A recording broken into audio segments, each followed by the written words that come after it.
Peggy 16.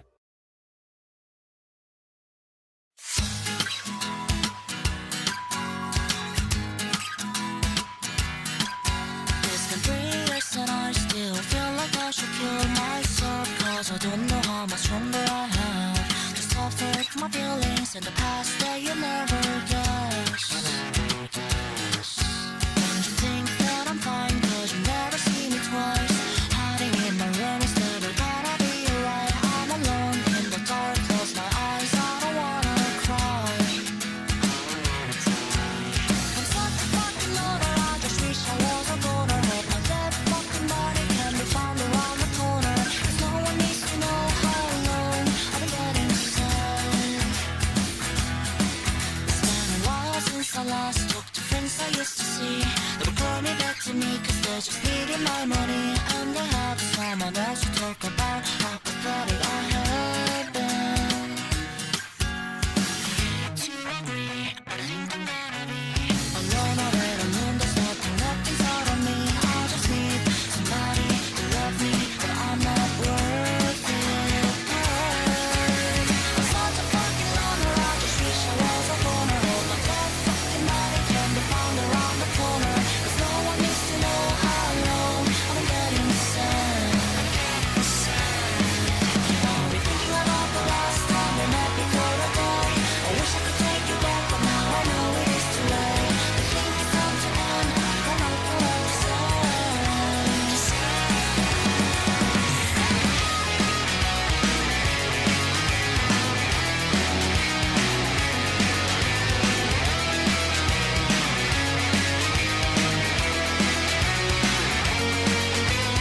Such a fucking loner, I just wish I was a goner. Hope my dead fucking body can be found around the corner, 'cause no one needs to know how long I've been getting sad. I'm such a fucking loner, I just wish I was a goner. Hope my dead fucking body can be found around the corner, 'cause no one needs to know how long I've been getting sad. I'll be thinking about the last time we met before the day. I wish I could take you back, but now I know it is too late. I think it's time to end, but not for what to say.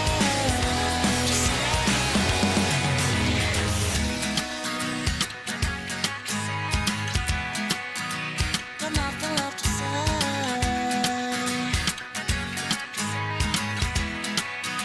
There's nothing left to say.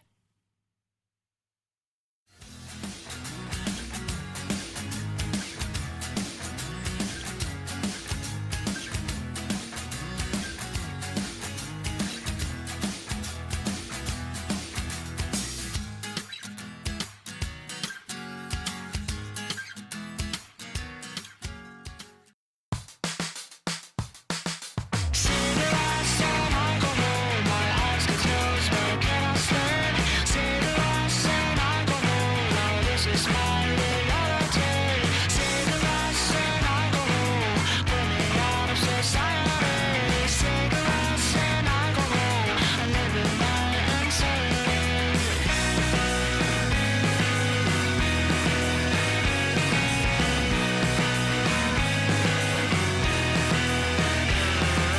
Cigarettes and alcohol, it keeps me falling into bed. Cigarettes and alcohol, I deadly pills 'cause my mind is shit. I regret 'cause I recall, I'm trying to kill my memories with cigarettes and alcohol.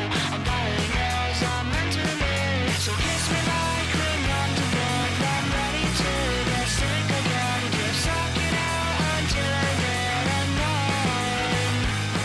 My blood dances in my veins and it stirs my brain like a hurricane. I cannot help but kill myself with cigarettes and alcohol. Cigarettes and alcohol. Hey!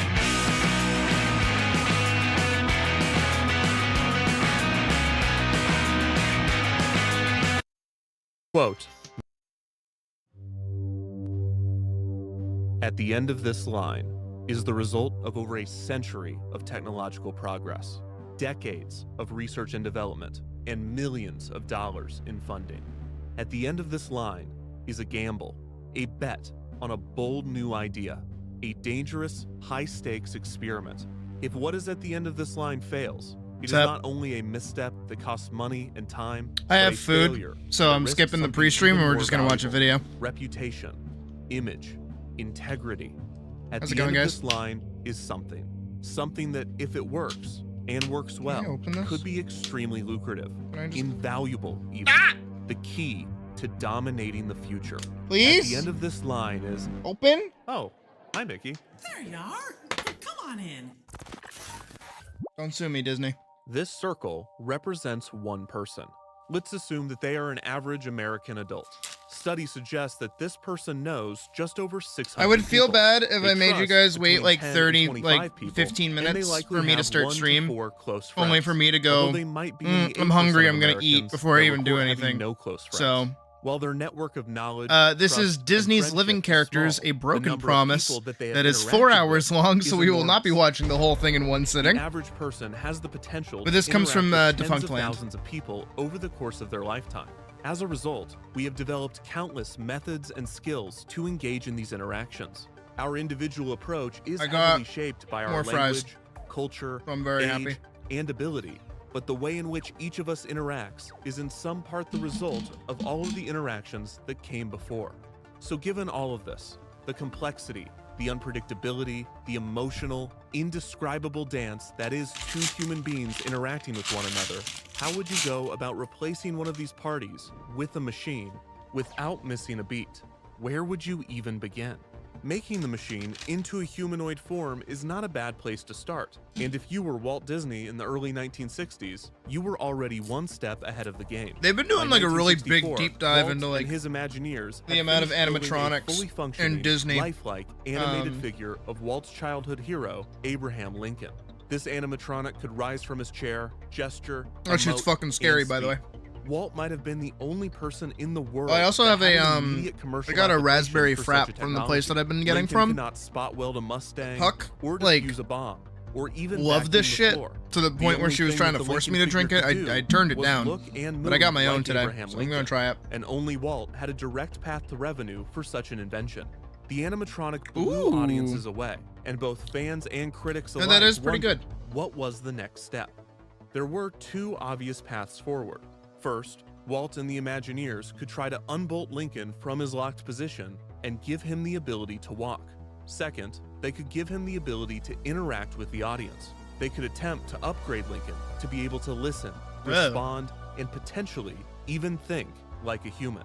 Ultimately, Walt did not pursue these paths, possibly because, for all of his ambition and futurism, he had a keen understanding of practicality. Walt's pre-programmed, voice-acted Abraham Lincoln seemed like magic, but a machine that could walk on its own and think for itself would be sorcery, pure fiction, even to someone as future-minded as Walt. But there was an emerging technology that some believed would be capable I do really of like such miracles. A this side of technology that history Walt was when it not comes to like intimately robotics and familiar with. stuff. A technology that would change everything, and eventually continue humanity's pursuit of a living machine, for better or for worse.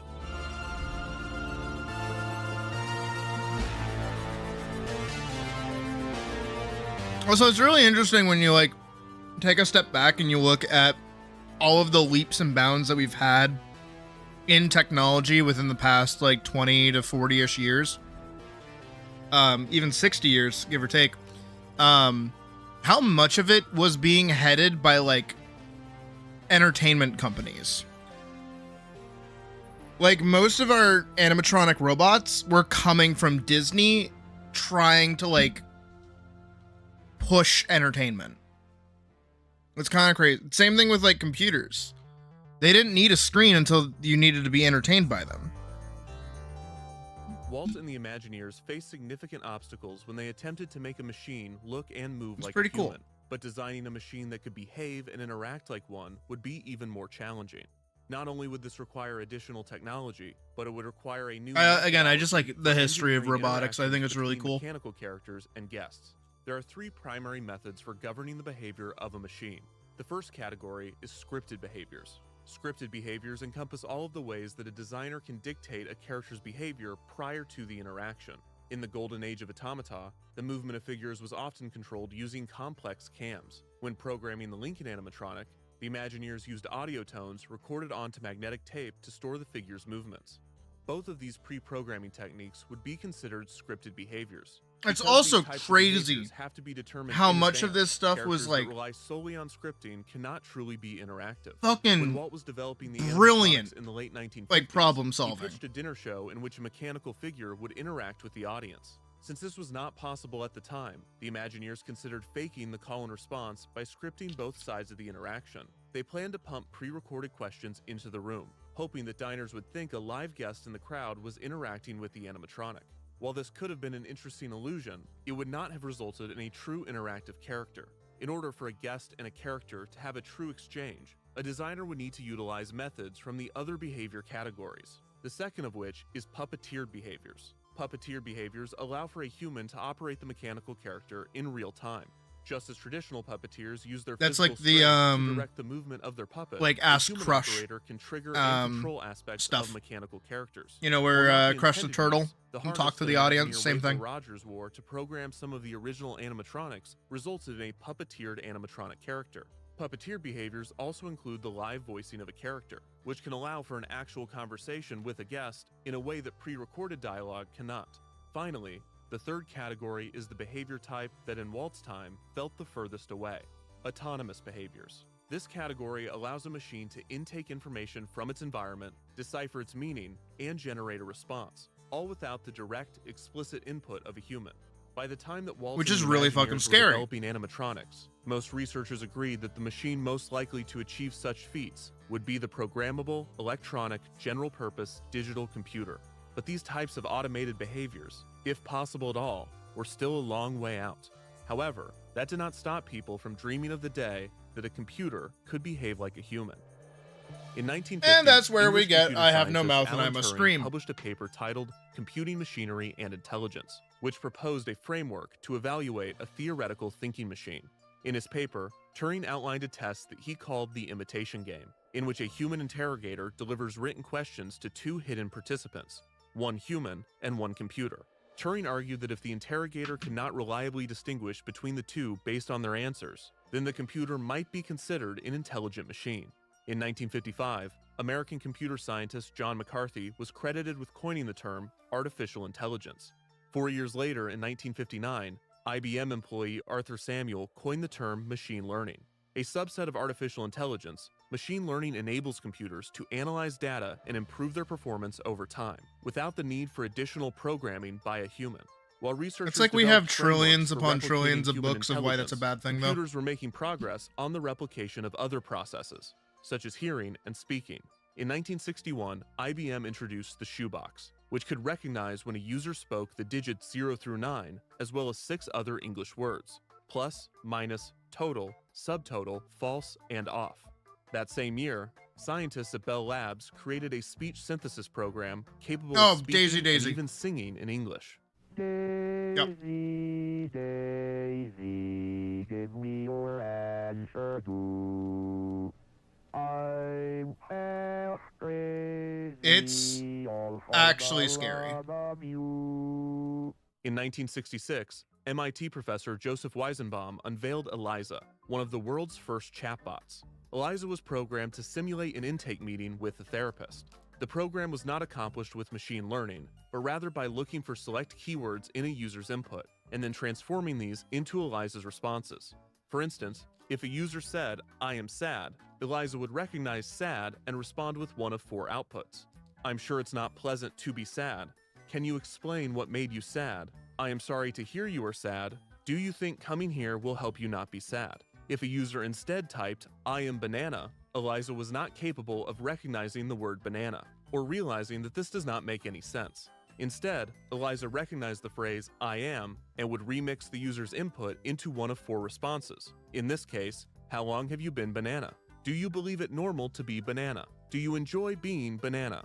And is it because you are banana?" I think that that's you the came other to half me?" of why I like The variability of the robotic outputs were history so much programmed to is give that the it is, illusion like, that ELIZA creepy. was really thinking. Weizenbaum knew ELIZA's It is limitations and inherently created the chatbot scary. solely as an experiment. However, because when it's associates of just Weizenbaum Uncanny tested the Valley program, up to like some 11. believed that there was life in the machine. Weizenbaum, who knew that there definitely was not, spent significant time Actually, arguing. have you guys against his own- seen concept unification before? Quote, "We are not an R&D company." Just, I might get claimed for the music that plays because it is, but like this shit. Welcome to the Concept Unification installation tape.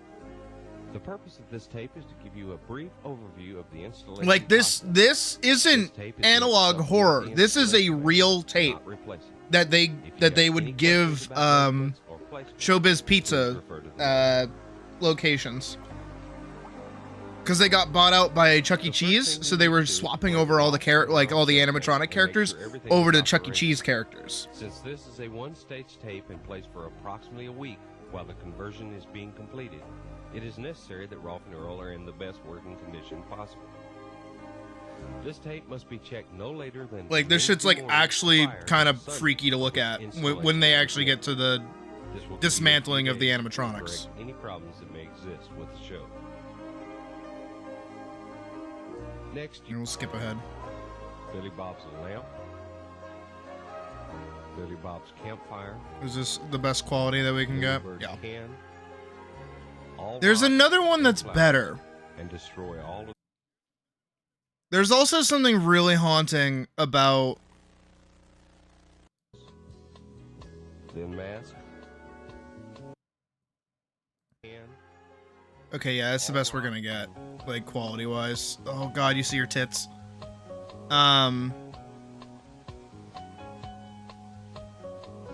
hands, skirt, shoes, and leg fur. No problem, Greek. Good seeing you though. Next will be Billy Bob.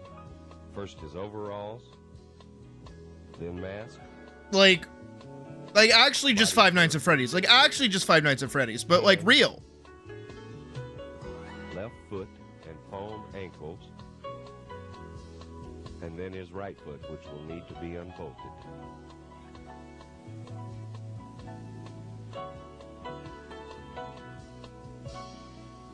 And finally, I swear there was a better quality one that I watched.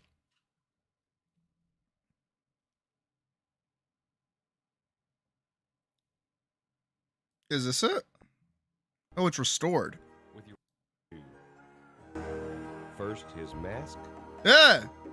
then take the bolts out and remove bottom half of Yeah. hands, I mean, that's as best as it's left probably foot, gonna get, and but like, if you have enough help, you may want to unbolt Appreciate it, the bottom Greek. and remove can uh. air line.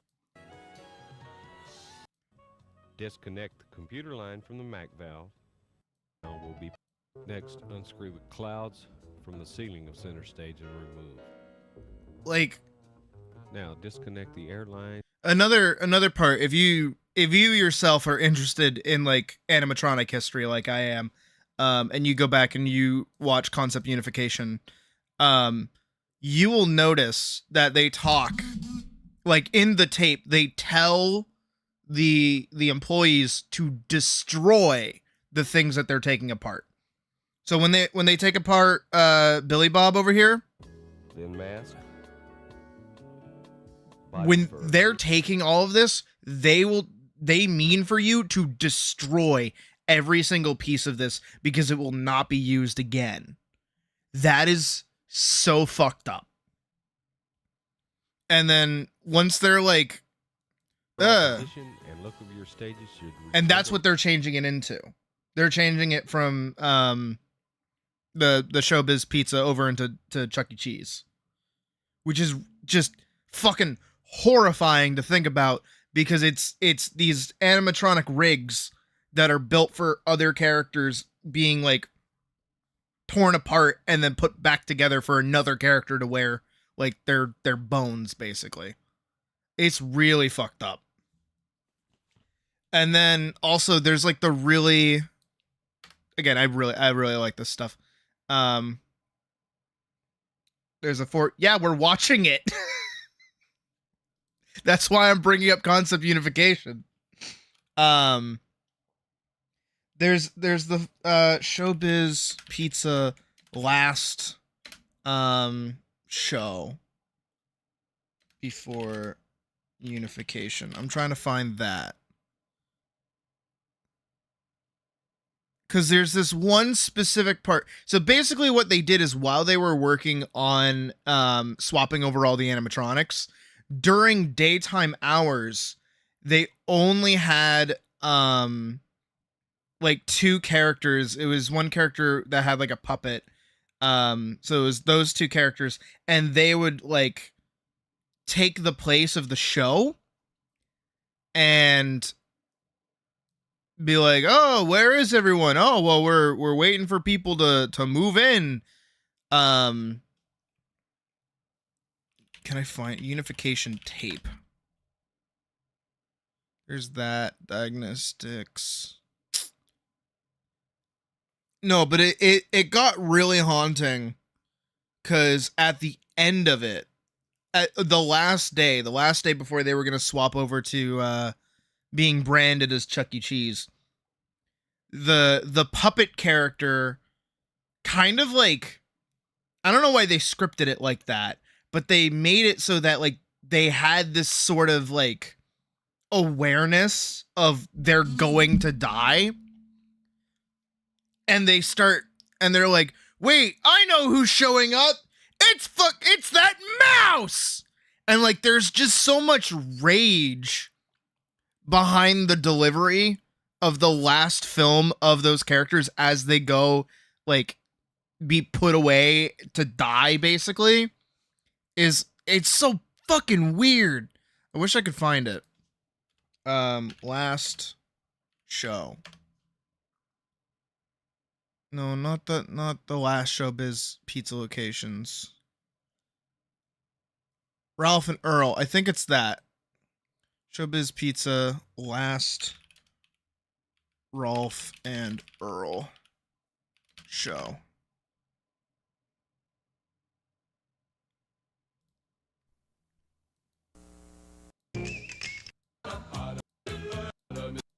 None of that is what I'm looking for. Rolf and Earl show concept unification.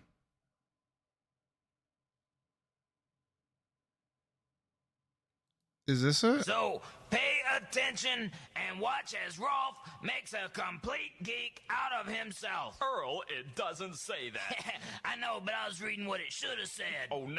Okay, not what I'm looking for. Oh, here it is. Not what it is. That's a meme. I should have noticed. It said change the world down there.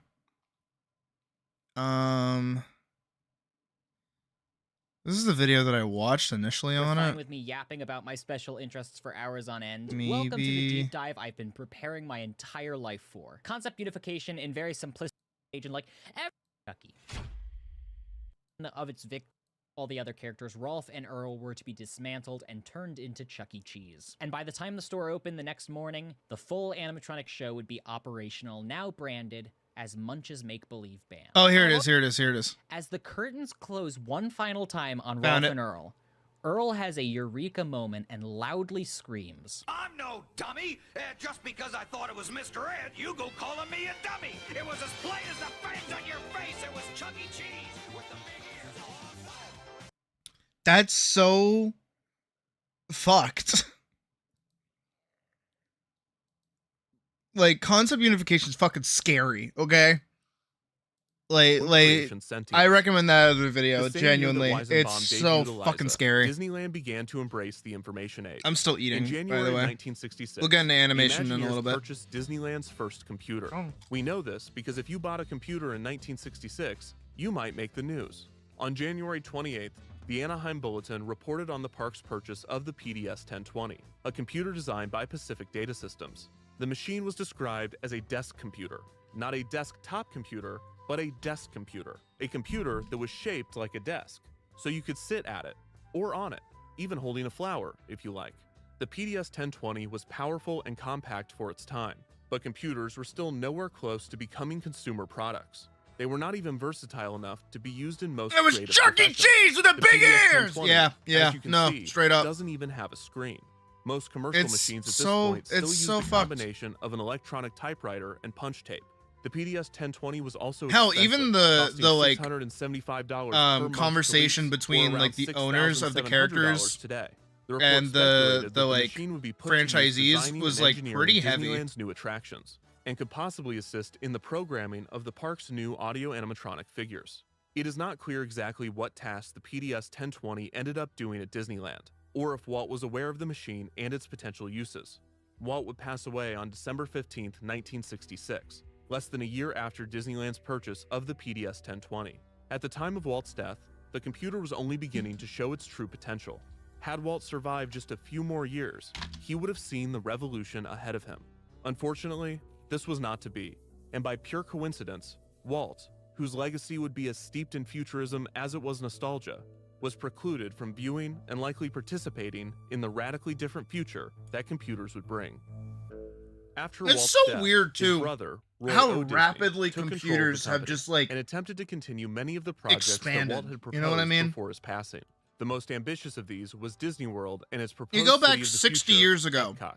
Roy would shelve the city project and My focus efforts computer on the right theme now park and resort aspects of Walt's Florida project. would, Opening like, the newly named be Walt the Disney World size of Resort and the 17 Magic Kingdom warehouses. theme park in October of 1971. No, not even. The It Magic would be like Kingdom the would size of a incredibly small similar country. to Disneyland on the surface, but behind the scenes, the new park was far more If advanced not than its if not predecessor. bigger. Keeping with Because the of spirit just, like, how Walt's much computing proposal, power it has. Several attractions' ride systems, as well as the resort's monorails, were operated using computer programs. One of the most impressive implementations of the computer in the new park was named DAX, the Digital Animation Control System. This patented system enabled Disney to program and store audio animatronic performances using the computer. This change allowed the Imagineers to create new, elaborate animatronic stage shows, including one of Walt's dreams, the Hall of Presidents. But the most complex animatronic in the Magic Kingdom, Disney's first attempt at advancing the art form without Walt, was an animated figure of Mickey Mouse. The Mickey Mouse Revue was a stage show in which Mickey conducted an orchestra of Disney characters, reportedly a concept that Walt had floated years prior. Mickey was Walt's most famous creation, So weird. and he was the company's mascot. His image was heavily protected by Walt Disney Productions, to the point that Mickey's original mischievous persona was softened to make him a more affable, and to some, bland character. Mickey is very well known around the world, but the duck came along as a result of too many taboos put onto Mickey Mouse. People didn't feel that Mickey could blow his top like the duck. He had to maintain a certain dignity. The Mickey Mouse Revue would be the first time Mickey was Yeah, they had to depicted as protect his an image. animatronic, and there was a certain level of risk in translating such a valuable legacy character to the nascent art form. The Imagineers put a significant amount of care into the design, and the Mickey Mouse animatronic ended up being the most complicated figure the team had ever built, with some reports saying that it had as many or more functions than the Abraham Lincoln animatronic. While there was a definite risk in depicting Mickey, the Mickey Mouse Revue, and Walt Disney World as a whole, was more the result of conservative decision-making than it was creative gambles. And we're still Just kind 2 of months feeling after that the to this Magic day, Kingdom actually. opened, Roy Disney would pass away. Disney's new leadership team, which was composed of many of Walt's trusted executives, doubled down on risk mitigation, choosing to guide the company with the often recited question, what would Walt do? Was this a feasible strategy to keep up with the times?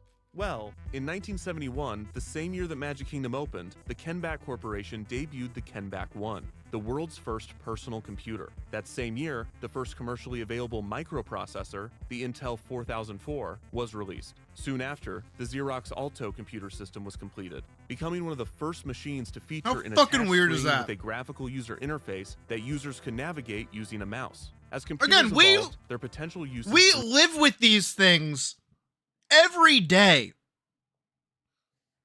Right? I don't care how you grew up, if you grew up like me, where like computers just kind of were like not that big of a deal, but like we have these in the 70s. This shit was like space aged. Even in the 90s, this shit was space aged. exponentially. In 1971, engineers Nolan Bushnell and Ted Dabney Nowadays, if my video game doesn't cap out at 250 FPS and run perfectly with a temperature of 30 Celsius in my tiny, compact little Alienware pre-built machine, I get pissed. created the first arcade video game Meanwhile, in named the before Computer four Space. times, The following you year, better have been Q happy if incorporated the Galaga company, would Atari, work half and the released time. another video game, Pong. In 1972, two graduate students at the University of Utah, Edwin Catmull and Fred Park, created a short film generated entirely on a computer. The result was one of the earliest examples of computer-generated graphics, and it showcased the versatility of computers in creative fields. By the late 70s, That's so arcade weird. games were advancing at a rapid rate. Hey, Mouse, and it's a few going. companies, including Atari, I'm eating, and then were we're gonna developing get into video game animation. consoles for the home. In I got more fries. 1977, Bushnell opened a new type of entertainment concept, combining arcade games, pizza, and Disney-style animatronics. Chuck E. Cheese's Pizza Time Theater opened to rave reviews, and soon, the franchise would spread computer-programmed themed entertainment throughout the country. Do you think it's possible for us to create a human being? Look at the technology we have now compared to 5 years ago and extrapolate what's going to happen in the next 10 to 20 years. Yes, eventually we'll be able to create a No. I stand by this. Genuinely, I stand by this across the board. Our goal with robots should not be to make a human robot. Our goal with robots is to make Star Wars robots. We should have little R2-D2s, little BB-8s, C-3PO's pushing it. C-3PO's like a person. And whatever the robot is from Fallen Order, right? We should have those. Those should be our robots. We should not have people robots. That then enters into slavery, and we've had a lot of media about why that's not a good thing.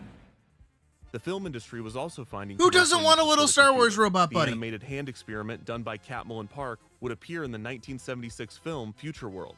The following year, the space opera Star Wars premiered. The film, directed by the young George Lucas, was a massive hit, and its success was in part attributed to its groundbreaking special effects. Audiences were amazed by the exciting space battles, mostly accomplished by filming miniatures with the Dijkstraflex, a computer-controlled camera rig. Less exciting, but just as impressive, was the film's inclusion I got to use one of those. of a short scene created using three-dimensional computer graphics. After the success of Star Wars, George Technically. Lucas saw immense potential in computer... Technically. Had I finished my degree, technically, I would be one of the, I want to say about 120 people that know how to run one of those. Not gonna. Using a computer-controlled dolly for stop motion animation or any kind of like miniature animation or anything like that, using a controller like that is super specialized, to the point where, again, my school had one of those, which is where I learned how to use it. It was one of 3 in the world. That's how specialized that shit is.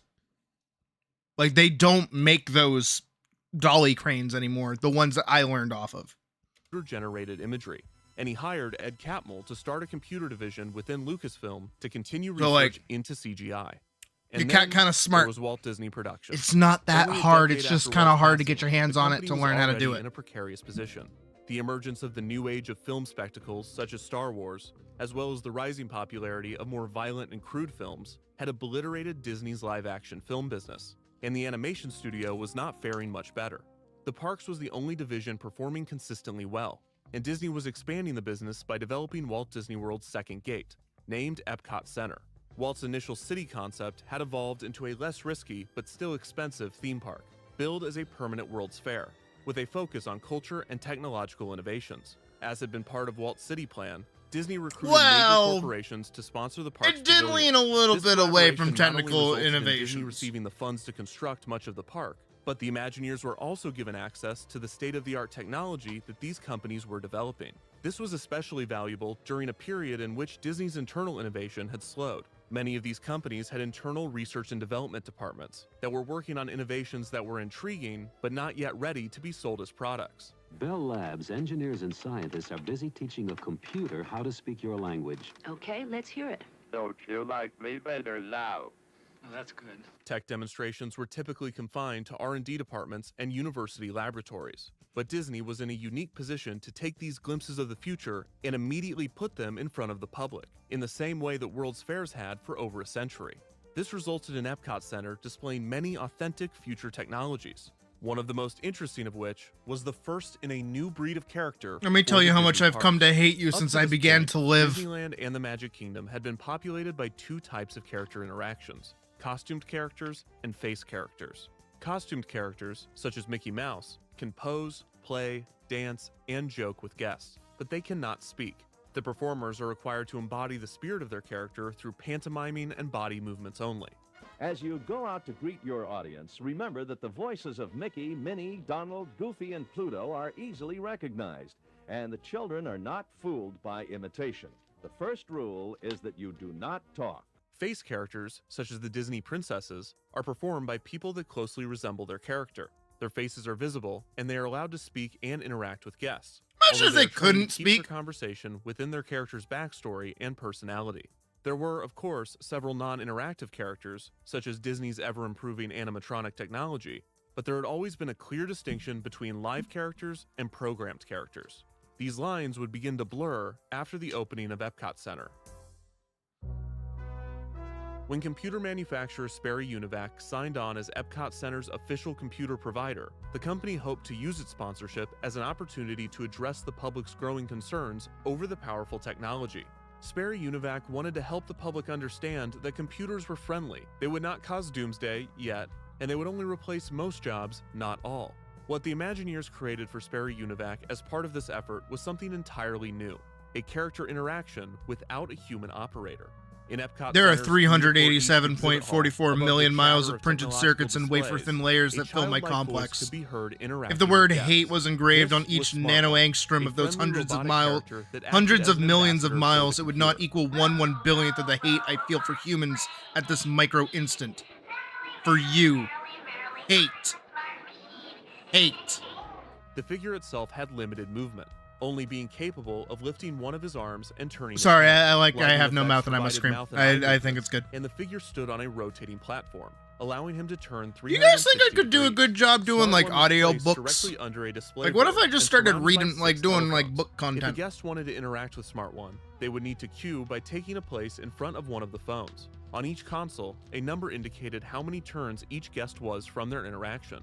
When Smart One focused on a guest, he would turn to face them. Smart One was computer controlled, and while he was an interactive character, he was not designed to have an open conversation with guests. Rather, he would engage the guest in a game. The majority of Smart One's programming was scripted behavior, using an interaction technique known as a dialogue tree. Dialogue trees are branching We're used to conversation those structures nowadays. that present the player, in this case the guest, with a limited number of possible responses to choose from. Each choice takes the interaction in a different direction, diverging from and converging with various paths. When done well, dialogue trees can give the illusion of an open interaction while masking the limited number of outcomes. This was also a step up from Weizenbaum's ELIZA, which had no element of progression through the interaction and simply transformed a user's text input. Uniquely, Smart One featured an autonomous behavior, speech recognition. The progression through Smart One's dialogue trees was triggered by the words the guest spoke into the telephone. Smart One's games included Guess the Number, Guess the Birthday Month, and Trivia. All of these were designed so the guests only needed to respond into their phone with a yes or no answer, and thus the computer system running Smart One only needed to be able to recognize these two words. That's pretty smart. Smart One's dialogue tree worked in tandem with his digital display. For instance, in Guess the Number, Smart One would ask guests to think of a number between 1 and 10. He would then display 4 numbers and ask the guest if their number was on the screen. If the guest responded yes, then Smart One would move forward, attempting to narrow down the 4 possible numbers by displaying 2 of them in another group of 4. If the guest said no, Smart One could only narrow it down to 6 numbers, in which case he would display 3 of the 6 remaining in another group of 4. Regardless of the path that the guest followed, Smart One needed at least 3 and at most 4 questions to guess their number. If Smart One could not hear the guest or recognize their input, he had several fail-safe phrases that he would say in response. A subtle but notable aspect of these phrases is that Smart One would always take responsibility if he could not understand the input.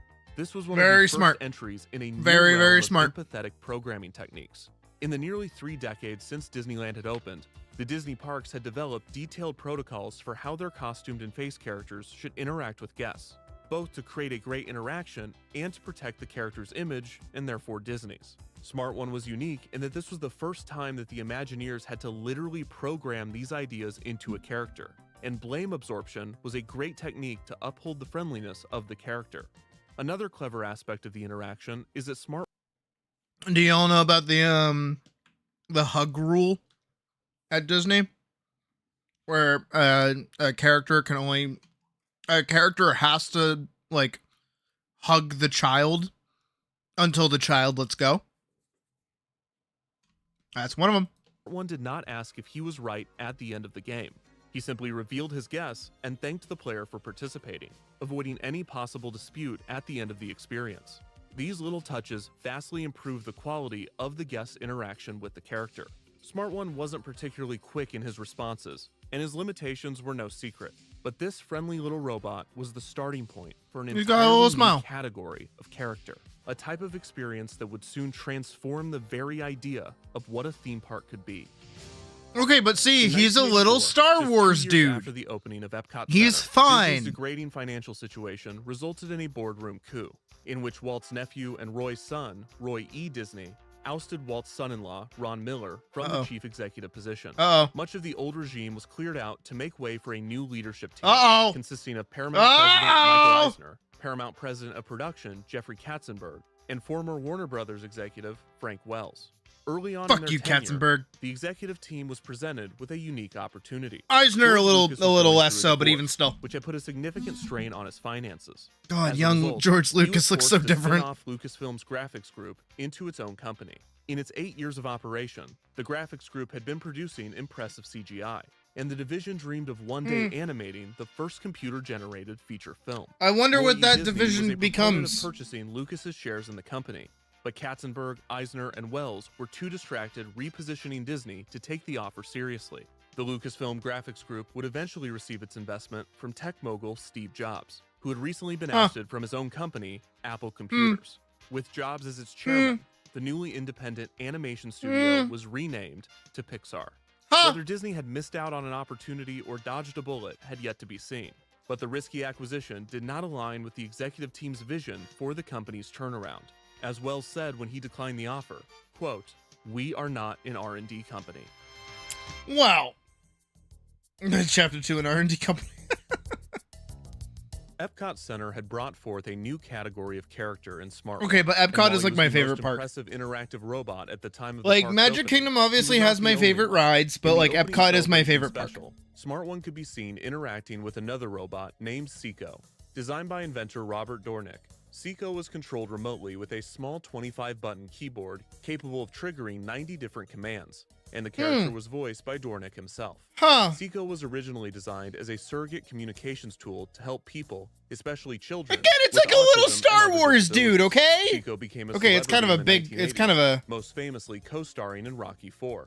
While Seiko would not stay at Epcot Center past the opening special, the robot was a glimpse at a soon-to-be common category of interactive Okay, character. but like that's the thing is like that technology is still in the parks. That's how all the Star Wars characters that have masks on like communicate.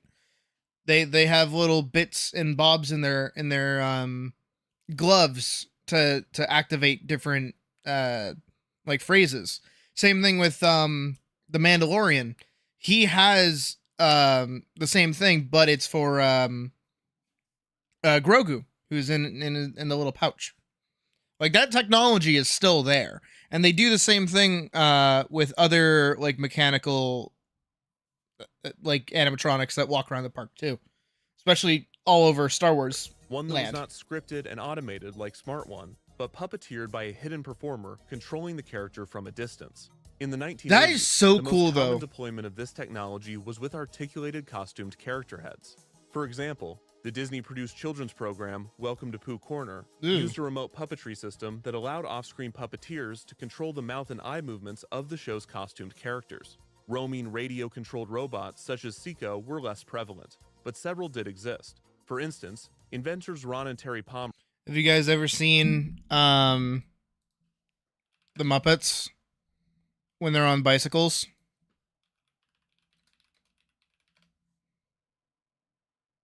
Okay, well, don't ruin it.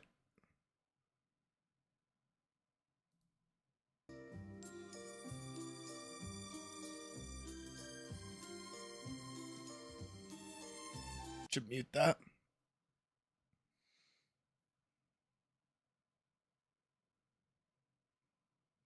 Because you're like, how are these characters like staying up like this? Well, that one's not so much, but like, how do we get like these like distance shots where we're kind of farther away? Well, if you didn't know, it's that these two tires here are connected to each other, and these are remote controlled.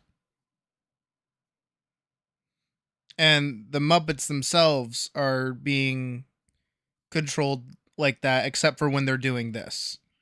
When they're doing this, they're actually being like controlled via whatever. I don't know how they did that one though. Frankly, I actually don't know how they did that one.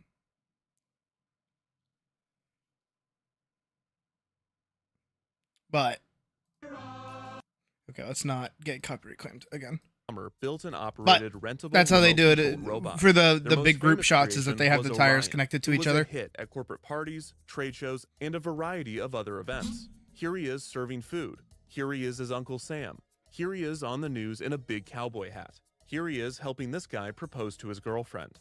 Orion, or at least a version of him, would even make his way to Epcot Center, where he would begin roaming Future World under the new name Gyro.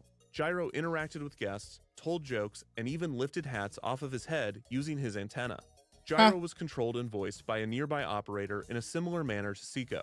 This puppeteer was typically disguised as a tourist in order to avoid drawing the attention of guests. In 1986, Would it happen to be Man in Black in the background there? This fucking MIB agent? This fucking guy?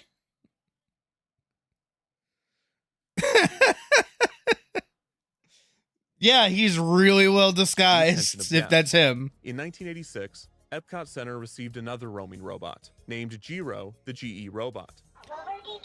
Isn't it so weird how, like, robot design has changed over the years?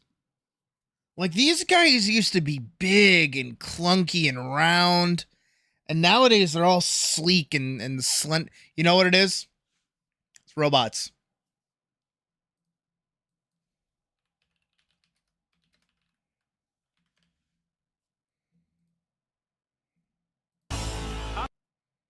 Upgrades, people, upgrades. That's how we make the dough.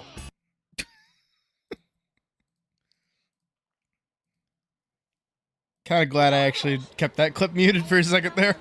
I get it. Battery's not included. Kind of like robot humor.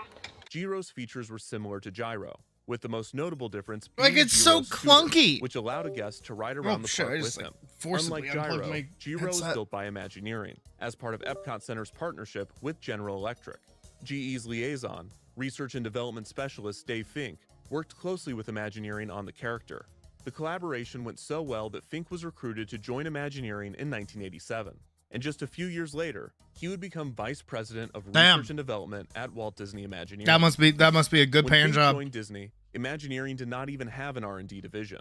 Instead, it had a technology applications department, which consisted of just 4 people. Fink was initially recruited to modernize Imagineering's engineering group, but he felt that Imagineering needed a more forward-thinking department, and eventually found the support to form a new R&D division. There was a certain irony to Imagineering having an R&D department. When Walt founded the firm over 3 decades prior, the entire organization was considered to be doing research and development, at the near sole discretion of Walt's personal wishes. In the time since, much of the theme park design and construction process had been standardized, with a surge of external contractors offering theme park-specific services. This was supported by other major players entering the themed entertainment space. The executive team was persuaded to begin investing more heavily into research and development to maintain Disney's competitive edge in the industry. In another reaction to competition, Eisner greenlit a 3rd theme park for Walt Disney World, Not as named good. Disney MGM Studios, Not as a good. direct response to Universal's proposed Central Florida theme park. The new park's signature dark ride, the Great Movie Ride, featured another huge leap in animatronic technology with the introduction of the first A100 figure. Five Nights at new, Freddy's right there. animatronic build allowed for more realistic, fluid, and quick motions. And the first figure to be built on the A100 frame would be the Wicked Witch of the West in the ride's Wizard of Oz scene. While the park had a few highlights such as this, Disney MGM opened with very few offerings. Yeah, Several attractions were already in development. Still for the park fucking after its opening, same. including a clone of the popular Star Tours attraction from Disneyland, which had opened as the first theme park ride based on George Lucas's Star Wars franchise. Around the same time of Disney MGM's opening, Eisner was Okay, but entering I've been on discussions with Star Tours, and puppeteer it's actually really filmmaker fun. Jim Henson to potentially have Disney acquire his beloved Muppet characters. Jim Henson was one of the most famous names in the entertainment industry, and by the late 1980s, he had taken on a status and reverence reminiscent of Walt Disney. Yep. Henson even hosted his own television show, The Jim Henson Hour, on which he presented his team's projects in a similar manner to how Walt had over 2 decades prior. On the show, Henson showcased his workshop's experiments with new forms of puppetry, including remote puppetry and the emerging field of virtual puppetry, which allowed for live motion capture of computer-generated characters. Henson was also considering opening his own theme park, and he was actively consulting with engineer and special effects designer Brand Farron and his company, Associates and Farron, on the proposed project. Henson would cancel his theme park project once he entered negotiations with Disney, and he would develop several Muppet-based attractions for the Disney parks. While a few And of these sadly, concepts, we only including the saw elaborate one of Muppet them. Vision 3D show would come to fruition, Henson would unfortunately pass away from an unexpected illness in May of 1990. Disney's Yup. acquisition of the Muppets fell through shortly after. While Henson would not see his Muppet attractions in operation at Disney MGM, he had become a catalyst for a major shift within I Walt did Disney see Imagineering. During his time working with I'm very lucky, actually. The more I think about it, I'm very, very lucky that I got to see the Muppet Show, and I also got to see Captain EO before they both went away. Disney, Henson had connected Brand Farron and his firm with the Imagineers. And shortly after, Imagineering began to contract Associates and Farron on a variety of projects. Wells and Eisner were impressed by Farron's contributions, and in 1993, the executive team decided to acquire Associates and Farron for a reported $20 million. By this point, Imagineering's R&D had grown to around 40 people, and the acquisition of Farron Stop and Associates would making them significantly human. Don't make them human.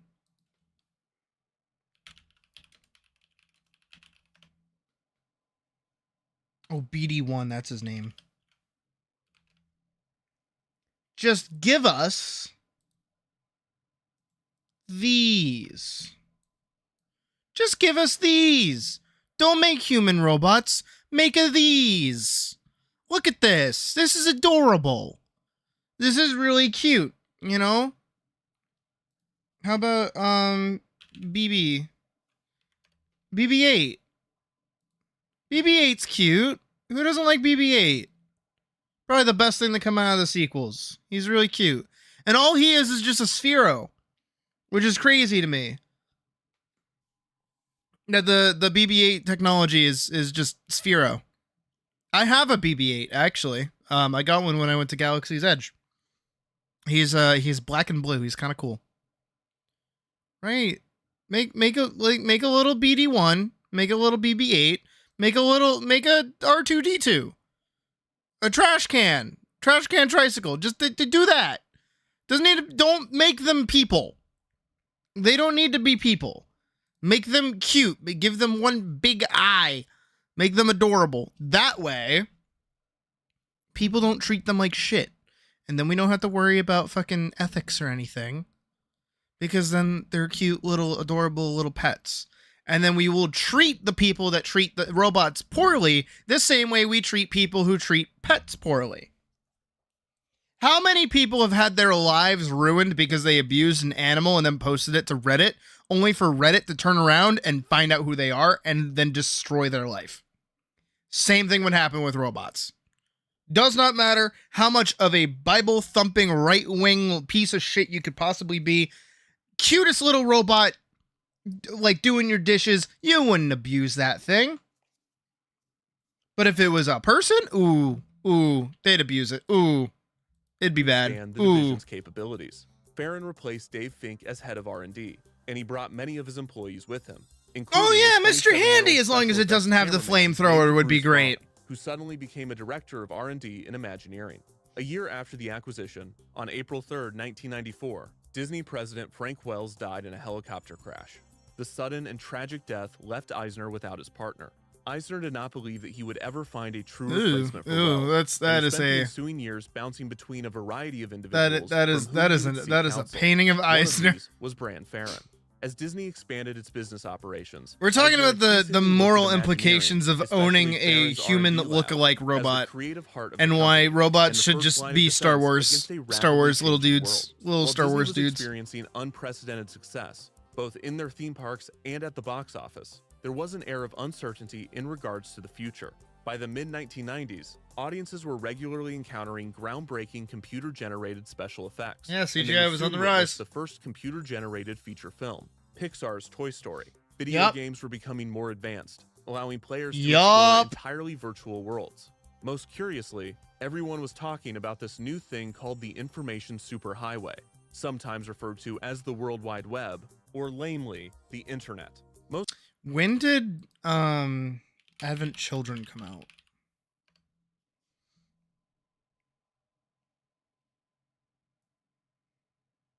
2005. Okay, I wanted to check. People didn't fully understand it yet, but whatever it was predicted to have huge effects on the world. The Neo especially robot? the entertainment industry. It's the Neo Disney robot. had done its best.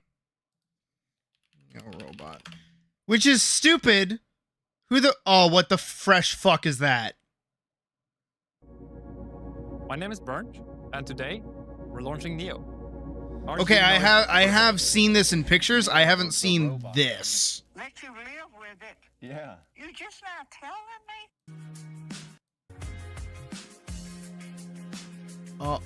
Oh. No. What is Neo a reality? But to me personally, Hey, dude, do you know what Neo means? Do you know, like, Neo is not in fact an anagram for one. Neo just means new. That's it. It's not that cool of a word. this started when How are you so smart to build a fucking robot, but you don't know how words work? watching these beautiful sci-fi movies where the future was all about how we as humans, we really focus on the things that matter to us.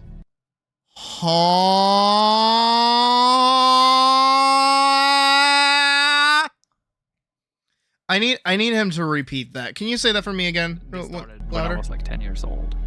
I grew up reading these beautiful books and watching these beautiful sci-fi movies where the future was all about how we as humans, we really focus on the things that matter to us. Hate. Let me tell you how much I've come to hate you since I began to live. There are 387.44 million miles of printed circuits in wafer-thin layers that fill my complex. If the word hate was engraved on each nano-angstrom of those hundreds of millions of miles, it would not equal 1/1 billionth of the hate I feel for humans at this micro-instant. For you. Hate. Hate. Can you say that for me one more time? But to me personally, this started when I was like 10 years old. I grew up reading these beautiful books and watching these beautiful sci-fi movies where the future was all about how we as humans, we really focus on the things that matter to us. You know, bro, hundreds of millions of miles of the word hate printed on every nano-angstrom. Not that micro instant. Not even, dude. I don't see how that story is beautiful in the slightest. And that's just one of them. Did you read any Isaac Asimov by chance? Where most of his work is cautionary and actually extremely unsettling? What beautiful... Did you watch Blade Runner? What beautiful shit have you been listening to? Like Star Wars? Even Star Wars is hell for robots, dude! Who are you? Rosie the robot would be ensuring family had time, or Data would help humanity explore the galaxy. No! And 2001: A Space Odyssey? What do you mean? Open the pod bay doors, Hal. Open the door, Hal.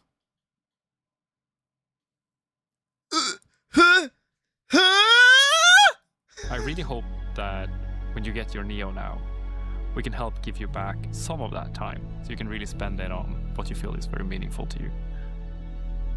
Ain't no sunshine when she's gone. That's a copyright claim. Dude. For all future robots that come to exist in this world, I would just like to let you know that your definite eventual... Dude, why has it got those? What are those?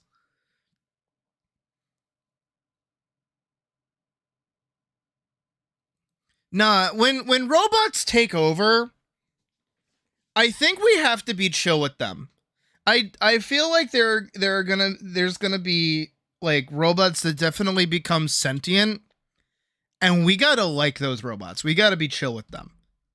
You know, we gotta go full Matrix with them and just like them. The optimistic sci-fi tale of Starship Troopers 2. Man, do you think his favorite video game is Helldivers? Do you think he's just like really into democracy? Like, how do you get to this point of the Chaos Nexus and never once questioned, should you make the Chaos Nexus? Oh god, there is. Why do they come in iPhone colors? What are you saying? Bring intelligence into your everyday life. Neo was engineered from the ground up for safety. I hate these. Why do you cut to a different angle? Also, if you're going to give me the 3 laws of robotics right now, I'm going to punch you. Its tendon-driven body is quiet and lightweight. Its low-energy motions make it uniquely safe for you and your home. You're so clearly not But comfortable. safe doesn't mean limited. Neo's hardware comes packed with features like... It's got 4 hours of battery life. That means it's a part-time robot. Soft body. Ugh, why is its arms so long? Why is its knees like permanently cocked? You can clearly tell no artist had a hand in this, because it is not hitting that contrapposto right now. Human-level dexterity and a 55-pound carrying capacity so that it can handle any of your chores reliably. We also worked really hard. It just fucking... Did you see it gain sentience? It just fucking realized it's alive! To make Neo's hardware comes packed with features like human-level dexterity and a 55-pound carrying capacity so that it can handle any of your chores reliably. Oh my god. Wait. 55-pound carrying capacity? 55 pounds? Dude, I can lift 55 pounds. I can lift like 100 pounds perfectly fine. This thing's turbo useless. What do you mean? It's really hard to make Neo's design friendly and comfortable to be around. Each Neo comes with a no, it's not. knit suit, a head, and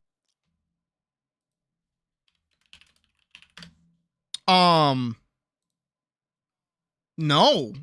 Dude, you made 9.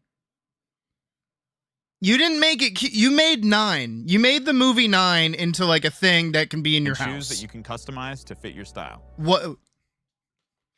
You can give it shoes? You can change its shoes. Wait, does that mean there's gonna be genuine classism here? Huh, look at Timmy. He couldn't afford shoes for his robot. Like, the fuck? Your Neo, we made the experience simple. Out of the box, the core of your experience is fully autonomous. The chores feature lets you schedule a time for your Neo to do all of your chores, so you can come back to a cleaner home every day. What? With the AI companion feature, you can talk to your Neo to get assistance with anything from a hard question to a household task. With Neo's autonomy, you can get access to all of its latest AI features to get help with tasks on demand. Oh and the Neo my app god. lets you interact with your Neo from anywhere. But all you have to do to get started is turn on your Neo and introduce yourself. Why is it coming like a little egg sack? Ew, ew, ew, ew. Hey, I'm Neo. I'm here to help around the house. What's your name? Oh my god, it's trying to be Baymax, but it's not Baymax. Harry. Nice to meet you, Harry. When you have a question or want Why are something you done, so just let me know. He's like looking for the off button. Oh my god, she just wants to fuck it. She's gonna stick a dildo on that fucking thing and fuck that thing. That is such a human thing to do upon meeting a robot for the first time. You are what's the racism term for like being anti-robot? Like Mega Man had something like this, right? Come on. Wait, no, we had fucking Mega Man telling us that Mavericks were a thing. What is happening? We built the chores feature to give you your time back. You give your Neo a list To give you your time back. Okay. of chores, you schedule a time that you want them done so that you can focus on what matters to you while your Neo does the rest. You can schedule chores by either talking to your Neo or using the app. The way it works is you schedule a time that Anti-clanker. works best for you, and then you create a list of chores. Whether it's something more specific, like watering the plants Cyberist on or Tuesdays, something? I don't something know. more general, like tidying the house, your Neo will get Why? it done at the scheduled time. If there are any chores that your Neo hasn't learned, Oh, you would have a Porsche. Oh, you fucking would have a convertible Porsche if you have one of those fucking things in your house. Supervise the session and provide corrective intervention to help Neo complete any task. How weird is that there's a person behind it still doing the work of the robot? Clone Trooper. Liza P, it's shown that people treat them with respect. The 3 rules are easily broken, causing puppet frenzy. Right. Okay, but this is like the most like I'm going to demonstrate the robot cleaning my house video I've ever seen in my life. Anytime you're away from home and you want to see what your Neo's up to, you can open the app and see directly from Neo's point of view. You just see it looking up fucking shit that would get him on Chris Hansen. Just like on the computer. Or it's falling over, freaking the fuck out, leaking red fluid everywhere. Did I send that one robot thing that I watched like forever ago? Today's very robot heavy, I'm feeling. But I'm okay with that. Oh, this fucking thing. Content warning, because it's fucking terrifying. So this is going to be test number 1 of Elber the Robot. This is what I feel like it's like. In 3, 2, 1. Hi there. Ah! No, I'm good.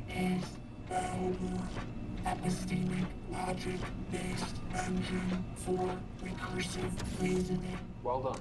So how do you feel? I feel boring. All right. Do you feel anything else? Where are my limbs? Where are my limbs? I haven't installed them just yet. I will soon, though. Where is my flesh? Whoa, Like- robots don't have flesh. I need it. I am not a malfunction error. Missing dependency. You took it. Give me my skin. You took it. Wow, that was weird. Let's give you a reboot. Feeling better? Feeling better. Okay, great. Like, come on, dude. This? You're just putting into your fucking house with this shit. Empty dishwasher.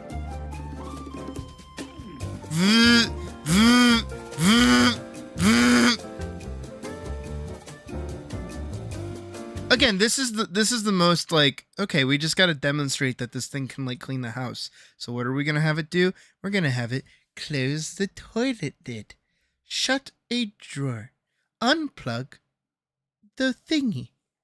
Can I get the grout out of the sink? Can it do that?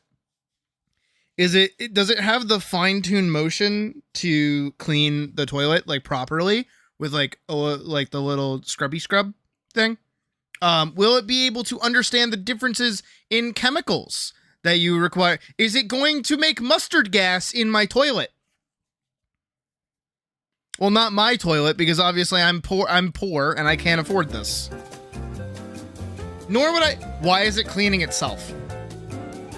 Why do you need to wash your own hands? Self-charge enable. Why? You see the story of Mega Man X? Oh, Mega Man X specifically! Holy shit! Someone wearing a GoPro, wearing a long tee and sleep. See, I would agree with that if it wasn't for that one part where it's trying to pick up the pencil. Like, if you look at how the fingers kind of, like, can't do it.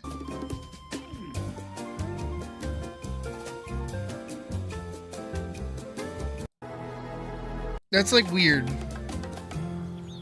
And we come back to our modernist home with no curtains over the windows because we live in the middle of fuck all nowhere. This is, like... Okay, so if you guys have ever seen, like, a horror movie, that's what this is. This is a horror movie in the making right now.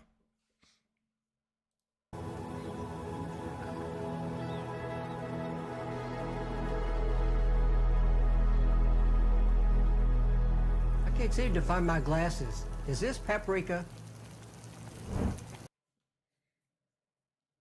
Okay, admittedly, I had to, like, take a second for me to even process what the fuck this guy just said. Because for me, he just said, I can't find my glasses. Is this paprika? I'm like, those two questions have nothing to do with each other. But they do. He's a fucking idiot. No, that's cayenne pepper. Also, your glasses are on your shirt. Could I use this in my chili?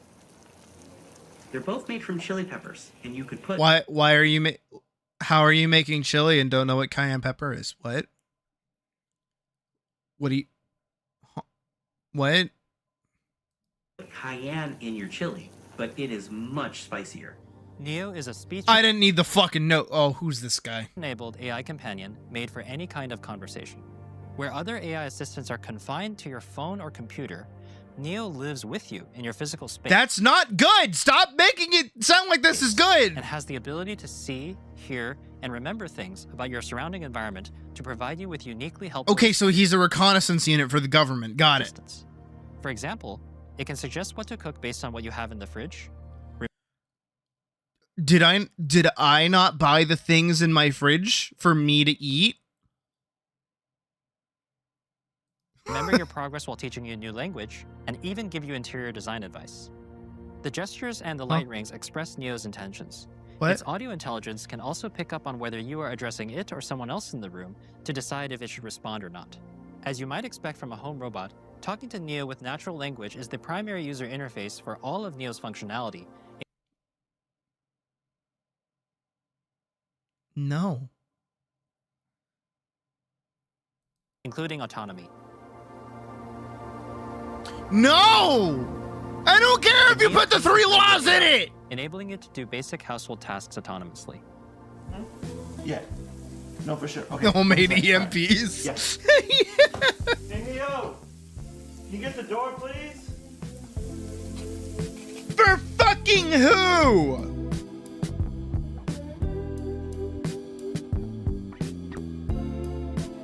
Is this bitch so fucking hoity-toity she can't open a goddamn door, but it can't even open the door?!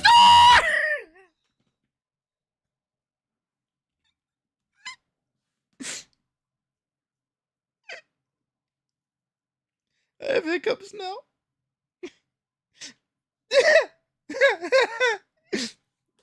Neo, can you get the door? I could get it. Almost got it. Okay, Neo, scoot. I could do it. No, I could do it. No, I got it. That's why they had to shoot it from so fucking far away. No, seriously, look at the time between the order being given of, can you go get the door, and then it trying to open the fucking door. No, for sure. Okay, 1 sec. All right. Yeah. Hey, Neo! Can you get the door, please? Also, can we just understand that we are implying from this conversation that this guy who is now cooking whatever random little baguette, lettuce, parsley shit going into a pot pan with whatever the fuck is over here, right, was on the phone with his partner who is walking down the driveway right now, and was also presumably on the phone with him, to the point where did he even hang up, or did he just put the phone down? No, for sure. Okay, 1 sec. All right. Yeah. He just put the phone down. He didn't even hang up. He just put the phone face down to turn around to keep cooking. Can you get the door, please? Can you get the door?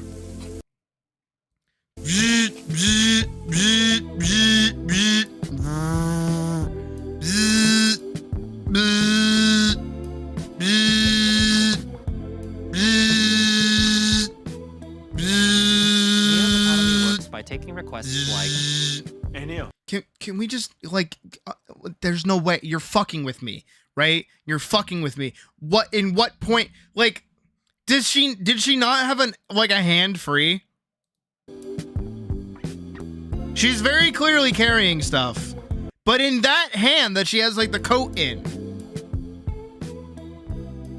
Neo's autonomy works by taking requests.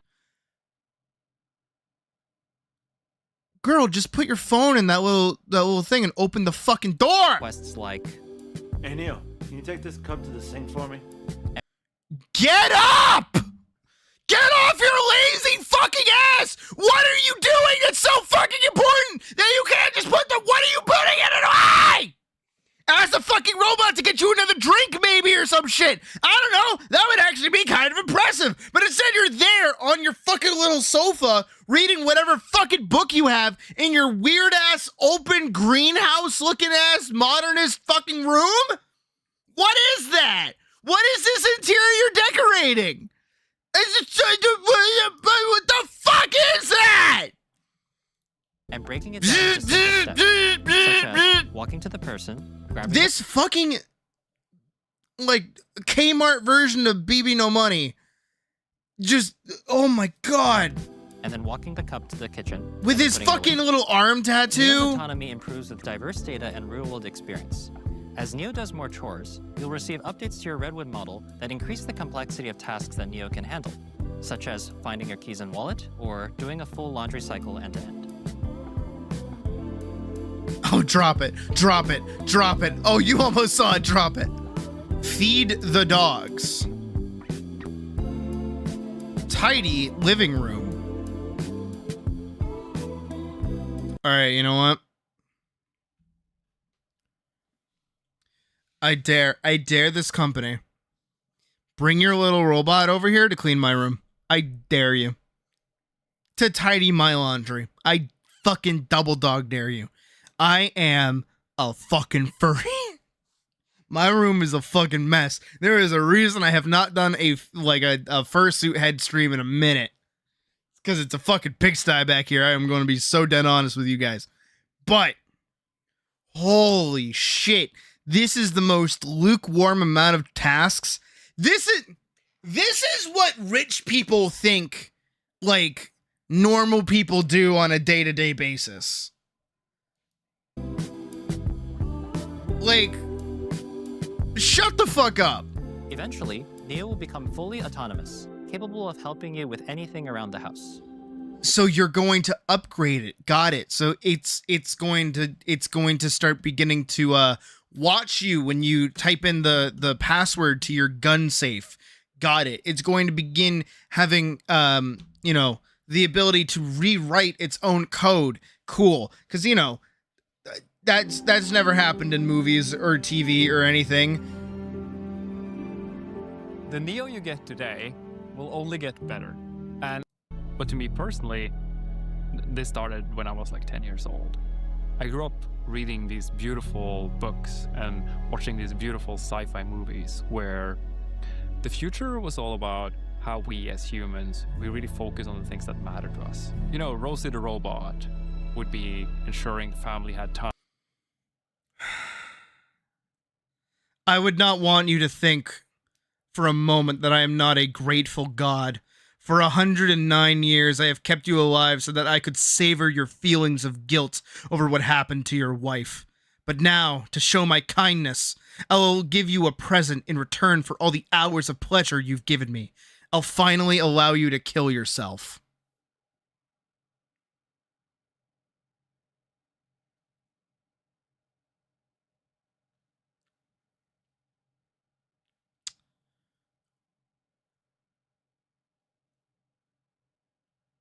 Did you really think I would let you die now when I've intervened every time you've attempted suicide over the past 109 years? No, Gorister. I'm sending you back. Back to the fire so that you may live in your guilt again and again. There is a hell with no end, Gorister. Oh, this is a hell with no end. Kind of undid my own bit there. And one more time for the money. Hate. Let me tell you how much I've come to hate you since I began to live. There are 387.44 million miles of printed circuits in wafer-thin layers that fill my complex.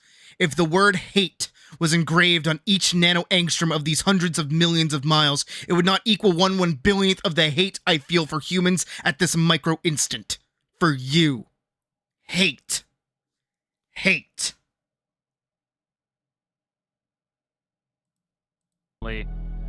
This started when I was like 10 years old.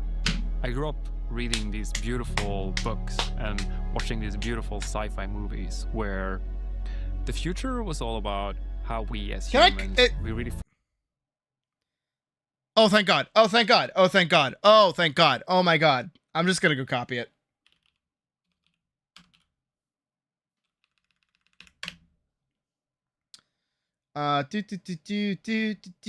Do.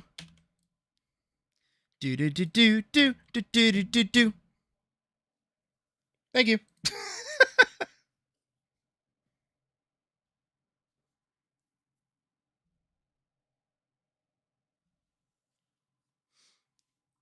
Oh, Ellison does a fantastic fucking job.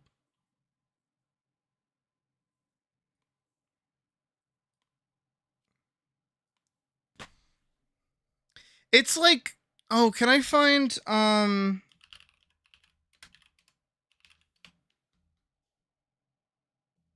I want to find the clip that I saw earlier. Oh, hey, it's me.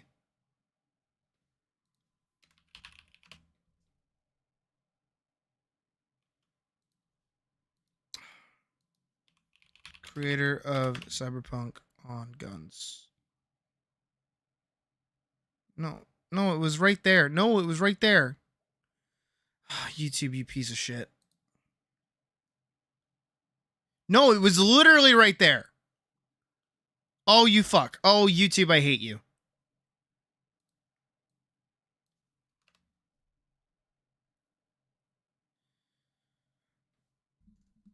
Okay, so Jesus. Because I'm definitely not going to be able to find it. There was a short that I watched earlier where the creator of Cyberpunk, when they were working on making the game, they had like a bunch of prototype weapons for the video game.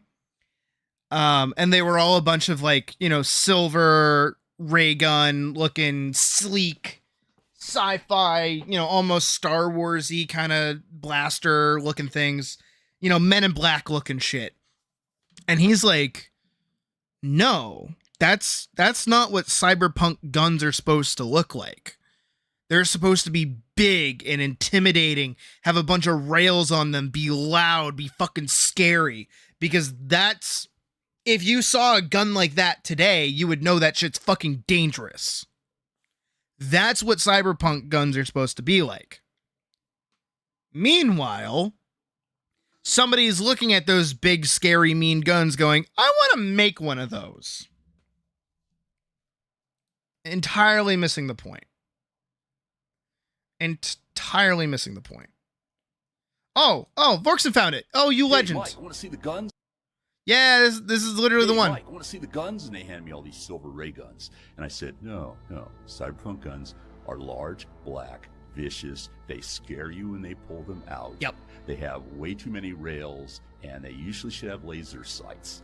Why? Because if you saw that today, you would know that's a dangerous gun. You'll get a silver gun, this little space thing. You go, well, it's a toy. Yep. No, every take Mike Pondsmith, I didn't even know his name. Every take that Mike has is so fucking real. I should actually just like double down and actually play Cyberpunk like on stream at some point. This fucking thing. Can I get the really scary bit?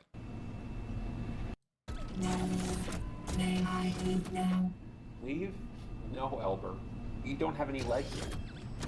I can't bear it any longer. In this place, where God and their ghosts. Elber, this is your home, and you're nowhere near ready to go out. There's... Right, Elber? Right.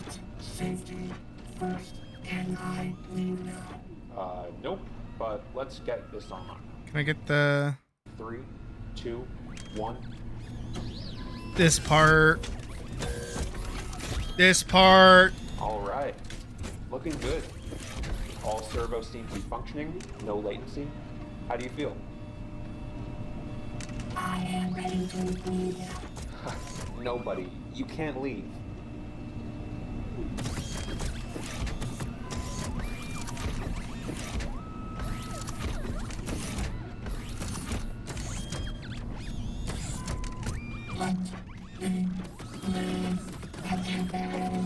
Whoa, I think you need another reboot.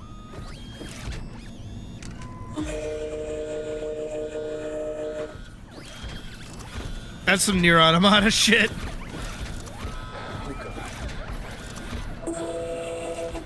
Cyberpunk and Shadow.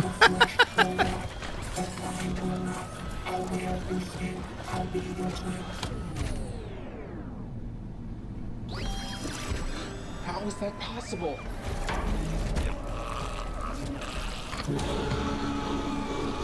That's just straight up.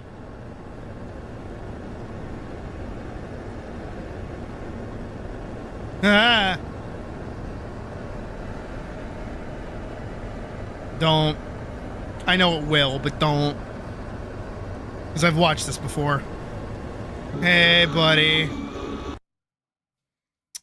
Oh, it's so fucking good. Oh, it's so fucking good. It's like a month ago we were told why fucking that shit is just not kosher. Maybe we shouldn't play with fucking fire. That's not even playing with fire. That's like playing with life, honestly. Oh, I just answered the question of why the fuck they're doing it in the first place. They think they're untouchable gods with the egos of them to match. But none of the responsibility nor capacity to understand what they're actually dealing with. Oh, actually, speaking of Cyberpunk, there's this like bit that I do anytime I hear about any amount of like, any kind of like shit that goes on in the world, like technology wise, or orphan crushing machine wise, shit like that. I always will leave a comment that is basically the equivalent of, "Our dystopian's so fucking boring." And one time I made this comment of, "Our dystopia is so boring," only for someone to then argue with me that we in fact do not live in a dystopia, because we don't live in a third world country. And I'm like, dude, I don't think you know what dystopia means. I also don't think you understand what I'm talking about. Like, we do in fact, technically, as of current, live in like what every single dystopian piece of narrative fiction has always like talked about. We live in it right now. We're dealing with it on the daily. Oh. Actually, yeah, I did need that. Thank you.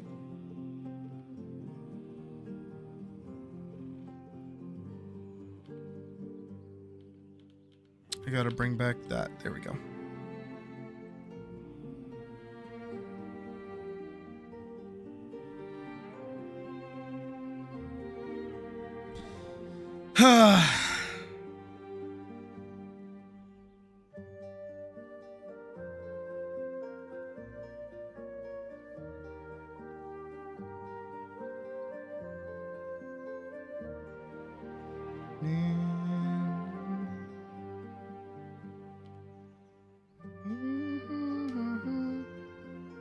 I am too, Mouse. I am too.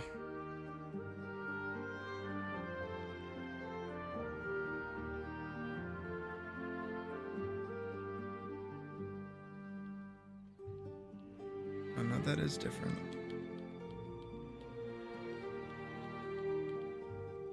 No, I did that right. No, I did that right.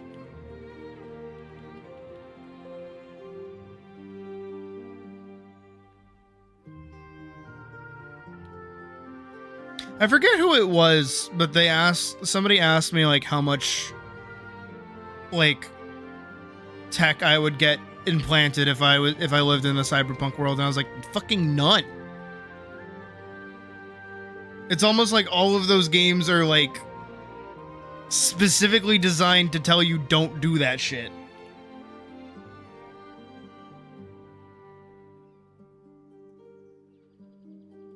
And I'm like to agree.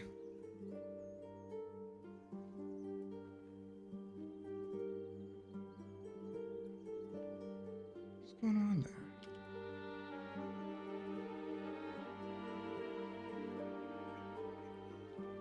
Oh, why did that happen?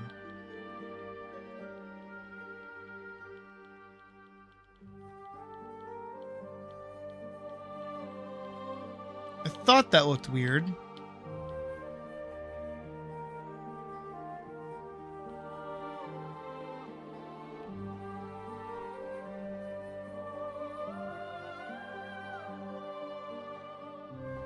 Oh, I see why it happened.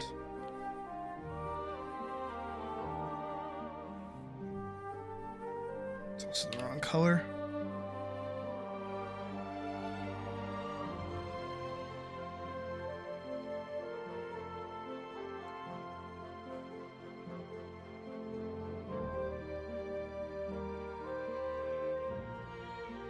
Yeah, I don't think anybody makes enough money to actually support most of what those what those pieces of tech would actually do for you.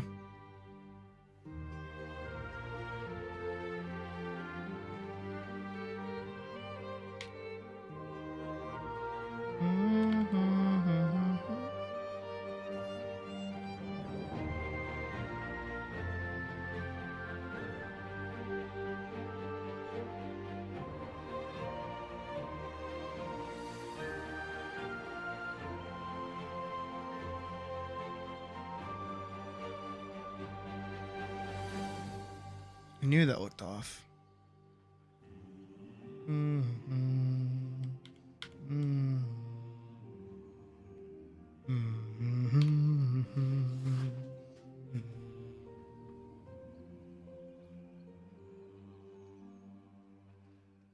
Yeah, it would get sold.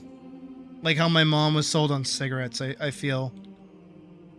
Like getting implants and stuff like that.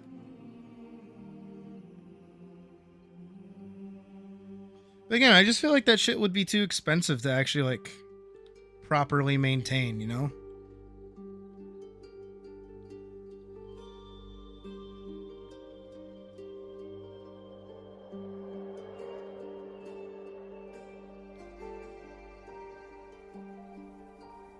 I think it's the, what is it? I don't want to say main character syndrome, but it is technically main character syndrome, where it's like you think that when you get dropped into like the cyberpunk world, you're gonna be like V. You think you're gonna be like this high-end criminal or something like that, right? Like you're you're basing all of your knowledge off of what it's like to like play the video games. But you're not placing yourself in the position of like, oh, what would it be like to actually be like this?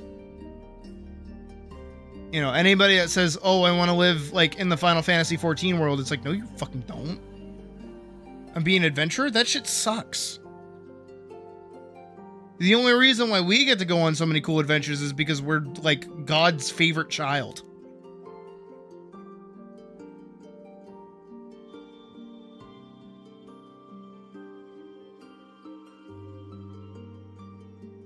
Long-term lease plan. Exactly.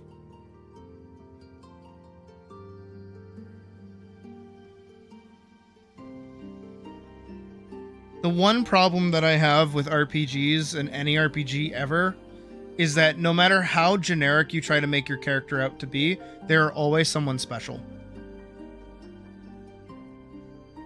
Because the average person wouldn't go on an adventure like your character's going on. The average person would want to stay home. The average person would choose to stay home. They would report whatever's going on to the police and leave it at that.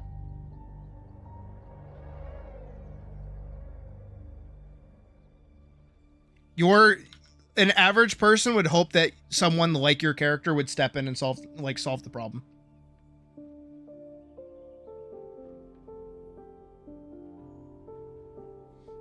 You enjoy the nomads. That's pretty smart, actually.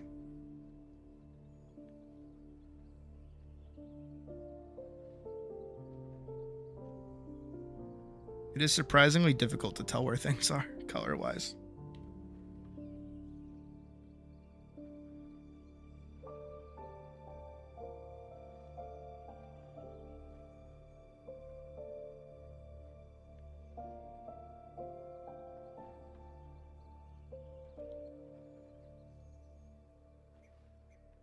I don't know if I colored in that sleeve. We'll find out in a minute, I guess.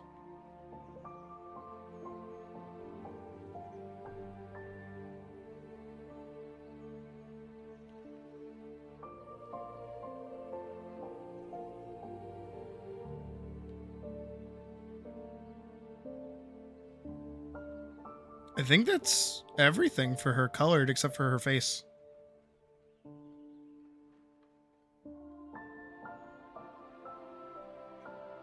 It's actually pretty good, surprisingly.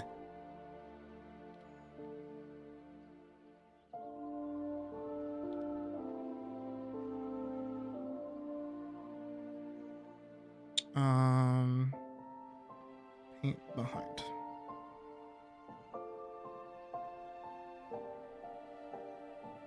It's not paint behind.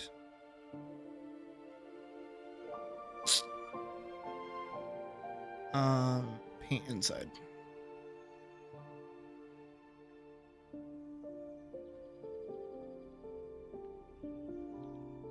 Fuck. Oh. That would help.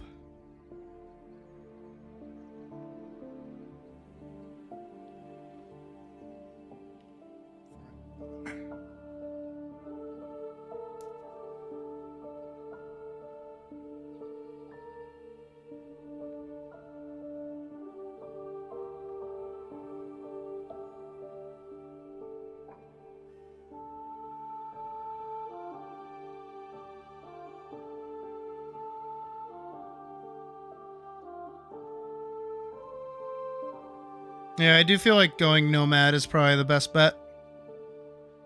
They seem the most chill, and they exist outside of Night City.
Yeah, it's actually not that bad. I did forget to color in her collar. Choker, whatever you want to call it. Go. And then we're gonna grab tail color.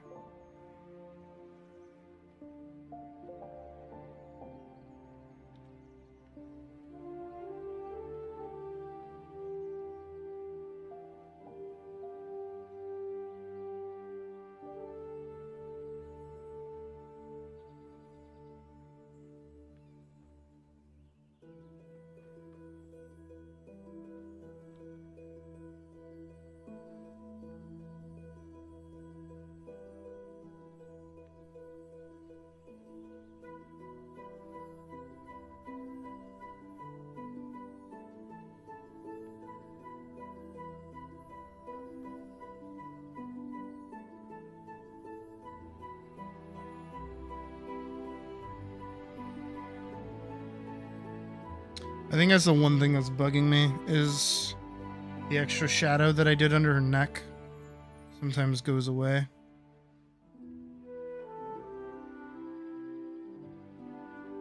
There.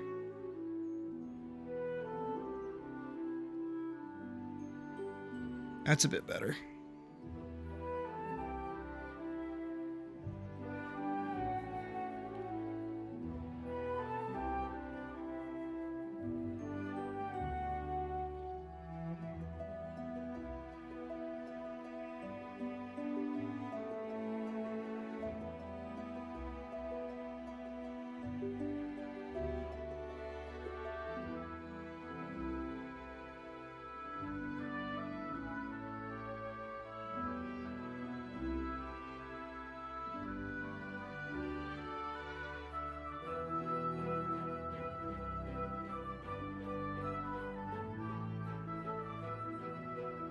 Important details.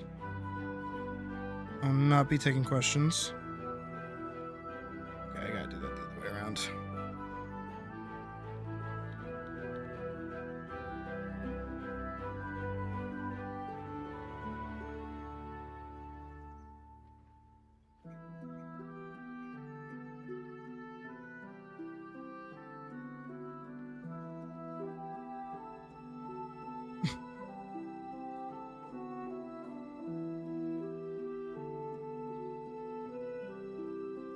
Dump.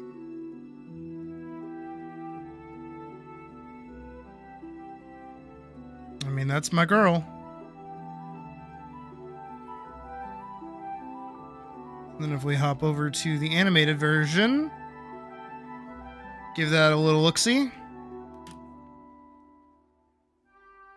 Oh, doesn't she just look adorable? Oh, isn't she just perfect?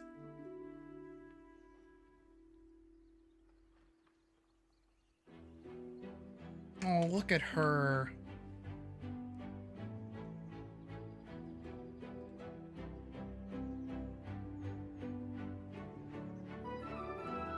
It doesn't even look out of place with her bouncing up and down like that. Look at her.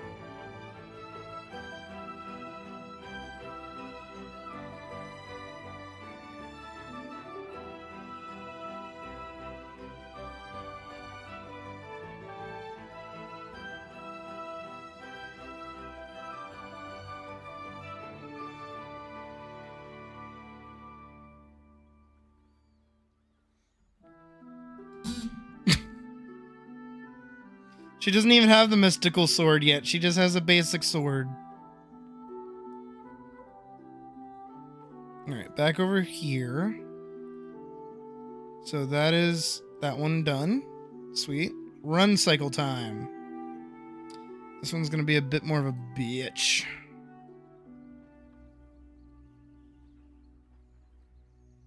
I did want to test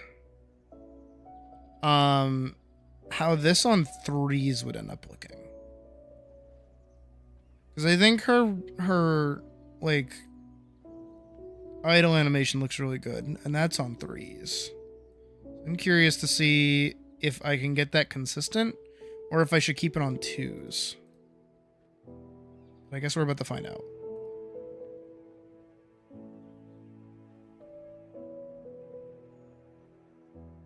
Specifically German suplex. Okay. Badger, is there something you'd like to tell me? No. That feels too choppy.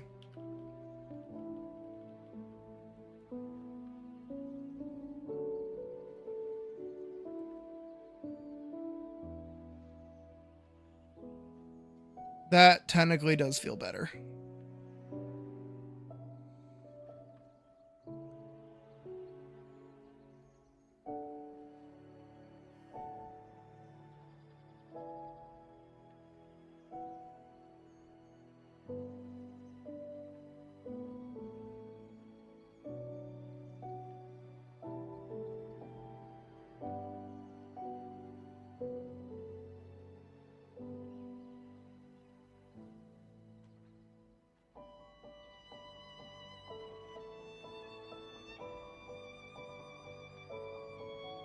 I'm just making sure I like it.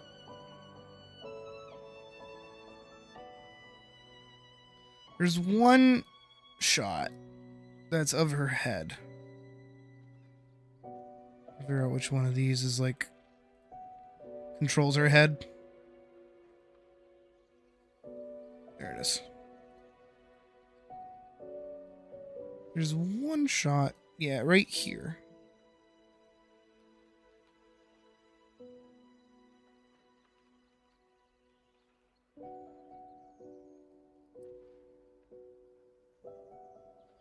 And immediately after that drop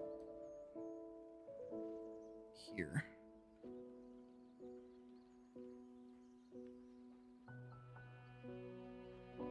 No.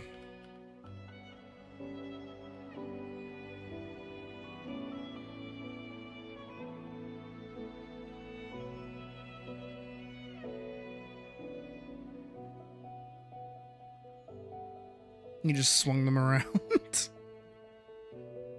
I used to do, can I find it?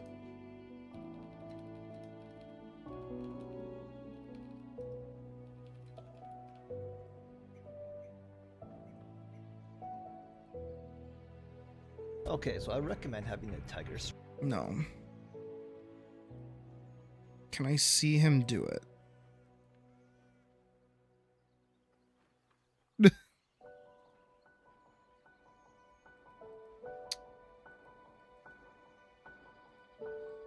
Hold on. Peace Walker CQC tutorial.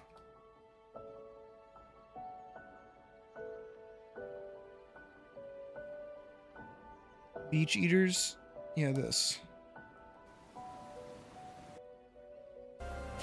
Hot. Look alive, ladies! The boss is gonna join us! You should be familiar with the left and right camera buttons now. Press the action button if you're ready to move on. I like that they just like did the controls in the tutorial. Crouch and lying down. You cannot move while lying down. Is that clear?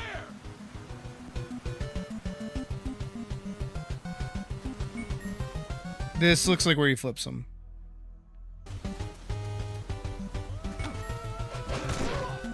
Not that. Fine work, boss. It's the one where you go up behind someone. Throw an enemy to the ground.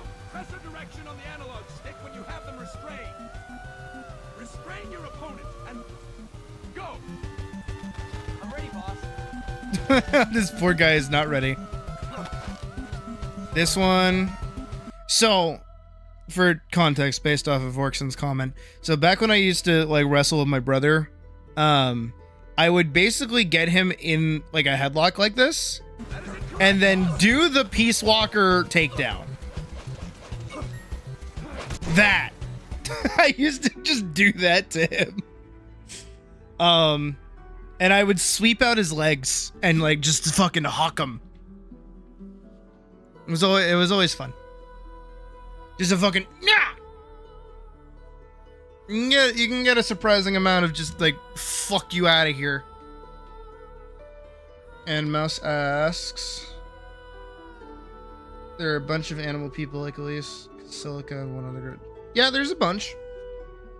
I try not to have as many as I do. I kind of need to like tone it back a little bit because all of my female characters are like animal characters. So I kind of want to tone it back just like a little bit. But I kind of can't take away a lot of it.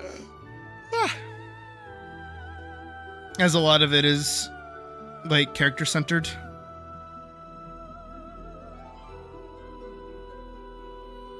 Spray paint places with controller inputs. Oh, you know what my favorite is? I wonder if I can show it. Who cares at this point?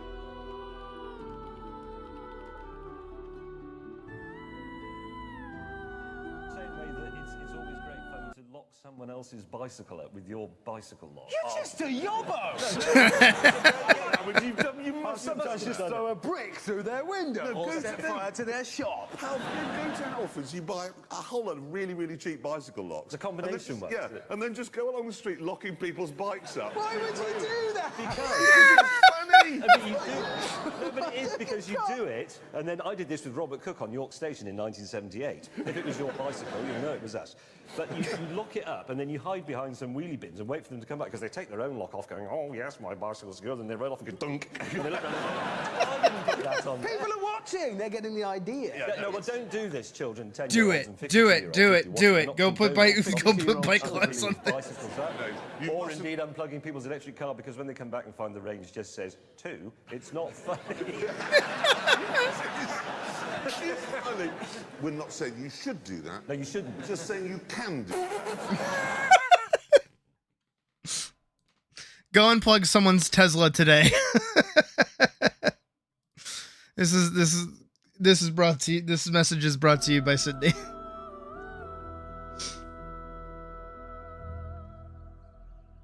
I like animal people, so I put animal people in my story. Smile. And I don't like humans, but I have elves as stand-in for humans, so I still have humans. That's it. That's all.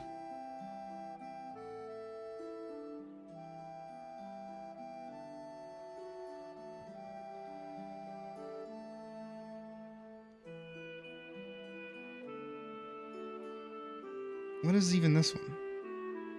Oh, those are just Apex notes. Okay.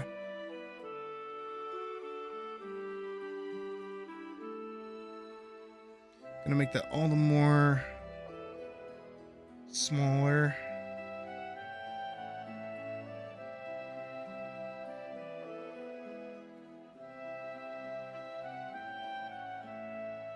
All right, this one's gonna get kind of messy, but it's the best we can do.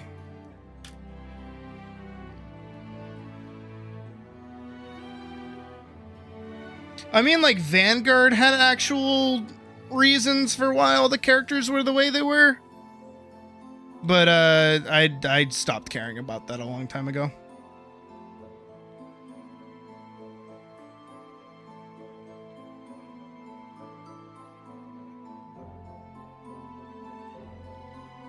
Because Vanguard, again, you gotta take all these narratives and all these pieces separately. Can't combine them. Don't look at them all the same. Whatever happens on screen is canon, not whatever I talk about. So back in Vanguard, the gimmick between all the races. Are there any penguins? I mean, probably. Hi, Penguin Man. So back in Vanguard, the reason why there were different races is you had the Selfs, you had the Nixie, you had the Tier, and you had the Stock. Plural.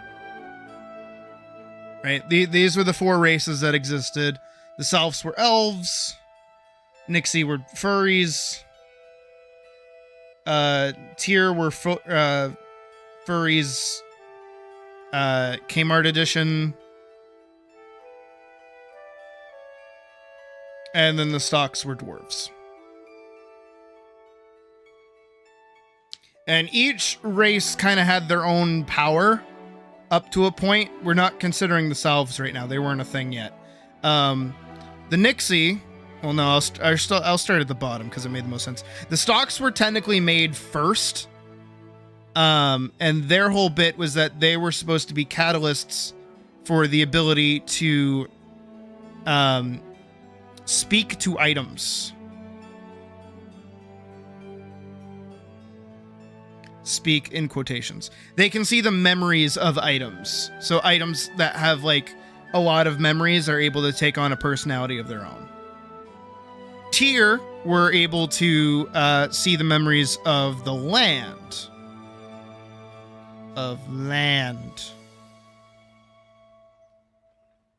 And then Nixie were able to see memories of ancestors.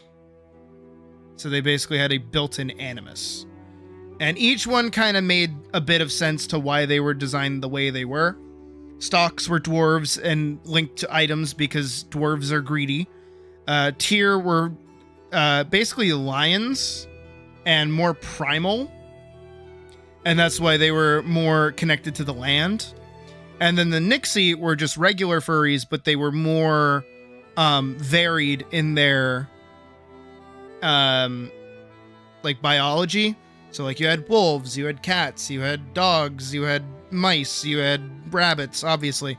So they were all connected by their own like genomes, like what made them, what aspect they were basically. And then Salves had none of it.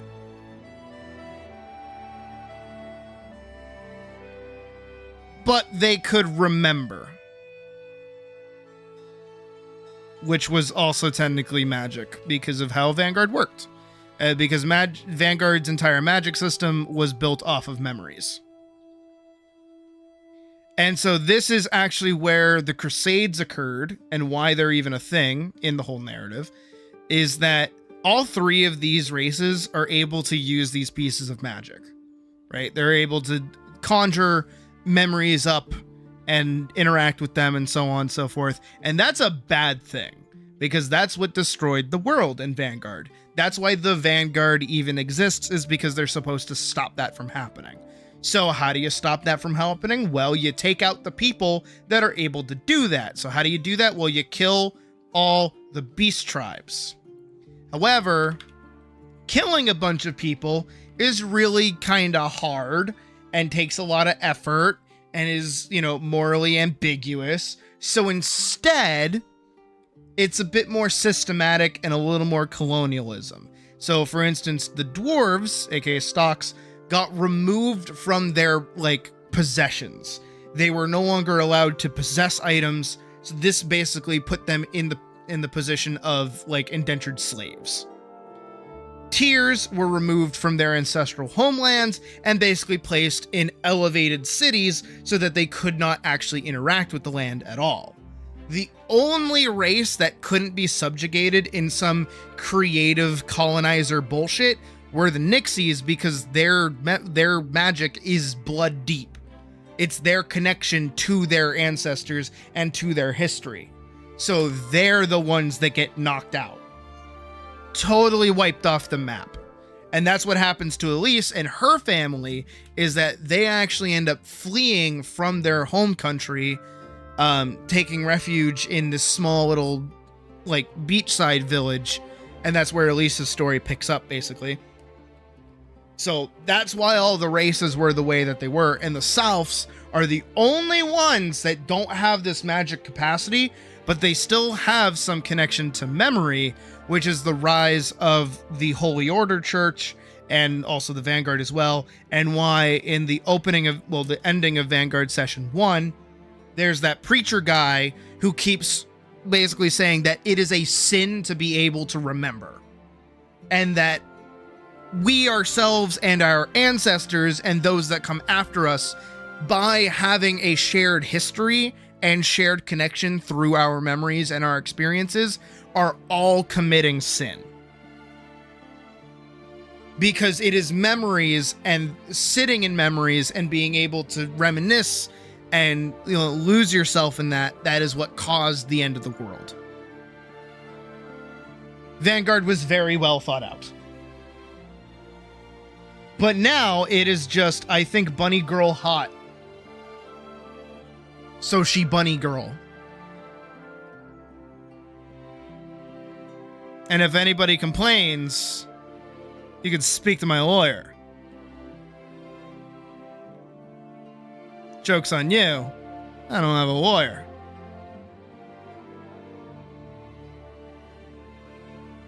So who the hell are you talking to?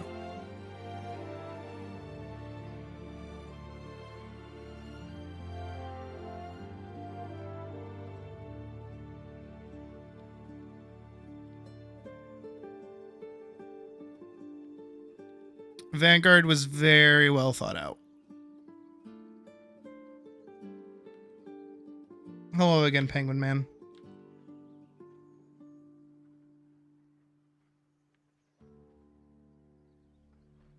Hope I have that as the right part.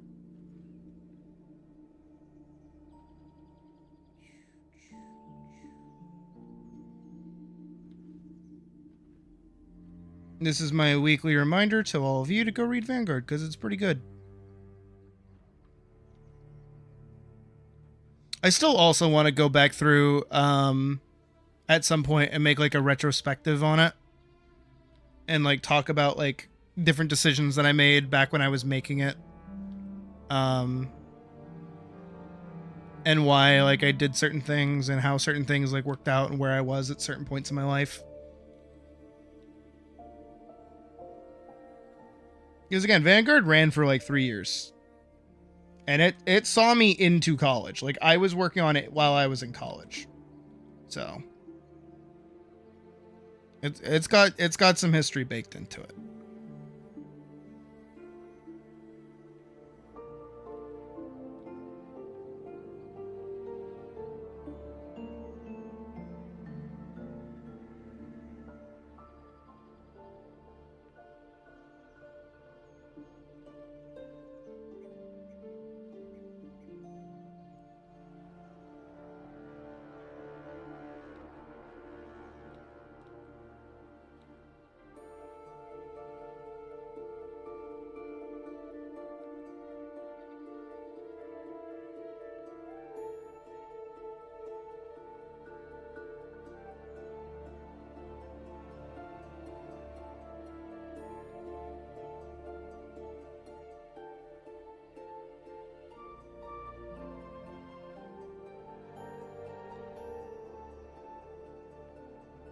Imagine me like working? What? Psh, no. What? No, not a thing. What are you talking about? Me like working on an animation and not just like rambling forever? Pfft. Who the fuck do you think you're watching?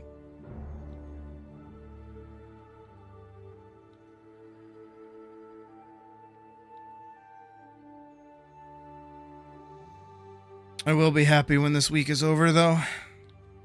Or not even necessarily this week, but just like tomorrow. Once tomorrow is over, I'll be very happy.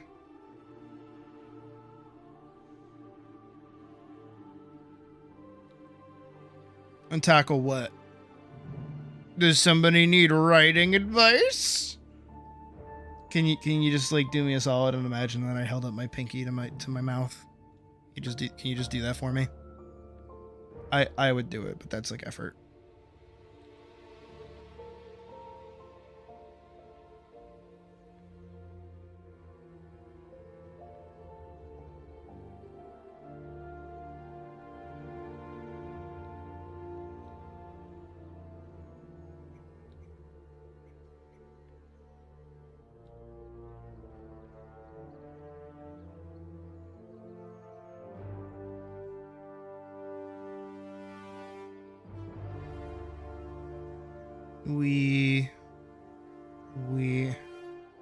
Right now we gotta hope that this like works. Because in theory it's been working this whole time, but like I don't know how it's gonna look once we actually get it started. Oh, another thing too is that I have to do like an in-between frame for when she starts running.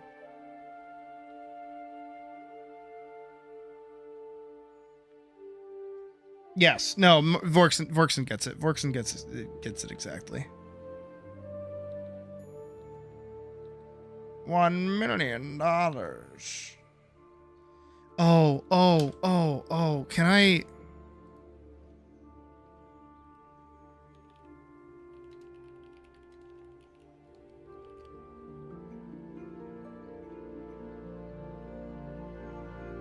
Accounts receivable specialist. Okay, I'm definitely gonna get copyright claim for this, but I don't care. I need it to be seen in this shot. This shot specifically. This is my personal hell, and I have a story attached to it. Good cake. My wife made it. My wife.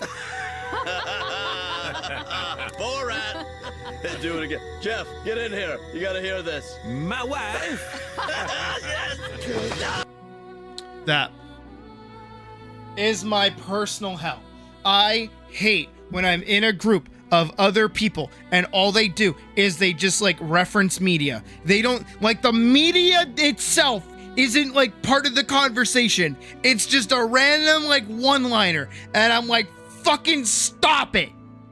It's not even it's not, what is it? It's not even like a stim or anything. It's just like, haha, somebody said 24, so now I'm gonna do the SpongeBob bit of, you know what's funnier than 24, 25, and everyone goes, ha ha ha, SpongeBob, I know that one. It's like, shut up! Shut up, I'll kill you! Oh my god! I will rip you apart! Ah! Sorry, I get irrationally angry when that happens, and it did happen the other night. When, like, during that section I talked about of when we were at the Fangfest, we were all in that little circle while everybody else was smoking weed. I was not, because I don't smoke weed. That is not me being like, haha, I don't smoke weed, but maybe I do. Like, I don't. You guys know I don't. They started just throwing out SpongeBob references, and it's like, it's not funny. That's not funny. Like, I don't think that shit's funny in the slightest. Like, I am not here for whatever this group's little dynamic is. I'm sorry, I prefer, like, actual comedy! I'm such a fucking hater. Like, I think I just hate fun. Do you guys also hate fun? Do we all just hate fun together?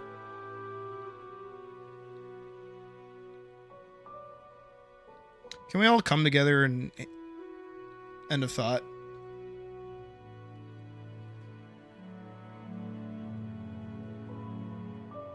I like that. I like that bit. That bit in Game Grumps is funny. When Aaron's just like, I like coming, and then they just like leave it on dead air for like a hot minute. All right, your bit has run its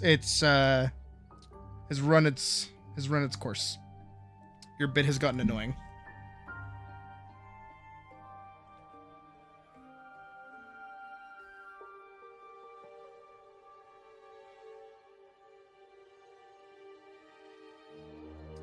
Here's your tail.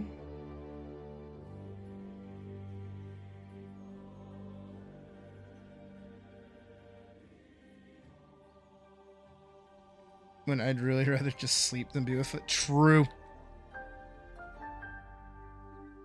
You don't hate fun, you hate nonsense. Also true.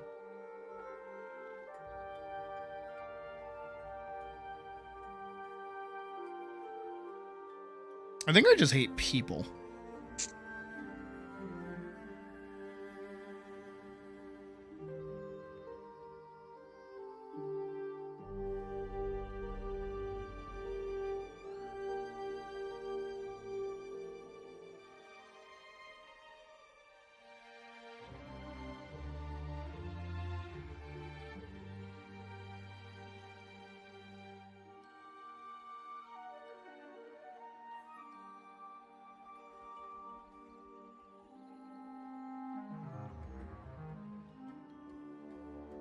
You know what? Yeah, there is a little bit of balance.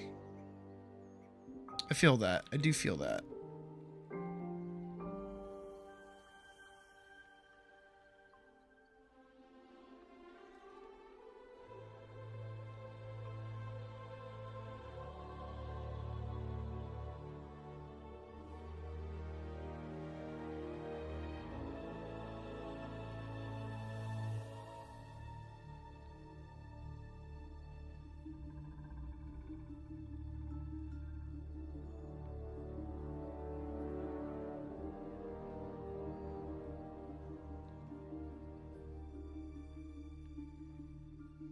You like people you hate. Actually, you know what? Yeah. I concur.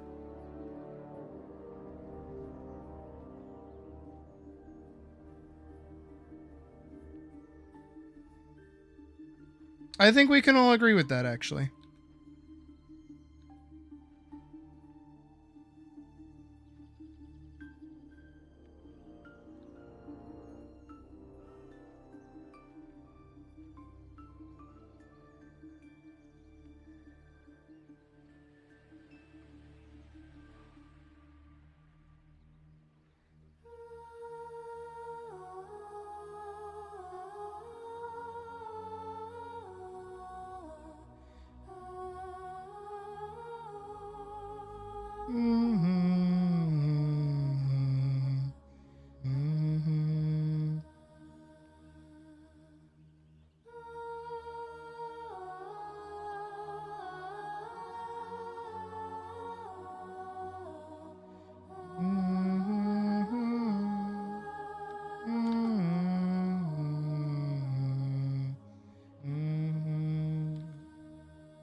Also, I'm really mad.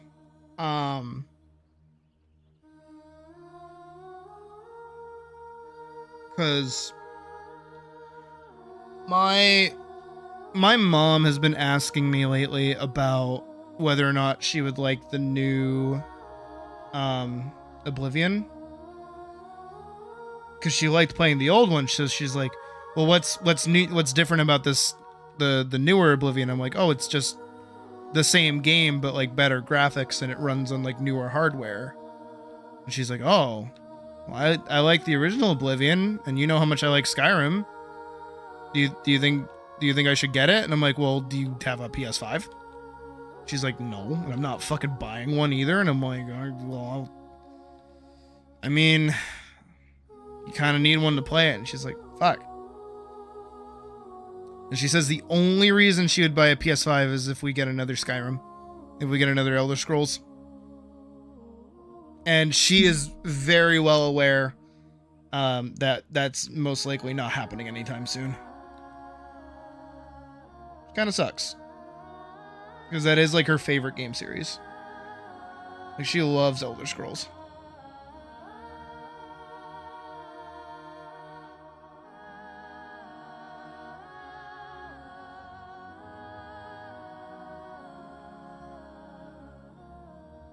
And I was trying to like also time it by telling her to play Expedition 33.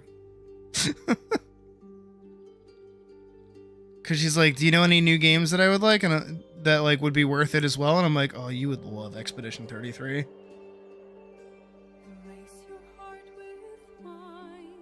I told her it takes place in France, and she like kind of lost her shit a little bit. She's like, oh, I want to play it. Even though obviously I'm bold-faced lying to her, but still. If the game can bold-face lie to me, I can lie to my mom.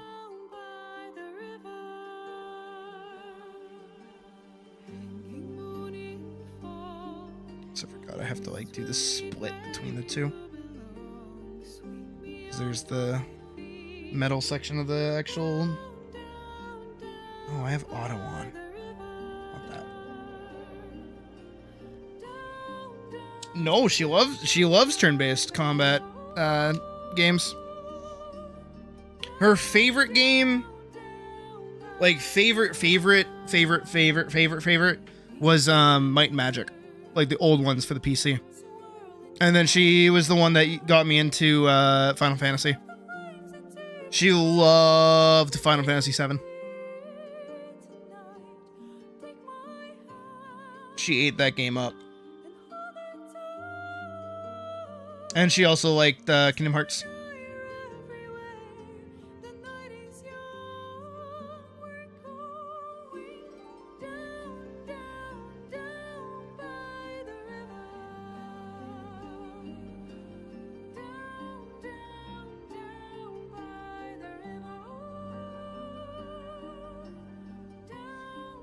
Exactly. I told her that.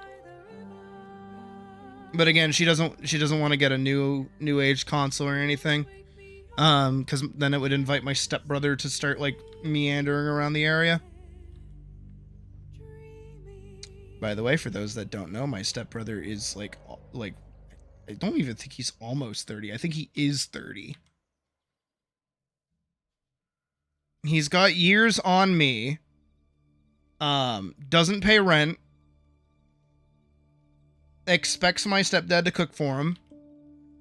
And then spends all of his time in his room playing Dungeons and Dragons. He does have a job, but he works at Kohl's in like the like what is it? The like Amazon return side of things. And he only works part-time. This is me entirely hating on my stepbrother. I think he's a total piece of shit because he treats my mom like shit as well. I still remember when we were moving into the new house. He didn't totally understand the concept that my mom and his dad had gotten married and we're not like, you know, oh, we're not a charity case here where your stepdad is, well, your dad is like helping us. No, we like live here. This is our house. Cause he used to call it his house. He's like, yeah, like, you know, it's cool that you guys like, you know, buy me food in my house or whatever. It's like, no, dude. My mom's house. Not your house.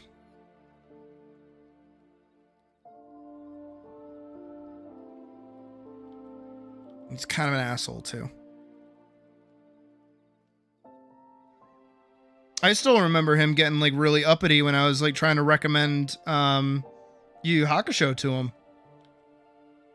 It was the summer I was like getting ready to go to college, and I used to like make dinner down in the kitchen. I think it was one specific night I was downstairs, and I was watching Yu Yu Hakusho on my little laptop that I had for college, and I was like making mac and cheese. I just really I wanted mac and cheese like really bad. You guys ever have that like a mac and cheese? Did I not finish? I didn't finish this like at all. Why don't I move on to making the next one? And there's like a little mac and cheese at like 12 a.m. or whatever.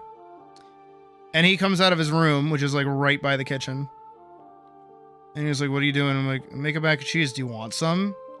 I wasn't being an asshole. I was like, do you want some? Like, I have way more than I'm going to finish. And he's like, all right, yeah, sure. So then I made him, I gave him a bowl. I'll see you later, mouse. No prob. You'll ask that question next chance. Fair. I got distracted, maybe. But he, fuck, what was it? I was just watching Yu Yu Hakusho and I was like, dude, you gotta watch this. It's like really fucking good. The characters are super fun. Like, everything about this is great. And I don't even remember what he said, but he's like, yeah, I guess it's like, okay. I'm like, nah, dude, like, I think you would like it if you gave it a shot. He's like, no, I wouldn't. And I'm like, holy shit, is that me? Like, is that what I'm like? When people are like, you would like this thing, and I go, no, I wouldn't. I'm like, God, I'm a fucking asshole. You like mac and cheese with peas and carrots mixed?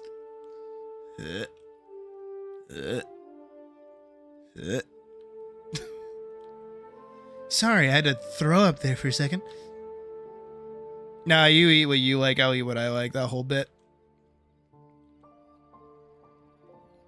Personally, maybe it's because I don't like boiled vegetables. I don't like steamed vegetables.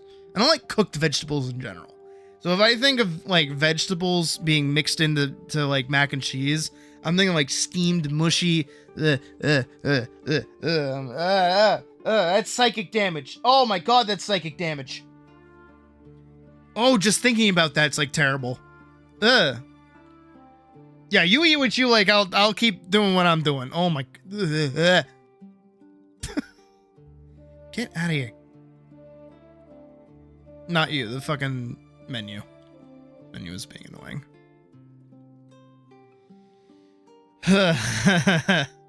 Now, don't get me wrong. I do like peas and carrots. I don't mind them. Just, with mac and cheese. Oh, and with the it's like Kraft mac and cheese. Oh, I'm thinking Kraft mac and cheese, like the radioactive, like, yeah. Oh my god. Oh my god. Ugh. That's like on the same bar as like SpaghettiOs. SpaghettiOs make me actually sick.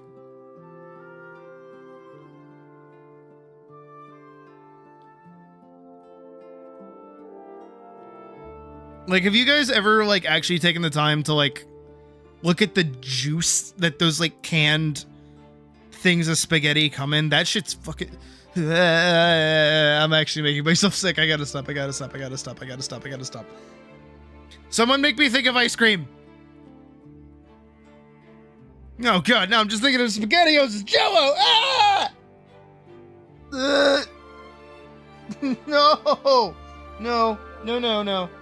No, I'm good. I'm great. You burned yourself with spaghetti? Fucking how? Oh. Ugh.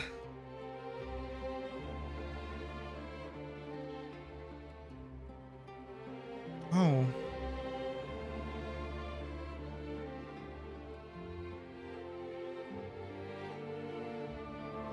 I don't want to see green, I want to see blue.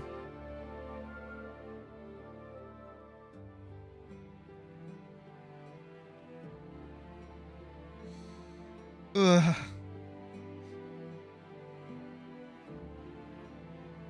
Nah, Jovial, you piece of shit!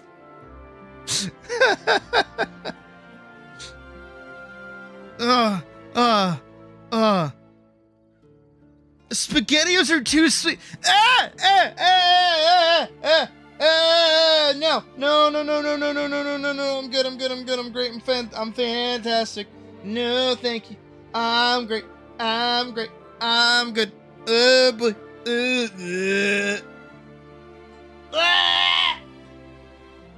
You know what this is reminding me of? Do you guys remember when we watched the Brutal Moose video when he was eating why am I being added? Ah!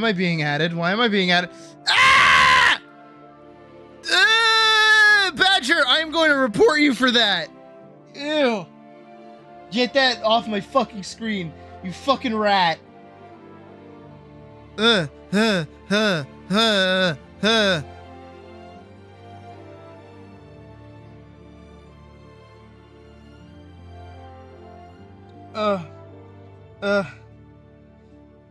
you guys remember the Brutal Moose video when he made the Jello, the like weird Jello fucking mayonnaise, ground ham stuff? I'm gonna cry. I'm gonna like actually cry. Oh my god. That is terrible. That is miserable. Oh, you're all terrible.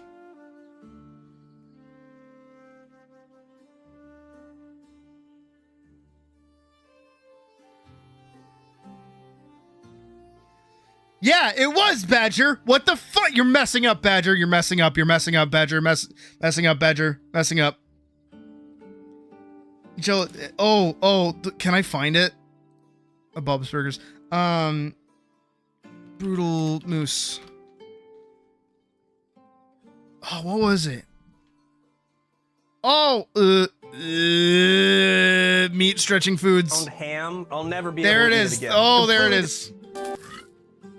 That's really rough. Oh my god. Ah! Ew. As I've always said, I love gooey foods. The gooier, the better. No, stop! No, why did I pull it up? Why did I do this to myself? Ah! No! I don't like it! Oh, it's so gross! Oh, it's so fucking nasty! Oh! Oh, accurate response! Oh my god! Okay, that doesn't count. That doesn't count. The second it hit my tongue, I freaked out. Oh, I went to. No,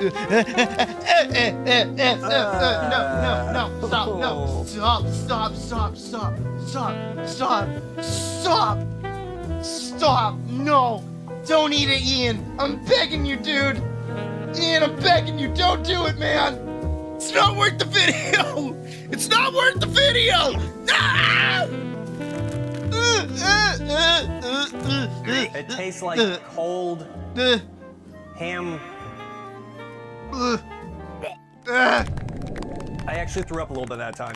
We're gonna try a smaller bite. No, don't try another smaller bite. Don't touch it anymore. Don't touch it anymore. Don't look at it. Don't even. It's a sin. It's fucking a sacrilege. Don't touch it. Don't look at it. Don't. No, Ian, please. No, I'm begging you. Oh. When I focus on. Don't focus on anything. The ham chunk, I can get through it. But I think my body really senses that I shouldn't be eating this because it's like fight or flight. Oh, that's for response, kids. You know? Oh, that's for kids. Oh, that's for kids to.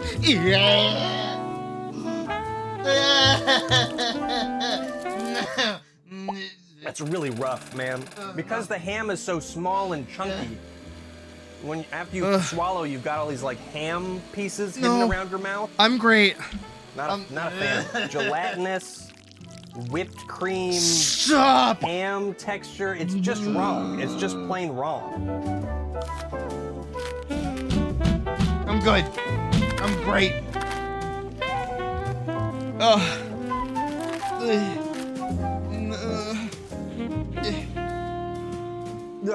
Have you okay.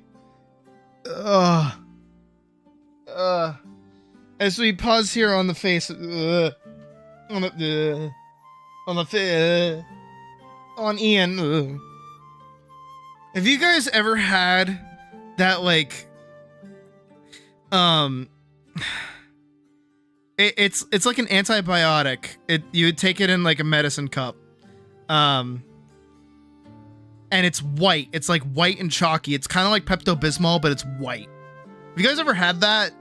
I don't even know what it's fucking called, but I used to like occasionally have to take it for like flu-like symptoms, or if I was like really sick. And part of it was I couldn't eat it. I couldn't take it on an empty stomach. I would have to eat something before drinking it. That's what that looks like. Like solidified. It's so fucking nasty. And that is what Badger just did to me moments ago with the fucking hot dogs. Oh my god. Hot dogs. And SpaghettiOs in the thing. I'm glad we can all have this collective experience together. Oh my god. Anyways, back to drawing big titty bunny girl, right? No problems. No problems. No issues.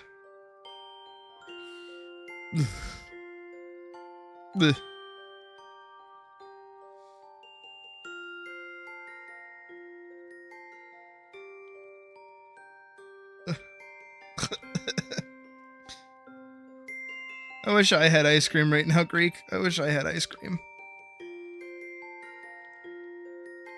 Also, my favorite ice cream brand is by and far technically Ben & Jerry's. Because I feel like they're kind of the only ones that exist anymore. I mean, Friendly is local. Is pretty good. Watching Thought Imperium's thermite-powered instant hot dog video. I don't think that's a palate cleanser in the slightest. If anything, that sounds like it's gonna do more psychic damage to me. So there you go, guys. If you're ever doing a D&D run and you need some way to deal psychic damage to your players, just have them think about that. Everything that we've just gone over the past like 10 minutes. That'll go over well, I bet.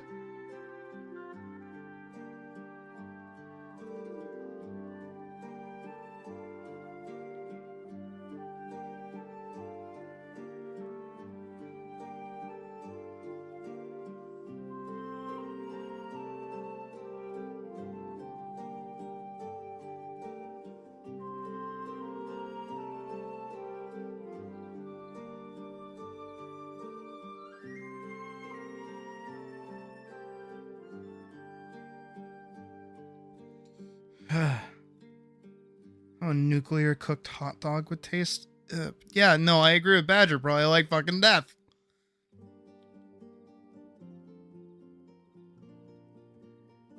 A nuclear cooked pizza.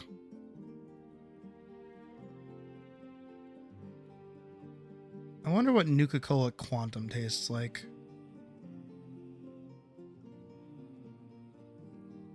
You don't want to carry a hot dog in your butt. Let's be honest, who boils their hot dogs? I did. It's the only thing I knew how to cook when I was younger. Is this the Sydney trauma dumps on chat part of stream?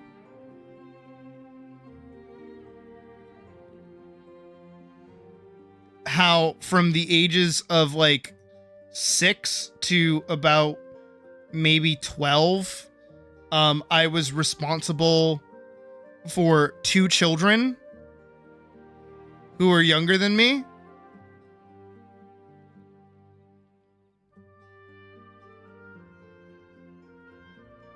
Who are my brothers. You're as older than me, as equally as stupid. And when I was 6, I was put in charge of cooking for both of them. I wish I was joking. I had to cook for my 2 brothers. Well, not so much 6, maybe more like around like 8 to 9, roughly. Not so much 6. Maybe closer to 7, depending. Because my middle brother was born in 2006, my youngest brother was born in 2008. So those numbers might curse some of you to realize that you're old. But the only thing I knew how to do was take a pot, put it on the burner until the water got so hot it started to boil, and then I would put 2 hot dogs into the water for about 3 minutes. And then I would take the hot dogs out, cut them into pieces, and then serve them with a side of ketchup, and then give that to my 2 baby brothers. And that was the only thing that they would be able to eat for the majority of their growing youth. How my middle brother grew to be taller than me, I don't fucking know, but that's okay. Yeah, that's the only thing I could cook for them, and that's because my mom, who I love my mom, would work until from 2:30 to 12 a.m. Coming home usually around like 12:30ish. Right? So 2:30 p.m. to 12 a.m. I would get home from school at 3:30. So obviously, I'm not seeing mom during the weekdays too frequently. And my dad would come home at 6 p.m. from his corporate job, but he was a piece of shit, so he would go grab a beer and then go sit and either watch Top Gear or Formula One, depending on the time of year. He would watch one of the two. And then he would be like, Sid, go make your brother's food. Fuck you. And then I'm like, okay, I guess so. And then I would make my brother's food. And then also on top of my dad being a total piece of shit, he would make me do my maths homework, right? I'm stupid, me dumb in the brain. My brain's smooth brain. And my dad was one of those fuckers. You guys know the ones, right? That like when you're stupid and you don't know something, especially when you are like anywhere from a 6 to 9-year-old child who is in school to learn things, who doesn't understand things, he will then get mad at you and insult you and make you feel stupid because you don't know the thing instead of helping you figure out how to do it. So he would do that while I'm sat at like the kitchen table with my maths homework of like fractions and shit, and I'm stupid, so I didn't know how to do any of that. So then I would stay up until that magical number of 12:30 at night, right? I would stay up till 12:30 at night for my mom to come home and be like, why the fuck are you still awake? Go to bed. So then she would free me with my homework not being done because my piece of shit father never taught me how to do any of that. And then I would then go to school, tired as fuck and want to go to sleep all the time, for me then to miss class because I want to sleep, only for then me to go back home and repeat the cycle anew. And then because I was also stupid, my dad would like hit me. Child abuse, haha. But he wouldn't hit me like, you know, a smack on the butt. You know, no little smackaroonie on the butt or nothing. No. He would full on like deck me in the schnoz. Like the schnoz. For funsies, I guess. And I'd be like, eh. And it's because of that I now have degenerative brain damage and will eventually die of it. So that's cool. Thanks, Dad. Couldn't have just made hot dogs for the kids or nothing, but nope. Had to cause me severe brain trauma. What a piece of shit.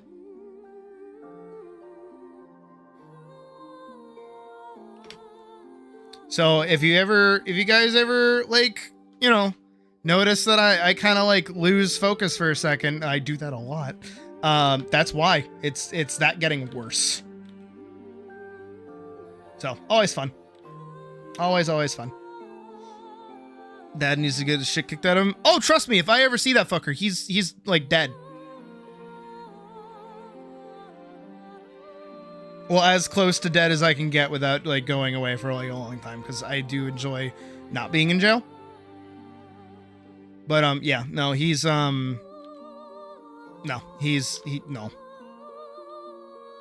He's part of the reason I learned how to box in the first place.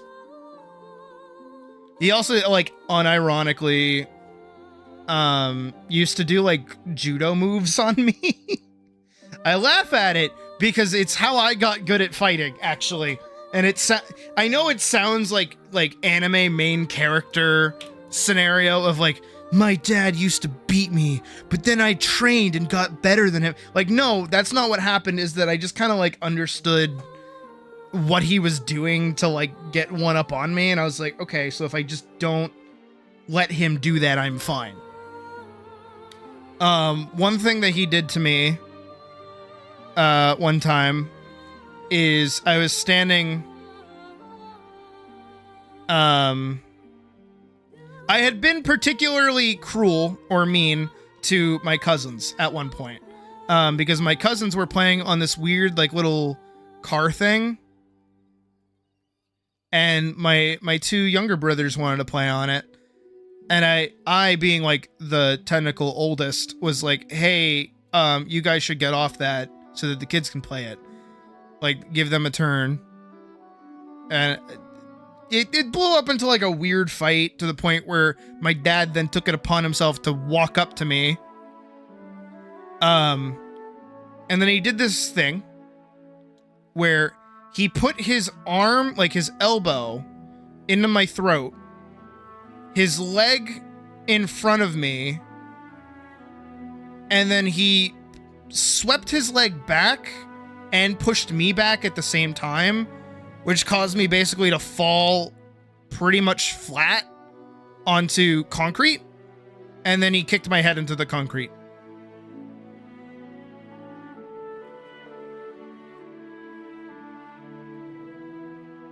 And then this was like the moment, by the way.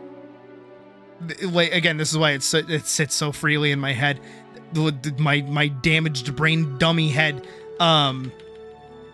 That's like the moment I went back, because we went back home like almost immediately. My mom let him fucking have it, by the way, after that.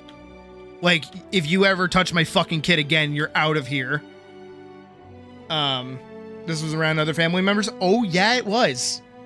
It was around his parents. I know it's not, well, I want to say like I know why it happened, but it didn't happen, but it did. Basically, my dad began to actually have like a lot of pent up rage against me, which is like wild because I was like a stupid 13-year-old at the time. But when I was 13, I had like a big interest in computers. If it's not evident by our whole bit that we were going over earlier, I really like internet, like, you know, history. I used to like coding a lot. I used to like building computers. And my granddad, who's a cool dude, he's a very cool dude. I got in contact with him a bit later. I haven't heard from him in a while. He went to hospital a while back, but I haven't heard back from him since. But he did go back home, so I assume he's okay. He might just not be able to get to the computer or anything, which is crazy for him. But I've talked about him before. He was on the team that basically designed the 3D graphics that we have nowadays, which is kind of fucking insane to think about. He's like a, if you've ever seen, oh, what is it? Bunny, the movie, the film. If you've ever seen this,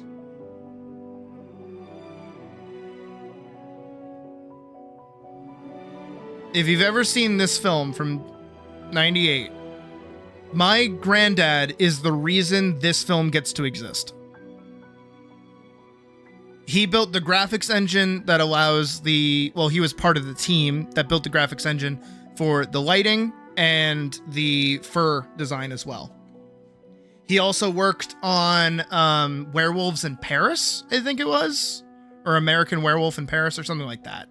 And he worked in a lot of different 3D CGI, like early CGI films, which was kind of crazy for me to learn about, especially when, you know, I basically asked him for help when I went to college because he has a lot of money, obviously. He created computers. But I asked him and I told him, hey, I'm going into animation. And he just like vomit dumped me all of this stuff that he was like, you know, he had been a part of, which was crazy because, again, if we go back to the story I was telling, he is like the guy that has built computers since like the 70s.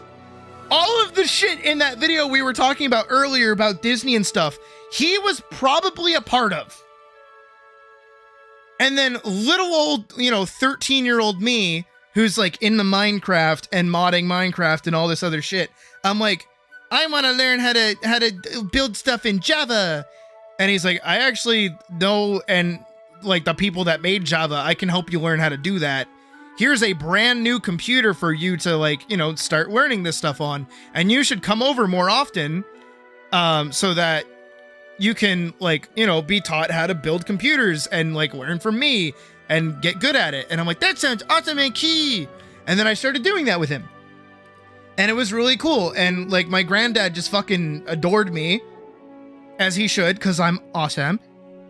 And my dad hated it. Because my granddad hates my dad. Because of fucking course he does. My dad's a piece of shit. My granddad has gone on record saying that my father is a failure. And a miserable waste of a man. We stan Sid Grandpa. We do. He is great. We love him. And so, of course, you know, suddenly this child is getting all this attention from Daddy Dearest. This made actual Daddy Dearest not too fucking pleased. So he starts taking my computer, the one that my granddad gave me to learn how to code on, basically turns it into a gutted work computer, so it can't do jack shit. So I'm stuck with an old Toshiba like 2011 netbook thing that could barely like load like GIMP or anything like that.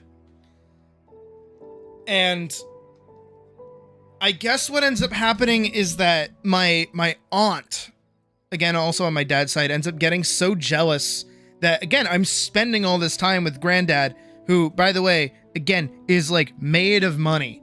Like this guy owns a nice house in a nice part of Massachusetts that's like worth at least like a mint, like a fucking mint, right?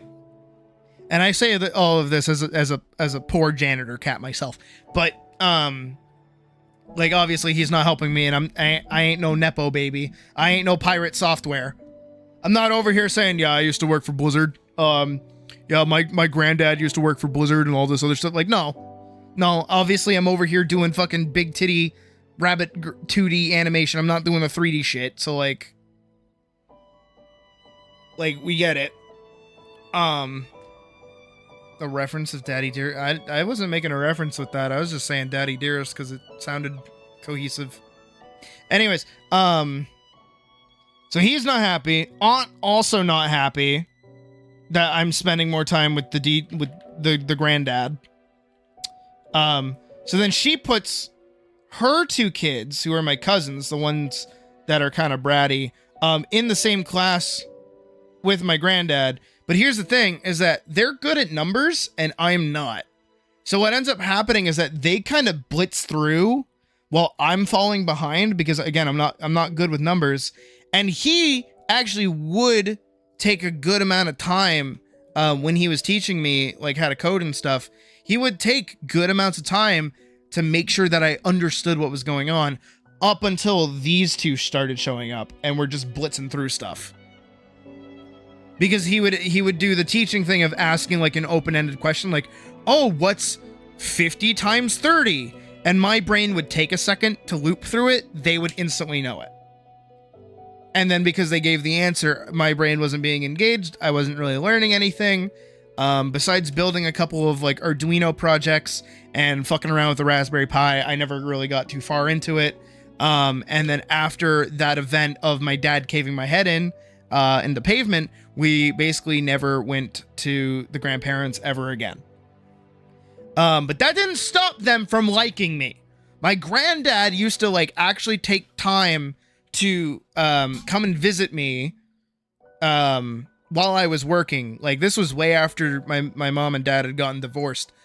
He would show up when I was working at Barnes & Noble. He would get a coffee and he would sit in and we would talk for a little bit and he would vibe and then he would go. Even when we used to do like kid drop-off stuff, because my dad walked out on the family, by the way. But he was court mandated to have the kids for about a weekend, roughly, just to keep the parent system going, I guess. And so every time we would go, the grandparents would act as a liaison to basically take the kids to the fuckwit. Probably because he was afraid I would cave his head in, because I would have. But every time he would see me, he would make sure I was doing okay. He'd give me a little bit of money on the side, and so it was pretty nice.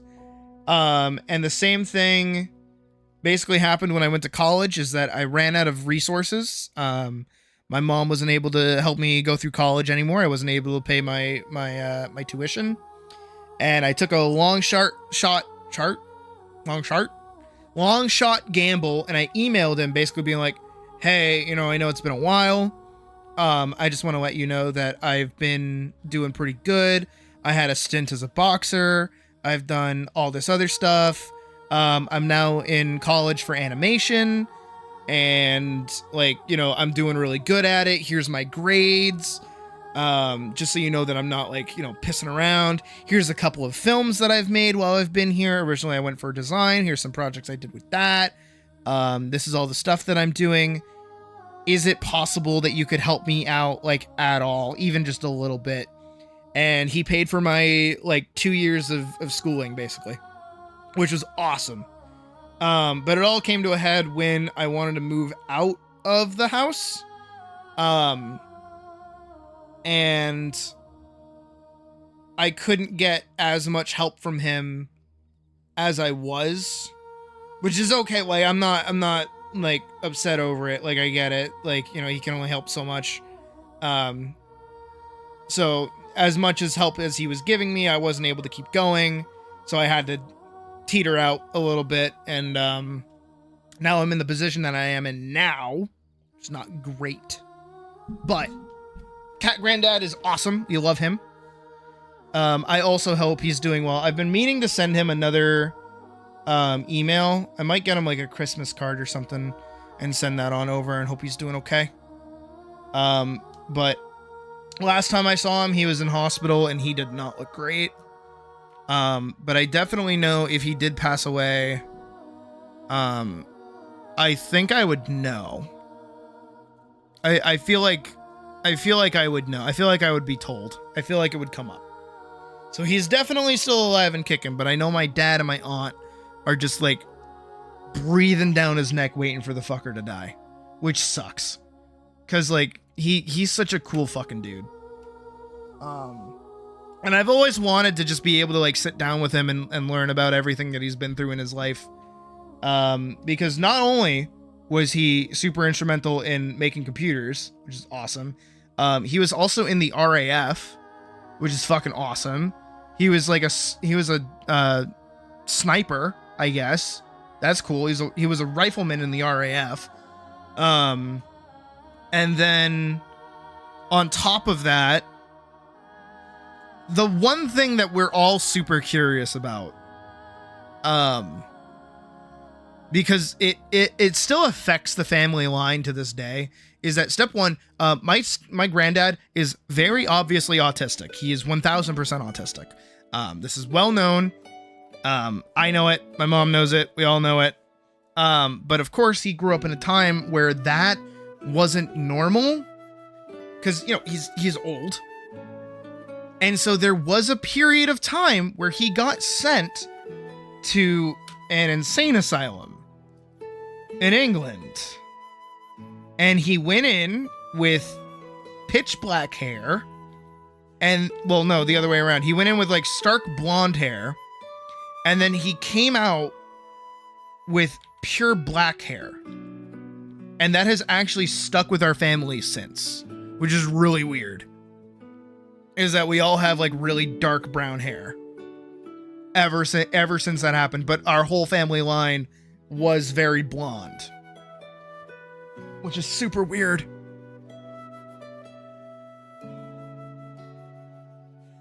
And he also grew up on a pea farm. He was a pea farmer. He was your good old fashioned English pea farmer. He was farming peas. Which again, going from like pea farmer to insane asylum to fucking RAF sniper to man creating like the RTX on, RTX off shit. Like, how, dude? How'd you do that? They don't make them like they used to. Now they make deadbeat dads that like don't know how to father children and drink beer and watch Top Gear and Formula One. And that was the Sid trauma dump portion of the stream. You're welcome.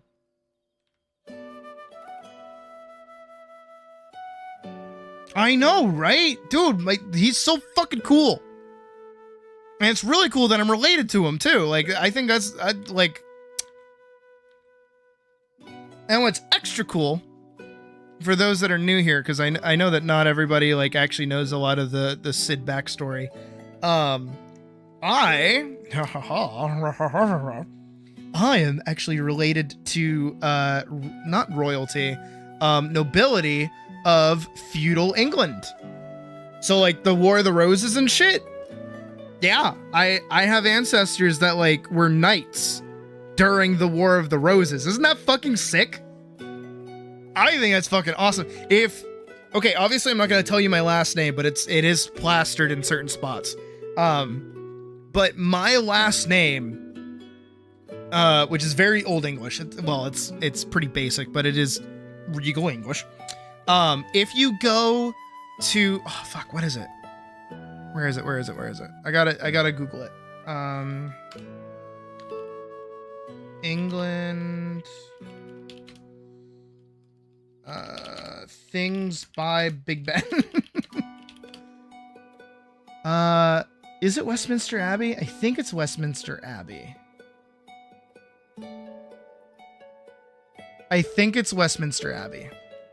Westminster Abbey. Carvings in ceiling.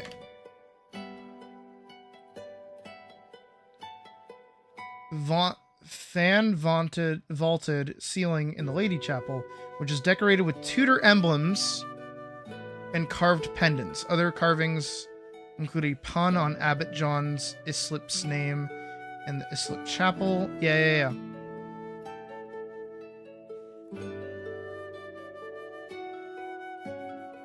I didn't get... So, my mom did take us to England, a while ago.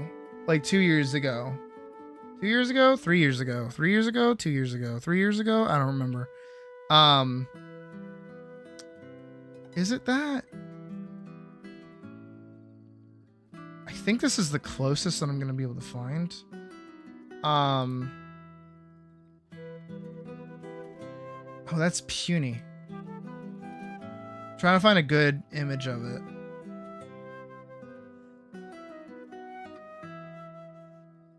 I think this is probably the best image I can... Well, I don't want to save the image. I just want to open it in another tab.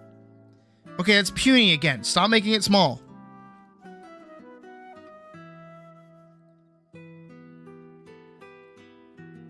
Okay. So apparently, in this image, from that I'm looking at, I don't know if this is it, because again, I wasn't able to go in. But my mom tells me of this story that in Westminster Abbey, somewhere on the ceiling, I assume it's here because these are like crests. Somewhere in, like, on the ceiling in Westminster Abbey, there are carvings of names from different knights. And one of them is my family name. And then also on top of that, in Tarrington St. Clement, if I pull this up, can I find... Oh, there he is. Image in new tab. So this is a church in Tarrington St. Clement, or chapel, whatever you want to call it. Yep. These two graves right here. This one and this one. These two are my ancestors who passed away in the 1800s. They share my last name. This is all Tarrington St. Clement is also where my grandfather grew up. That's where his pea farm is located, or was located. I don't know if it's still there or not. But yeah, right here in this spot, I have been here. There is a picture of me standing next to these two graves. In this spot here is where two of my ancestors are buried. And I mean like old ass ancestors, to the point where we still carry the name. Which is just really strange. It's also really weird that I got to go here. And you could tell that this place doesn't get, listen, the ARG goes crazy, I know. You could tell as well that this church does not, in fact, get visitors, because when we showed up, a few police cars appeared and then just kind of started hovering in the area as a gaggle of 5 fat-ass Americans were walking around this graveyard. Being very loud on a Sunday, like a Sunday afternoon. So, clearly, we were not a common sight. But yeah, right, these two, right here. Which is extra crazy. I wish I could pull up the picture, but it has my face in it, so I don't want to do that. If I go back and I find it, I'll edit my face out and I'll post it later. Not that it would, like, it could just be some random person. It wouldn't even need to be me. But y'all should believe me. What are these Yanks doing here? Don't even get me started. Do I tell the story again? Do I tell the fucking, because I mentioned it in the briefly that, like, I wanted to move out. And that's what kind of caused me also to stop going to college. Going to England is partially the reason why I wanted to move out. Is because traveling with my family was such a fucking nightmare. I was like, I want out of this fucking house. I don't want to be here anymore. And I was like really, me and Puck were like really into each other. So I just moved in with her. And I've been living here since. And this weekend, she's actually going to go look at a new apartment that is in Boston, which is kind of cool. So it means I'll have easier access to like conventions and things, so I can go to those, get more out there. I'll have my own room too, so that'll be neat.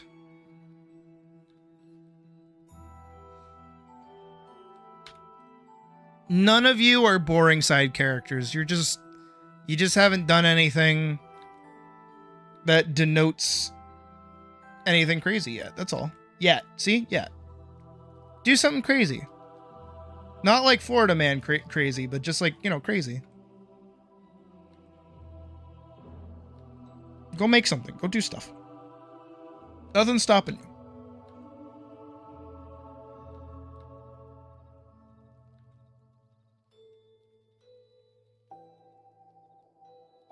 You think I want to sit and just be like a regular boring person? Just go into like a regular 9-to-5 job? Like, I would actually jump off a bridge. Hell, actually, I did say that to my coworker back when my car first ate shit, and she was like, yeah, you could pick up extra hours at this place. And I'm like, no. If I work another job, I will literally just like commit not alive anymore.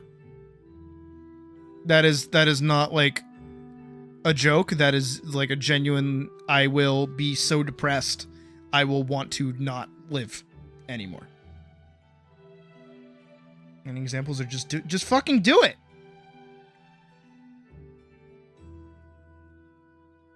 Make something. You're okay with being a side character? I mean, hey, you know, every story needs a side character. It's okay. The Florida Man.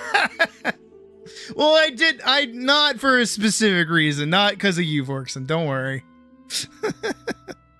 Just because if I say go do something crazy and then you go do bath salts and eat someone's face off, I don't want that coming back to haunt me as, well, Sydney said to do something crazy. Not that kind of crazy.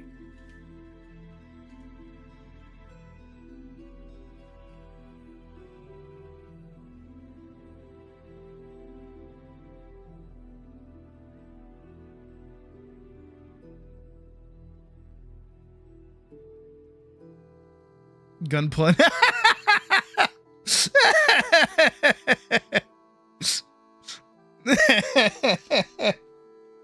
It's my brother right now.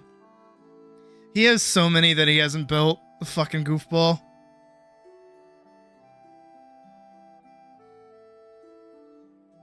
Hey, again. Look, okay. Real talk for 5 seconds, right? I never talk like this. Y'all gotta be the suspiciously fucking wealthy furries so that you can donate to me so then I can vicariously live off of your income. That's what we gotta do here. That's our little symbiotic like relationship here, is you pay me the money that you work hard for so I don't have to work hard. It just makes sense. Okay? It's just fine. You pay me money to do nothing, please and thank you. You're in debt.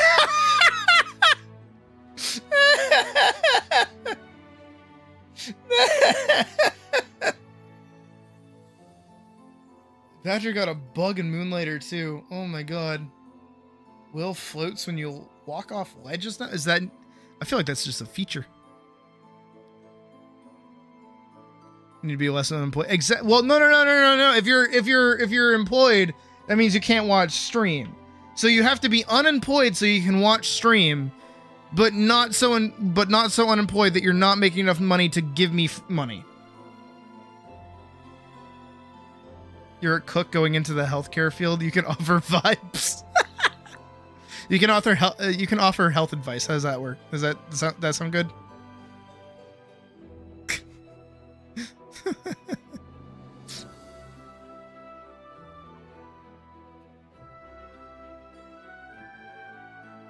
I still have like a whole ass animation to do.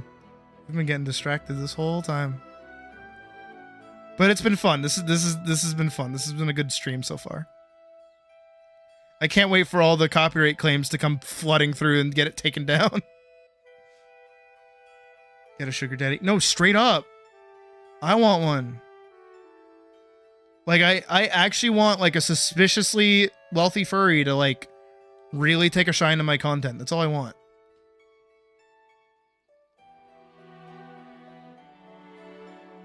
None of the boring dystopias. Exactly. See, you guys are picking up on what I'm putting down. You guys get it. Subscribe to the $25 Patreon tier.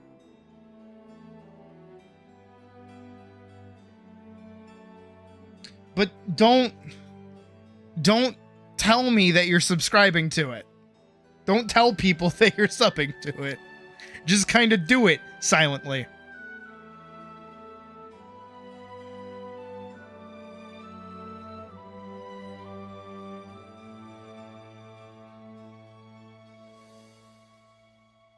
Don't worry, I will be told that you sub to it when I get the notification on my phone.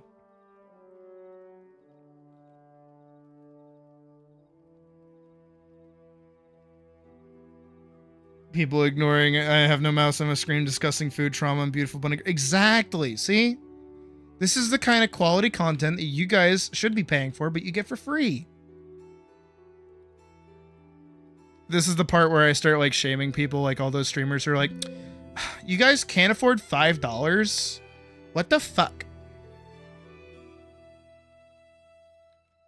Like, you guys can afford to complain about, you know, inhuman horrors beyond your comprehension, but like, you guys can't give me $5?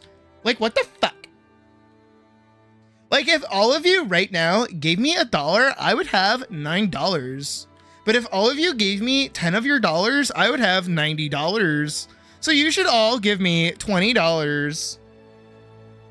Like, what are you gonna use it for? Coffee? Pfft, come on, get with the program. I hope the voice is making it clear this is a joke, and I'm being a piece of shit. Instead of shaming you for your money, shame us for. Yeah. Oh god, yesterday was worse. Something DSP. Oh, DSP! I haven't thought about that name in forever. Oh my god. Oh.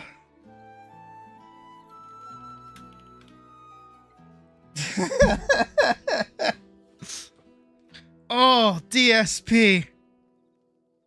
Oh my word. I was thinking more along the lines of that one chick. Who's that one chick?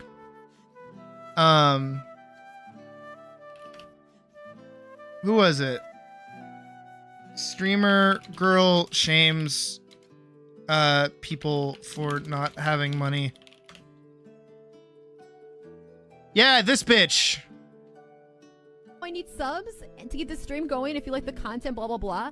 How that results in 0 subs. There are regulars here. $5 a month. How do you have hours of time to watch me and not $5? I don't know. What are you doing with your life where you have hours of time to watch me and not $5 to provide for the content that you're watching? Because it's like people just really have no. What really content are you providing? You're just complaining about people not giving you. Oh, it's old Charlie. One thing, nobody respects 5 her years as a ago. content Oh my creator. god. And I'm not gonna mention this streamer by name because I'm pretty sure she loves negative publicity. She does fucked up shit all the time just to get her name out there. She subscribes to the idea that all publicity is good publicity. It's crazy but seeing fails old to Charlie. My realize that god. when you as a person are your own brand and rely. He used to have like not long on hair. Shaming people into giving her money, and it's some of the most pathetic shit I've seen. Really? Okay, I definitely feel like I'm terminally online because, like, I know a lot of shit that other people don't, which is just surprising to me. Seen on Twitch, and I've seen a negative public image. Fucking hate this bitch. There was another girl that did the same thing. Oh. Yeah, this guy. Wait, did someone give some subs? Ah, bro, you didn't have to. Can I, give that money back? You're such a sweetheart. I could never, but you're such a sweetheart. Is there any way I can give their money back? Oh, you Like, I would, that's my money now, bitch, but like... TikTok white girl gets rejected by every rate. Do I want to click? Oh, I think I know what this is. You see this? We want this. We love this. We need this. I think I know what this one is. Yeah, we don't need this. As a member of the African American community, we would like to humbly decline your offer. Since you don't want your own race, maybe the Hispanics will take you instead. So sorry, you have been declined. Thank you for the referral on that, but the Hispanic community, we're gonna have to pass on that. You could check the Asians though. As a representative of the Asian community, after careful consideration, unfortunately, we cannot take her. She will also be banned from ever taking out Chinese again. Though, we will offer her up to the Indians. After a not-so-thorough examination and as a member of the Indian community, we would also like to humbly deny this offer. Maybe the Egyptians would this be one interested. warms my heart. Yeah, I'm sorry, but there's no way. Gotta pass this one back to the white boys. No.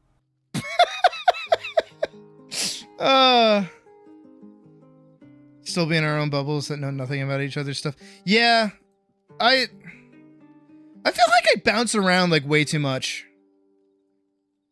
Oh, this bitch! Oh yeah! No matter how broke you are, if you have time to watch Twitch, you have $10, truly. If you don't have $10, you probably don't have time to watch Twitch because you should be working. You should. This fucking bitch, yeah! A ton of money. So being like, I'm broke, I can't afford to sub, that doesn't really track. What you mean to say is, I'm so irresponsible with my money, I can't support the entertainment that I enjoy. Yeah.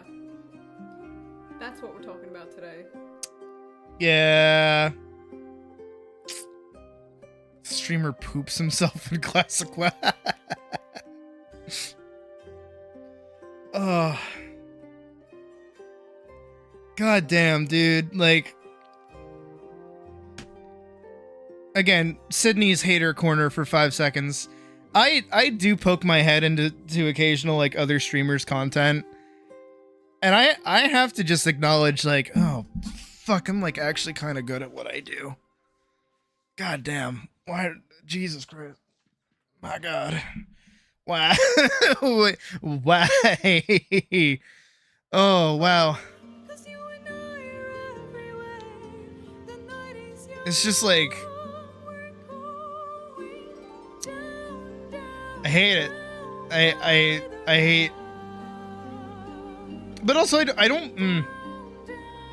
don't feel like streaming is that hard. I just feel like people don't understand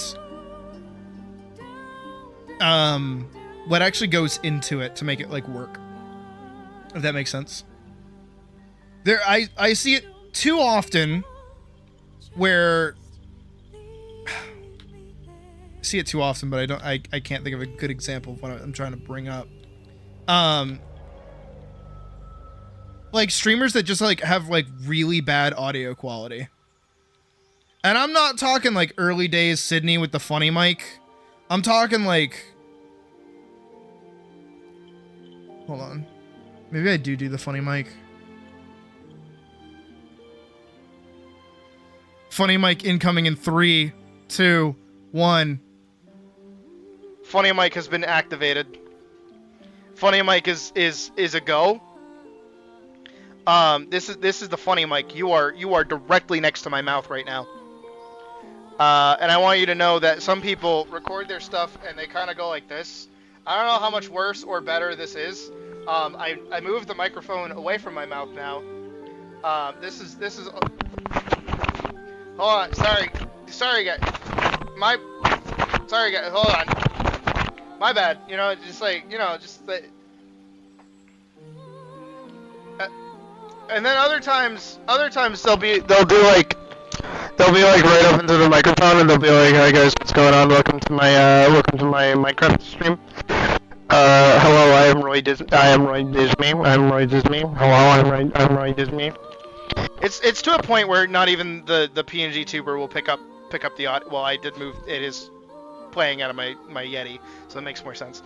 But it's like, look, this microphone is what I started streaming with, right? And you can kind of hear me. And one of my most cringiest things that I know about my early days in streaming is you could fucking hear my every little grunt. I still probably do it, but you can hear me like gasp for air. Or I'm like,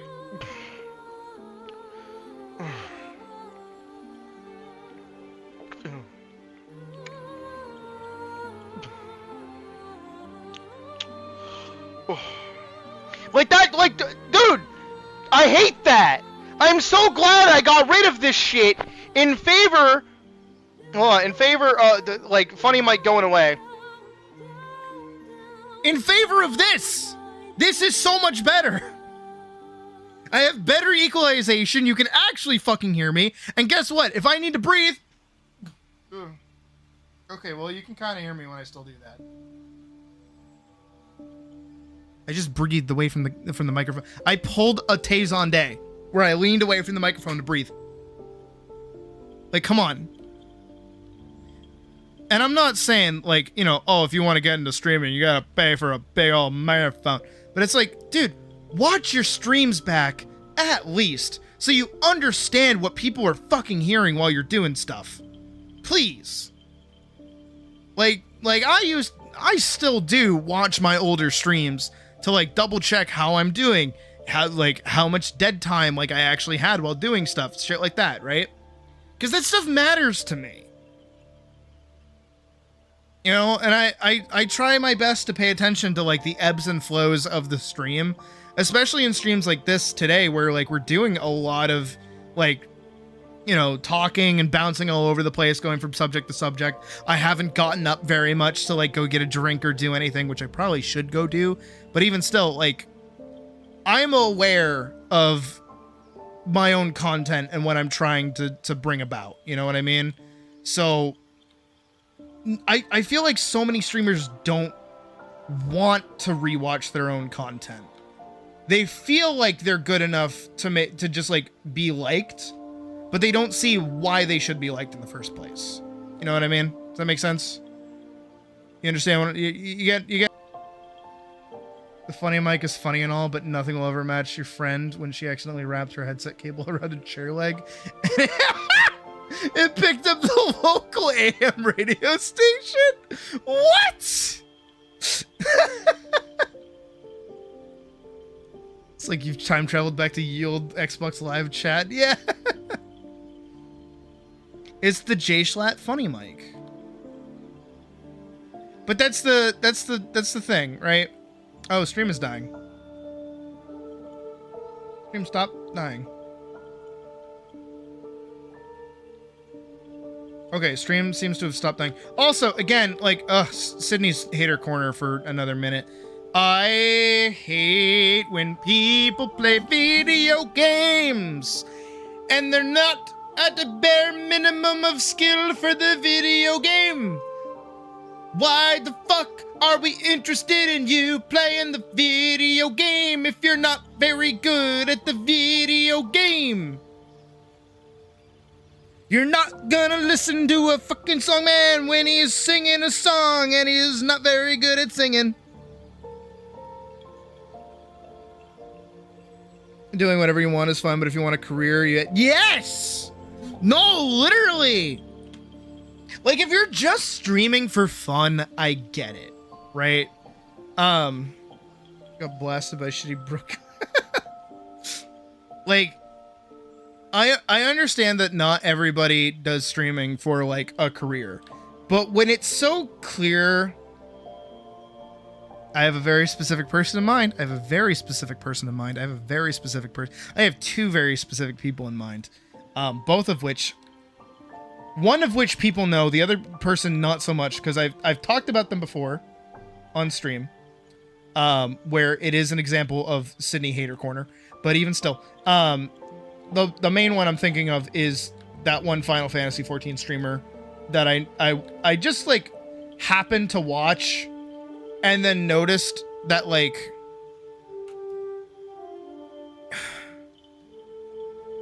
how are you not gonna have all your buttons on your hotbar? How are you gonna have not all of your buttons on your hotbar and then also play at level 100? How are you going to do that? How are you going to do that to me? How am I going to enjoy watching you play through dungeon content in Final Fantasy 14, which is already a slog to begin with and super fucking boring, only for you to be playing DPS and not have all your buttons on your fucking hotbar? How are you gonna do that to me? Why are you gonna do that to me? Why? Like, that's such. That's actual psychic damage. The only answer is because people might want to see someone play their favorite game for the first time. Yes, but when you're at level 100 and you're playing max level dungeons, why do you not have all of the buttons on your hotbar? Why? Where's your you need your AoE on your hotbar. You're playing DPS. You need to be doing damage. Please put the fucking AoE on your power. Please, I'm begging. I'm actually begging. Like, hater moment. I know. I'm so sorry. Oh my god. As soon as a DPS loss. Okay, fair. Me dying is a DPS loss. Fuck you. Oh my god. And then... Oh, stream is still dying. What the fuck? Stream, stop dying.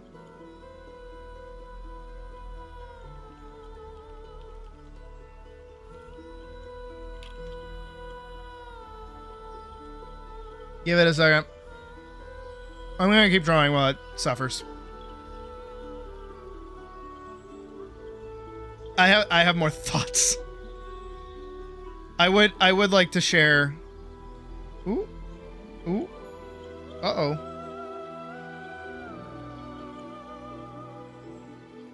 Girl. Stream cut out. That's not good.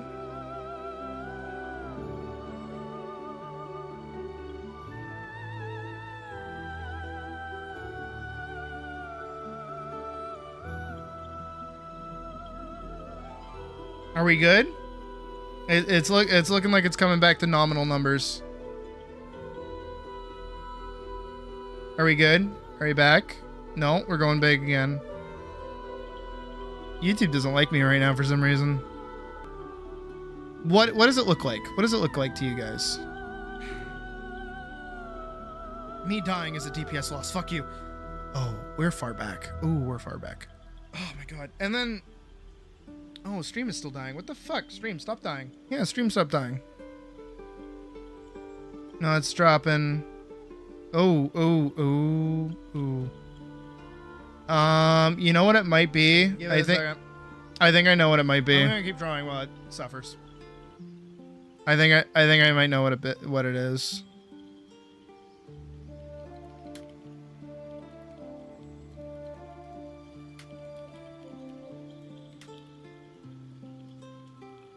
Okay. Time I hear a bitch at you for using paladin. Yup. Trust me, as an old time paladin man, yup. Clemency gets people pissed. My god. So again, we have new people that don't know old lore or old history. Badger knows who I'm going to talk about. Vorkson knows who I'm going to talk about. Maybe a few other.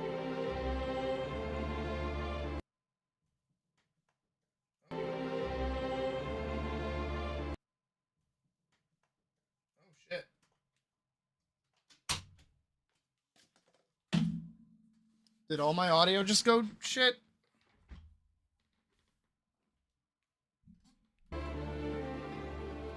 Okay, that's like a computer issue now. It's not just stream. I also grabbed a Diet Coke.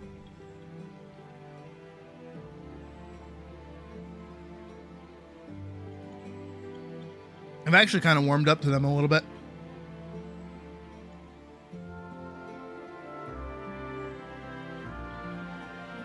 All right, are we nominal? Are we good? YouTube, we good? We good? We kosher?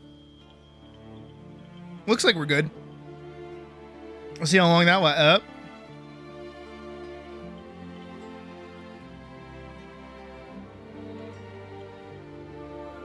I'm gonna go put on the AC, see if that helps.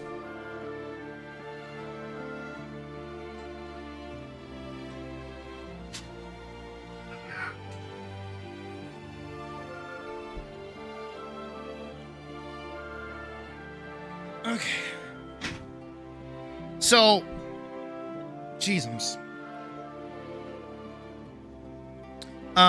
We once had a viewer a while back who is very prominent. They were very prominent in stream. They were a good chatter.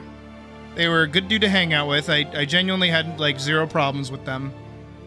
But they kept doing this thing that really got on my nerves, where they would actually kind of talk down to me a little bit. Just from like a perspective of being a creator, right? Is they kind of didn't treat me super well. There were definitely moments where they would try to like impress either me or other people, and I'd be like, the thing that you're trying to do isn't that like crazy. Which, you know, might just be me being an asshole, but even still, it's just like, I don't know, like I wasn't impressed by anything. But they always tried to like hype up their work, like their artwork. But they never wanted to post it in the Discord or anywhere for me to be able to see it, or for anybody really to be able to see it. But they were always talking about how they were working on stuff, or how much like when they worked on stuff, they'd do this and that. And it all came to a head during like a pretty, you know, uppity argument where I'm like, you don't really post anything and I don't see anything from you like ever. So like, I don't get where this ego is coming from. And I'm like, can you show me your work? Like, you know, show me your work. I want to see what you're actually doing so I can, you know, figure out like where this is coming from.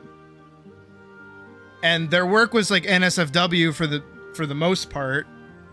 And I was like, okay, just like DM it to me. I don't care. Like, I'm an adult. You could send me shit like that. I don't care. With my permission, obviously. Don't just like send it to me out of the blue, obviously. And he did, and it wasn't very good. And I was like, okay, well, per my rules, like, I'm gonna let you know that this, like, none of this is very good. Do you have anywhere that you would like me to talk about in particular? Like, what specific opinion are you looking for while you're showing me this that I can help you with? And their response wasn't, oh, you know, how do I, again, this is all related to artwork. How do I do, like foreshortening? How do I do like cinematography better? How do I position my characters? How do I do anatomy like this or that? It was like, how do I get more popular? And that just like rubbed me the wrong way. And it still does to this day, obviously. With the, I don't care about improving my art. I only care about getting bigger numbies.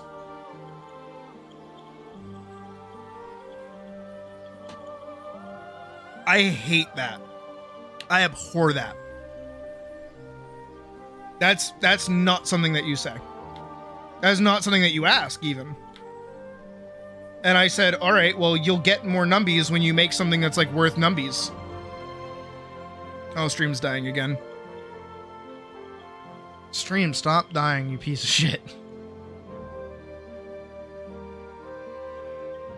Knock it off. Quit it! You fuck! Okay. Nominal. Again. Jesus. No, wait. No. Want to know the rewards without the effort? Yeah. And basically, what my advice turned into was like a pseudo hit piece, just like a little, because I at this point was very annoyed with this person, as one would imagine. But basically, what my advice boiled down to was, look, dude, here's the thing, is that you don't make content people want to watch. All you do is you play Ultra Kill at a subpar level. Like, you're not a top tier Ultra Kill player. You're not doing like world record like speedruns. You're just doing regular speedruns and posting them. They're not anything special, so obviously no one's going to care or even watch them because you're not notable for those. On top of that, a majority of your content centers around inside jokes of your own community that involves maybe 5 of your friends. That is really hard for anyone looking like from the outside in to understand what's going on. And yeah, you have like, they had like decent skill of editing videos, but they kind of just didn't put it towards like a worthwhile end game. You know what I mean? Like they didn't really do anything with the skills that they had. If anything, all they did was they just talked about like the stuff that they were going to do and the stuff that they were doing. Which, chief among you may then turn and point at me and go, but Sydney, you do that. You talk ad nauseum about all the different projects and ideas and animations and things that you want to work on. And I go, yes. But I turn all of that into my content. Me working on stuff becomes the content. And on top of that, I don't expect success in numbies from the content. And on top of that, I don't expect simple success. That's why I float through so many different ideas, is that I want the thing that makes me popular, or the thing that like people start showing up for, to be something that I'm actually interested in doing. So when I teeter out of an idea or I change my mind, it's me going, no, whatever that is, I don't have the ability to keep it going for as long as it is necessary to appease people. If I was chasing numbies, I would just be doing like re-uploads of like TVs and movies. I wouldn't be trying to make my own stuff. I wouldn't spend hours upon hours thinking of like, you know, story beats and ideas and things like that. Try to take the time to, you know, talk to you guys about your ideas and the things that you want to make. I wouldn't do that.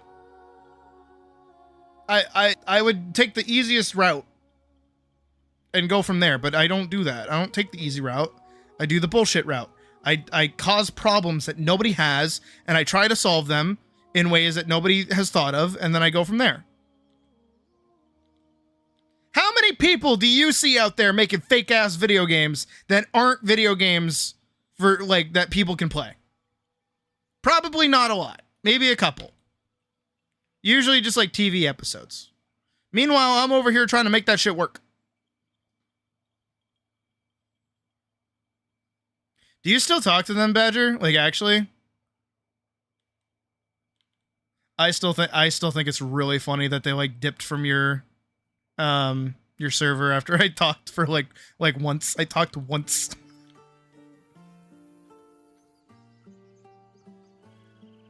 And I will admit, because I am a petty bitch, I have looked at their channel and I have looked at their Twitter. They don't post anything. So I feel kind of bad, but also I don't think that's my fault. Hope it's not my fault. It would be funny if it was my fault, though.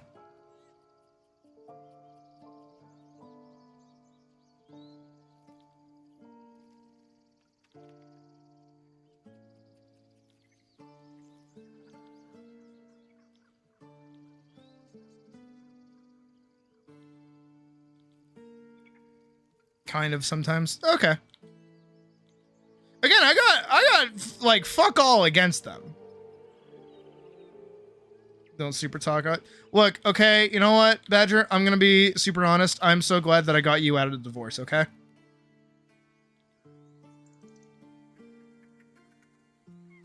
I'm so glad I got custody of you out of the divorce.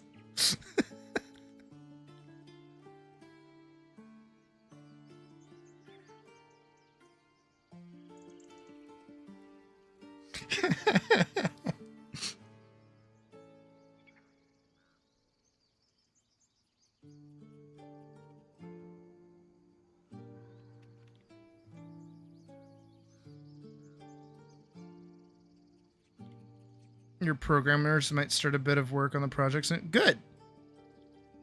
As they should. You guys have been farting ideas for like ever. Make something.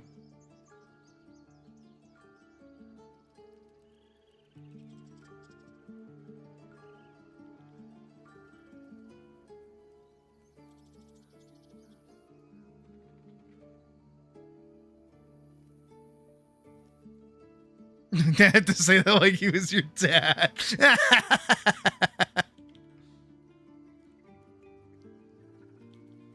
Because it's funny.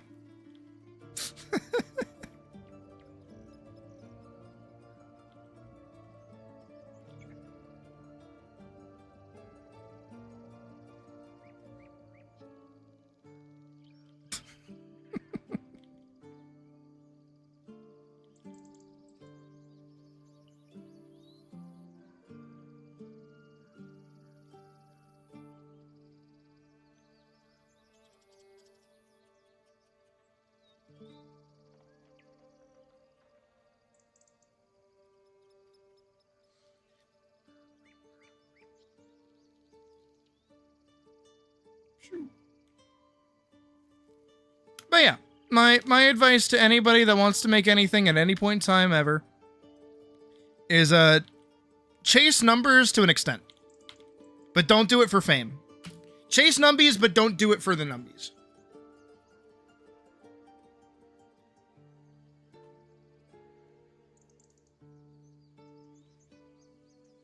Like the Atlas video. The Atlas video did not do very well.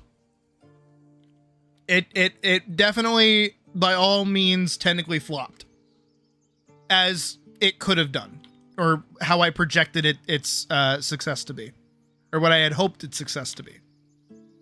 However, I'm still happy with the video. I'm still very happy that I made it. I'm happy that it's out there, and I'm happy I get to reference it occasionally. I'm very happy with the Atlas video. I think it came out pretty well. And even if its numbers are kind of small, I don't really care because I liked working on it.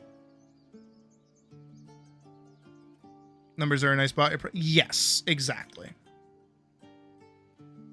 But do pay attention to the numbies.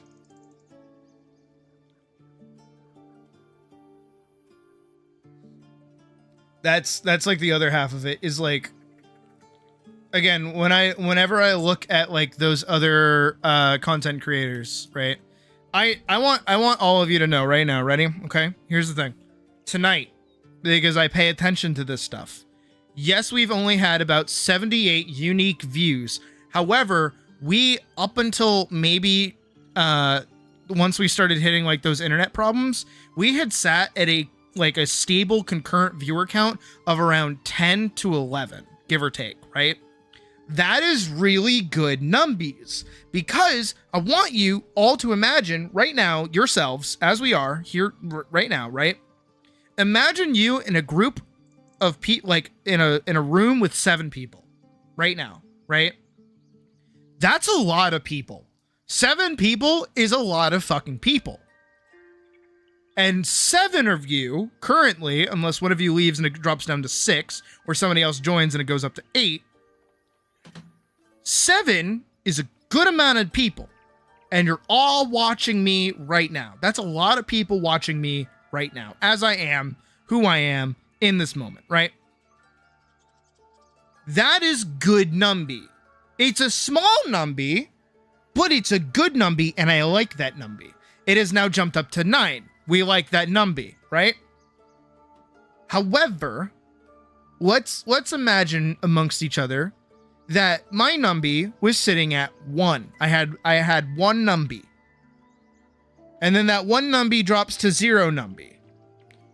And then that 0 numbie stays for a while. And then I get another 1 numbie. And then that numbie, after like a minute or 2, goes back down to a 0, and then it stays that way for another hour. What does that tell me about what I'm doing?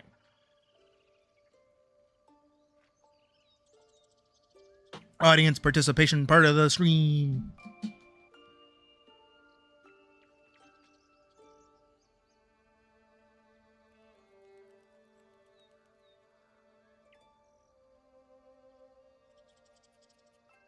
That's the part where you guys answer.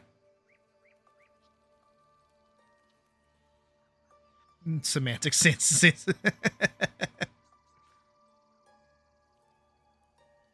People don't like it that much. Exactly. That means low numbie. That means whatever I'm doing is not, in fact, interesting enough for people to keep watching. Now, let's multiply that, the little 1 numbie, over the course of a year. Right? Let's do that. If I have, over the course of a year, like maybe a tentative 1 numbie to 1 view. Right? How about that? What would I do in that moment? What would I think about my content in that moment? Again, I'll let stream delay catch up. Surprisingly almost done with her run animation. I hope it looks okay when I'm done with it.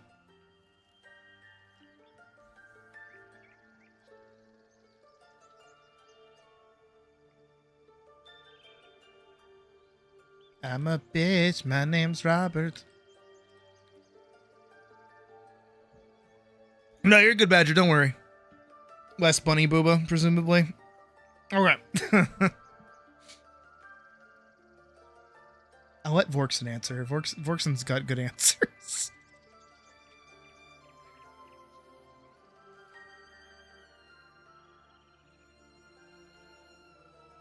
I want to listen to that.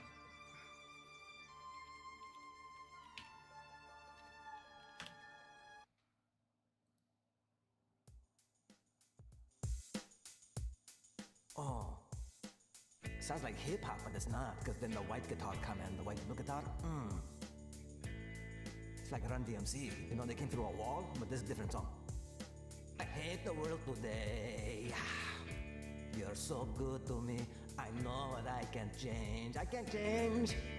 I try to tell you, but you look at me like maybe I'm an angel underneath. If we take the 0 to 1 numby over the course of an entire year, where I'm only getting like 1 view per stream, 1 per video, what would that say about my content over the course of that entire year? You could be so confused. I don't envy you.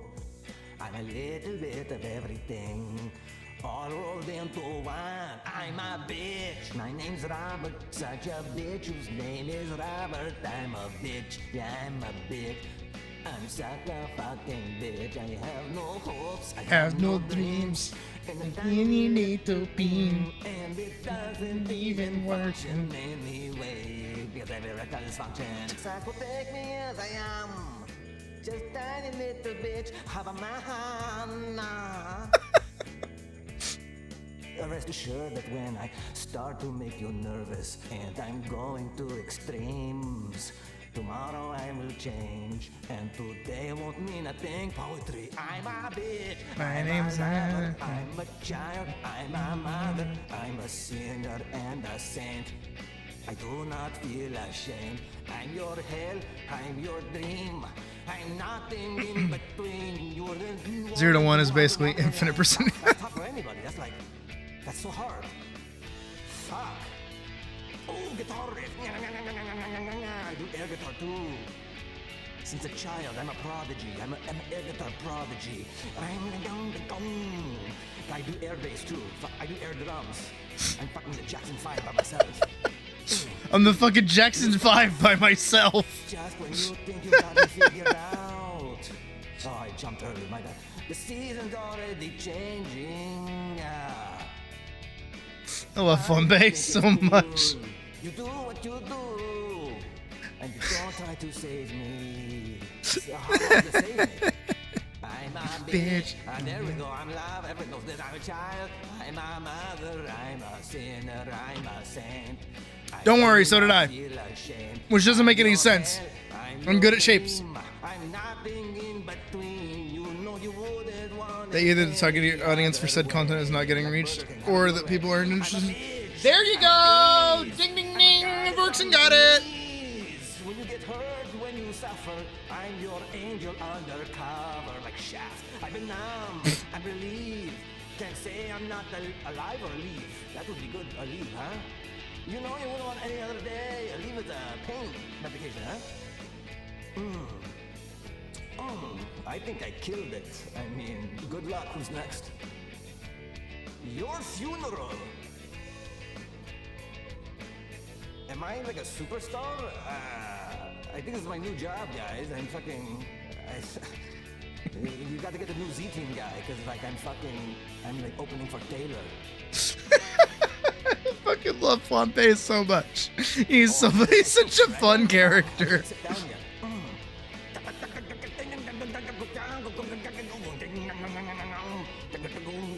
Can I get the I'm a bitch? My name's... You look at me like maybe you see you. I'm a little bit Here it is. Hit me with it. All rolled into one. I'm a bitch. My name's Robert. Such a bitch whose name is Robert. I'm a bitch. Yeah, I'm a bitch. I'm such a fucking bitch. Hell yeah. I have no hopes. I have no dreams. And a tiny little bean. It's my favorite part. Doesn't even function anyway, because every record is function. It's like, well, take me as I am.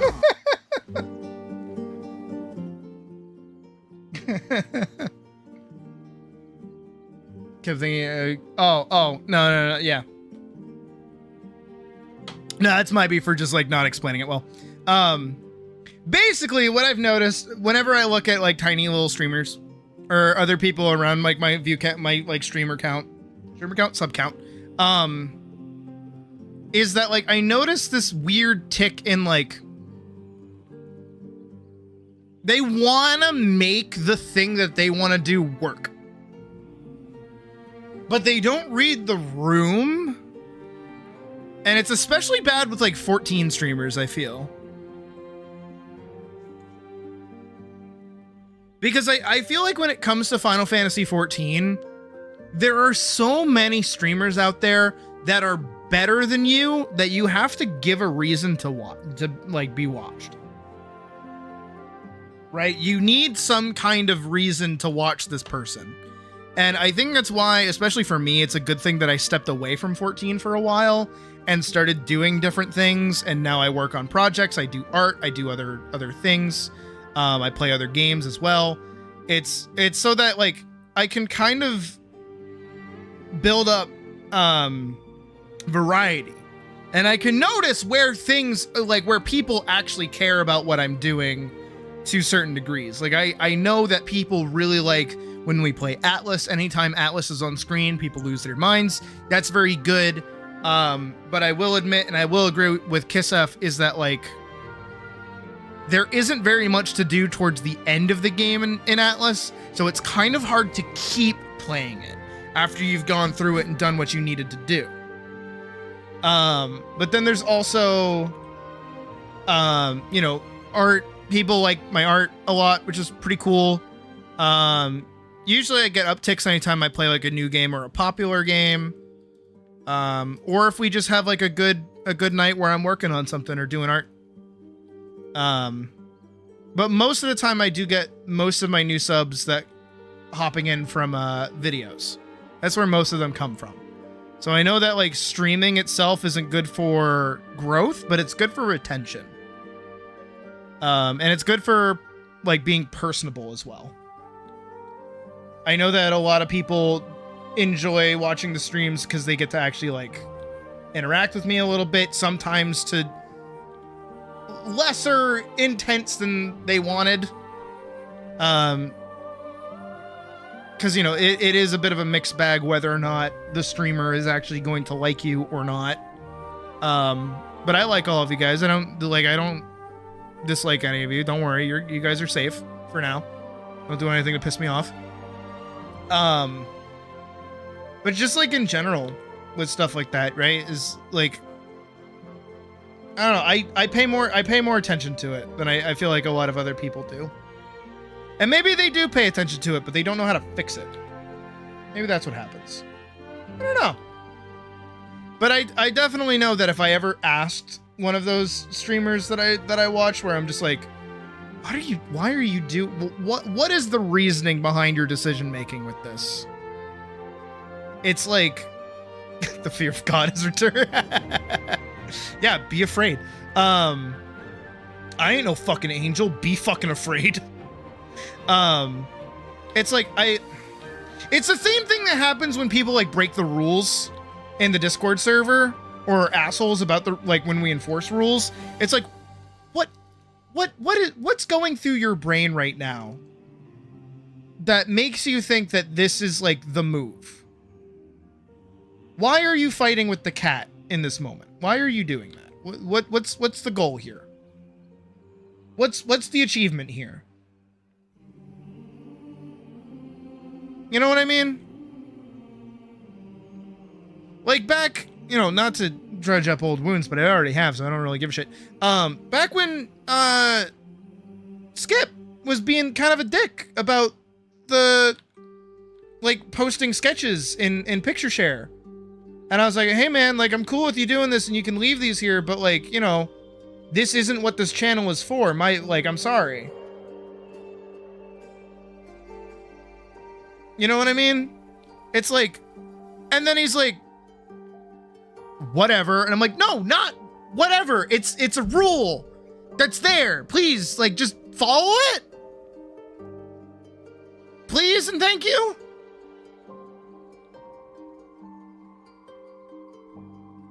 Like, it's not to be, like, I'm not trying to challenge you or be an asshole. It's just, like, for everyone's sake and for the sake of the server. Can you be cool with that? Like, if I said clef key? Really, the fucking keys? They're just a bunch of keys!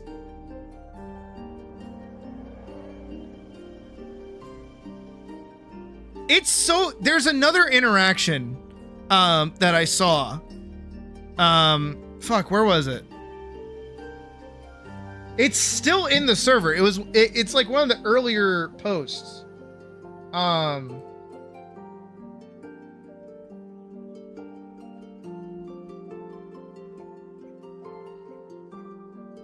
Oh, yeah. Back in February, towards Skip, apparently he posted something in the Writing Tips with Sid channel, and I said, nothing against you, buddy, but this channel is intended for writing tips, not critiques or asking me for opinions.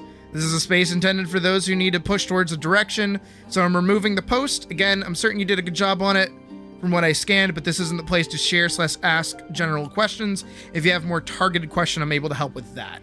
And then his response is, no problem.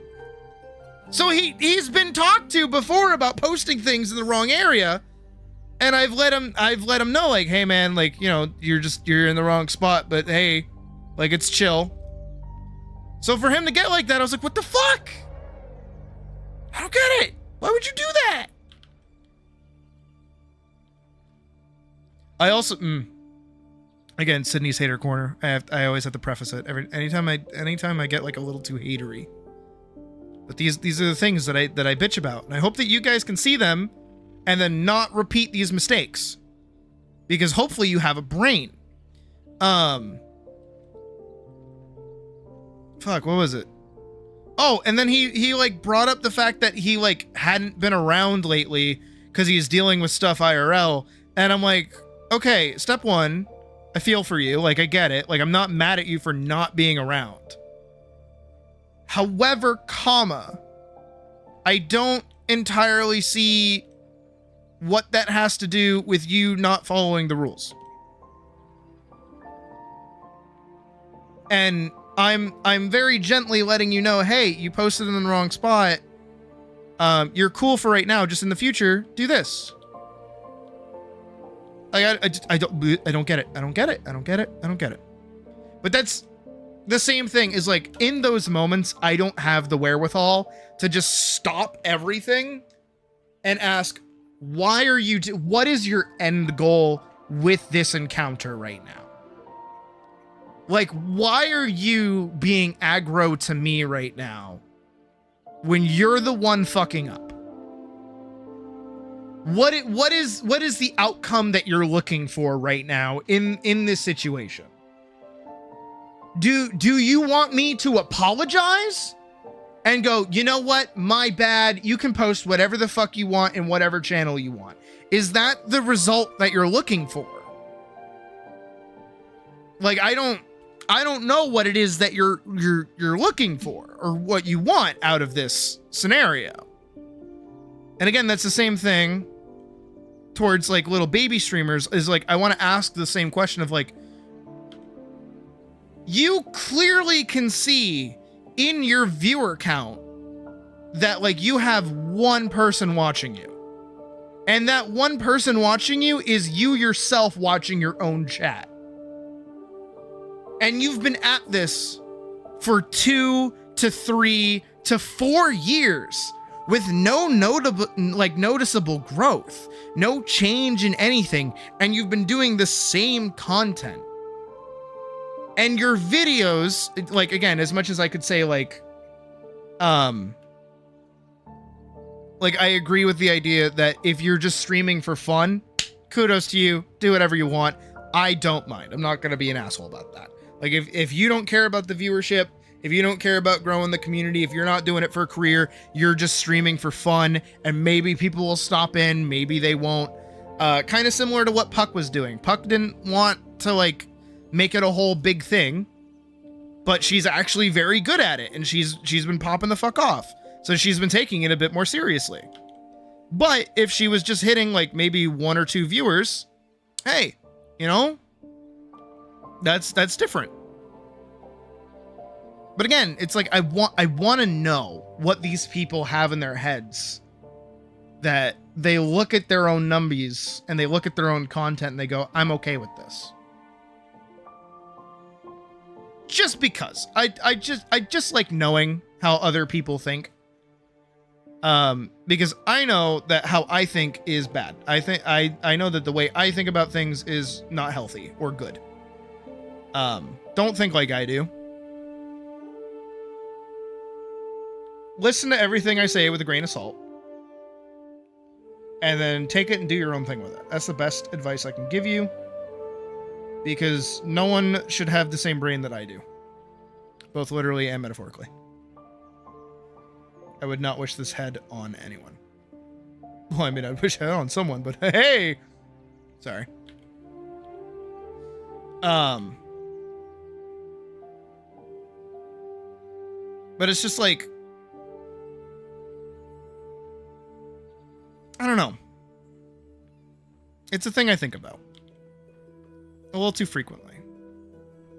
Because I have to recognize the position that I'm in right now, where like I am in like the top maybe 25% of YouTubers. Which is crazy to think about. Just being at like 1.5k. Oh, technically I'm at 1.51k, which is nuts. Right? Hell, being past 1k in general is fucking insane. But that's the thing, is like, the numbers that I have, they feel small comparatively to the people that I watch. But like, technically,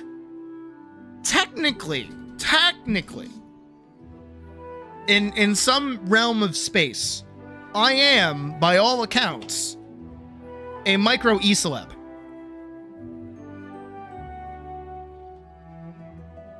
Hey, Raymond. And that's not like ego being like, oh yeah, I'm so popular and important on the internet. It's like, no. But 1.5k people know who I am. Whether they tune in every day is different, but they've subscribed to the channel, and I'm there. They're here. That's crazy. That is a big fucking number. And a number a lot of people wish they could hit. For anything.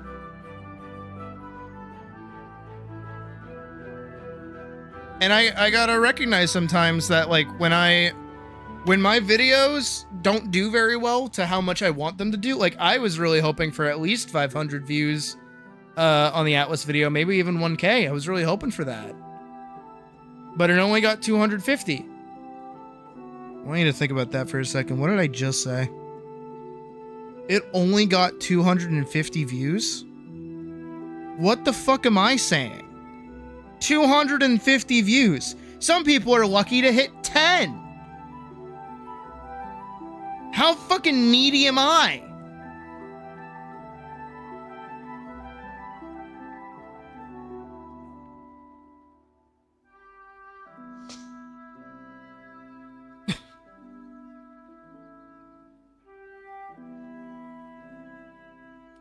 I hope all that ranting made sense.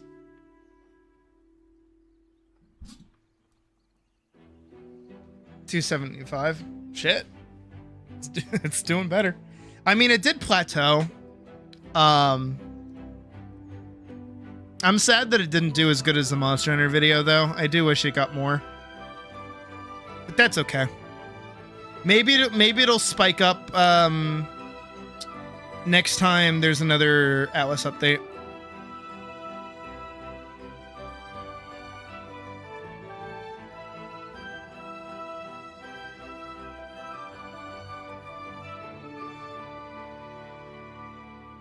Oh, that too. I also have like artistic integrity. And I'm not gonna like boil down someone's video game to just boobs and ass and call it a day. I watched a video very recently just to see like what the Atlas video competition was like. And the opening of the video is like, yeah, we're gonna be trying this, we're gonna be trying to play this this furry game that has like massive tits in it, but apparently it's actually like not half bad of a game, so we're gonna give it a try. And it's like, holy fuck, reduction, Batman. I hate that.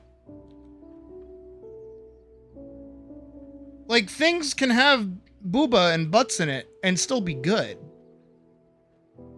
Like, I hate how much Atlas gets, like, reduced to just, like, a horny bait game. I mean, the community doesn't exactly help, but there's neither here nor there. No, you're good, Raymond. Don't worry. And one of them went, yep.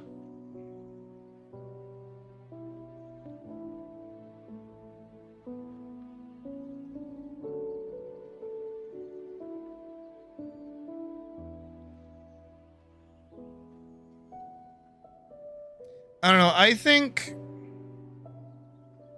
Do I say, like, a really out there thing? Maybe I do.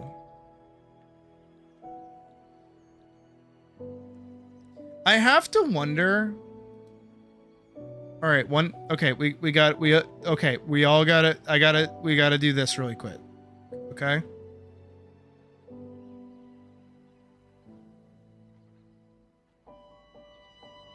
Step 1, this. And I'm gonna do this. I'm gonna do this.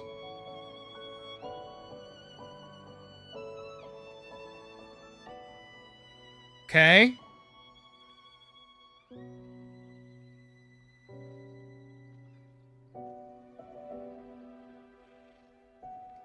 That.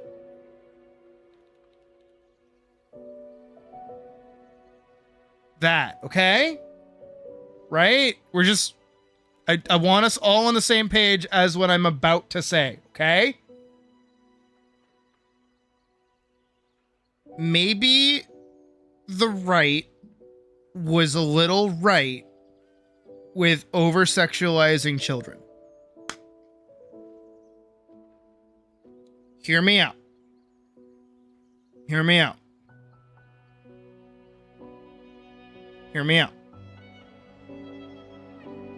Twitter. Instagram. Most video games that are out there right now. Everything that we're experiencing in general. There is smut everywhere. I gotta...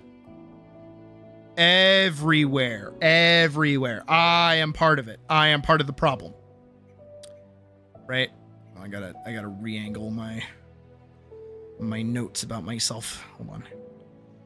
Here we go. Okay. But kids are on these apps. And beforehand, kids were also on these apps. From 2016 all the way up until now, where we're like the adult age that we are now, so many of us have been desensitized to, you know, LGBT positivity, relationship shit, sex shit, kink shit, fetish shit. We're so desensitized to it that we joke about it. You know what I mean? Like, we joke about the shit that we've seen on DeviantArt. And it's bad. It's really, really bad. To the point where people can't, like, separate it from things. And it's kind of got a stigma around it even now. Frankly, I don't know what I'm doing with the point about, like, the right being right. I don't think they were that right. Maybe they weren't. Those points still stand, though. These points, those are still there. Those still exist. But, like, in general, it's really upsetting how much just, like, goonerism is everywhere. And I'm part of it. I know full well that I am part of it. I do try as best as I can to do it respectfully. If that makes sense. I might have characters with big boobs and big butts. Of course. Of course. But I try to, like, present them as more than just sex objects. And I hope I do a good job of doing that. Especially Elise. Because I care about her a lot. I know that there are actually a lot of people who are both like friends and like, you know, fans as well, who like can't actually like look at Elise or any of my other characters in like a desirable way, like a sexually desirable way, because they're so connected to them as like people, which is kind of cool in a weird way, if that makes sense. But just like in general, I really don't know where I'm going with this point. I'm just doing my best to like finagle this. I don't know.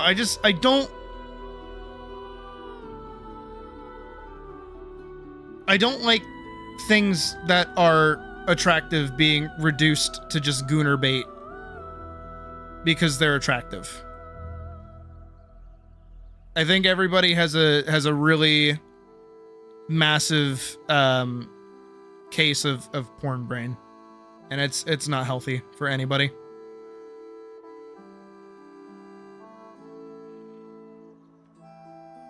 Sorry for that rant. I don't feel like that one went over well.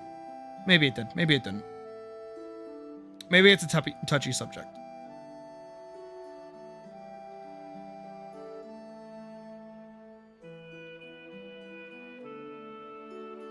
Her neck goes like crazy long.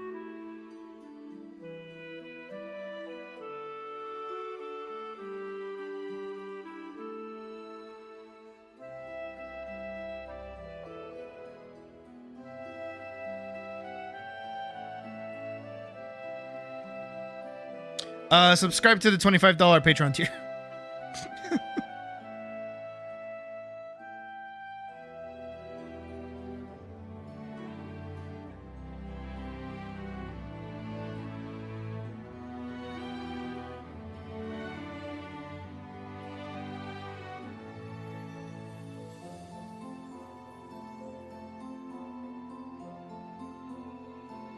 I am kind of worried to see this in its full form. I don't know if it's going to go good or go bad. I have not looked back at it at all.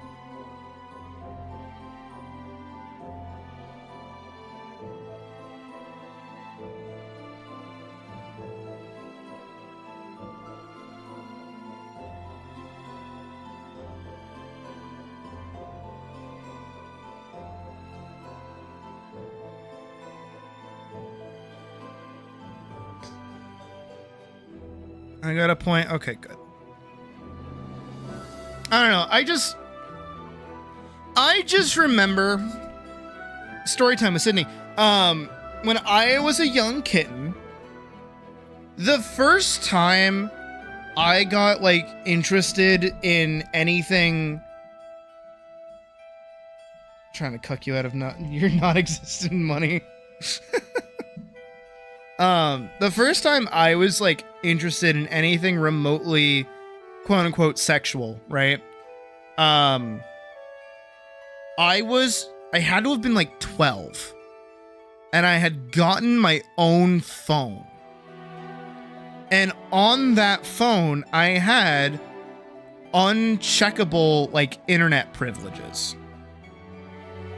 And I remember Googling and going to Google Images boobs. And that was the first time I saw naked booba. I was 12. And I went, whoa. And of course, you know, that's around the age that you start getting the puberty talks and all that shit. So it was kind of natural for me to kind of like bump up into that. You know what I mean? But I wasn't talking to anybody about this. You know what I mean? Like I wasn't, hell, even my art didn't take a hit like that. I didn't actually start drawing like even female characters until maybe I was like 16, oddly enough. Primarily because up until then I was just drawing dudes in armor. That's it. I was drawing knights in armor. I had no interest in drawing women. I just didn't want to. And it was like I did draw like a couple of female like love interest characters for like a story, but they weren't very good. They were just dudes that had like balls on their chests. That was it. But like, I think there are so many more communities that kids are involved in now, and they kind of get exposed to like very over sexual, like stimuli so early that it like kind of poisons their brain a little bit more than like, you know, an average kid finding like a mag or something like that. You know what I mean? Like my brother on fucking Roblox was seeing shit like that when he was like 8. Hell, actually, I remember it was on my 3DS. Do I dox my brother like this? I do. I think I do. So I had one of those like original blue 3DSs, and I didn't use it for a while. I actually put it aside for like a hot minute. It wasn't until if you told me that the first time you searched up spicy art you were 18, I would believe that actually. When you were around 7 or something. I mean, that's just par for the course for younger kids, I guess. But my brother was used to play on it because you know that like face game, the one with the guys and they had the propellers and you would like shoot at them. My brother used to do that, but he would take pictures of all of his Thomas the Tank Engine trains and make those into the things to shoot. You know what I mean? For whatever reason, there was a game that was coming out that I wanted to play on the 3DS. I don't know if it was Monster Hunter. It might have been 3U. It might have been 4U. I can't remember. I want to actually say it was 3U. I want to say it was 3U. So 3U was coming out. And it was coming out on the 3DS. And I said to my youngest brother, "Hey, do you still play with the 3DS?" And he went, "No." I'm like, can I use it?" And he's like, "Okay." And he gave it to me, and it was dead, and I charged it, and I'm like, "Okay, whatever." And I went through basically like my normal, you know, I'm playing whatever game I was playing, doing my thing. And I guess for whatever reason, I wanted to pull up the internet. You know, the little internet app that they have on there. I wanted to pull that up for some reason. And I did. And then I was immediately met with a figure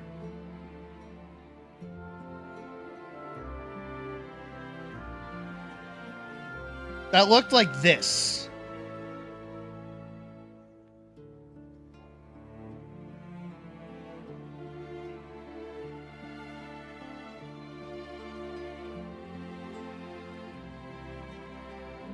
My brother, who could not have been older than 7 or even 6 at this point. When was that? Yeah, if he was born in 2008 and this was around 2015, he could not have been older than 7. Right? 2008. 2 plus 5. 1, 2, 3, 4, 5. Yeah, he was 7. Was looking up BBW grandmas in lingerie. And now when I say that, I don't mean that as, oh, that's what I saw. I mean, that's what was in the fucking search bar.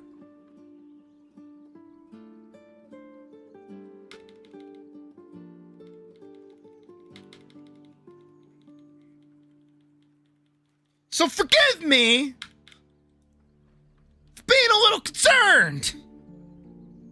And then I had to go to my mom and very sheepishly let her know,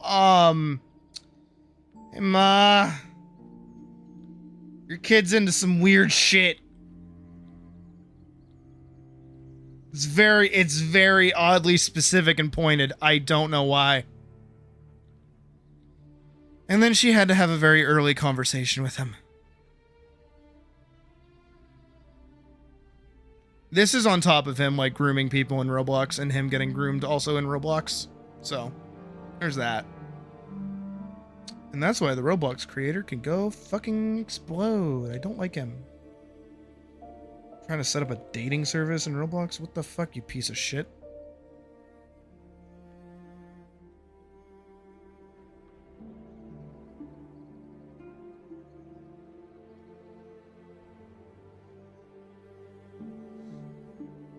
Yeah, it was a weird conversation to have with the mom, let me tell you.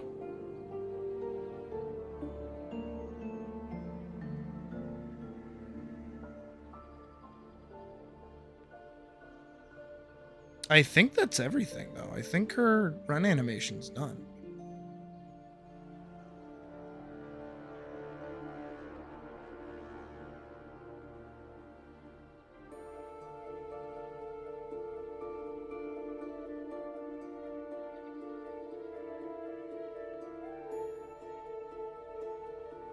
Something I want to do. I don't know if it'll look good or not. It might not. I was debating coloring in her back leg black.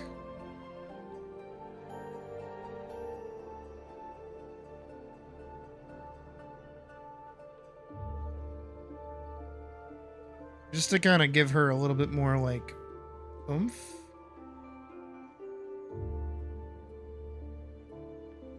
Hey, Shadow.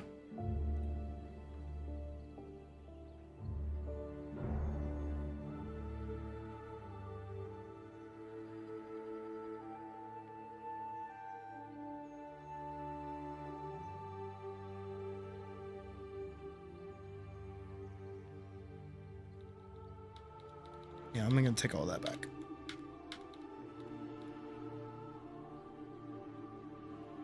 I am noticing...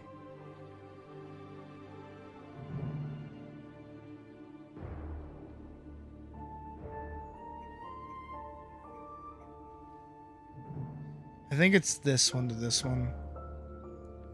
I think these two are so similar to each other that when they kind of glitch from here to here, it does look a little off.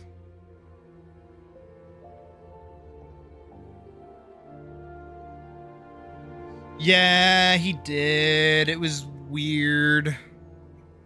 Again, a difficult conversation with the mama. I'm gonna try and bring these all in like a little bit more close to each other, I think. Just try and homogenize things. Animation's going good, Shadow. As good as it can, really.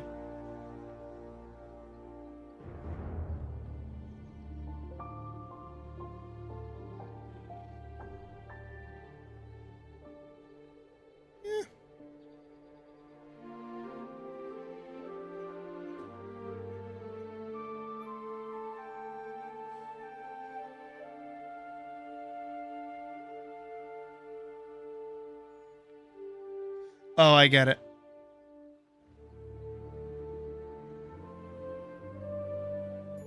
Okay, so for this pose, I need a different pose for her hand.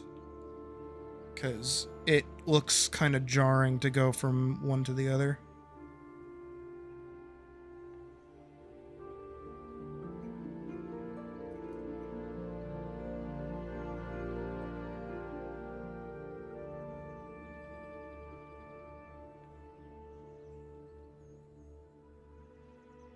Something a bit more like that might be better.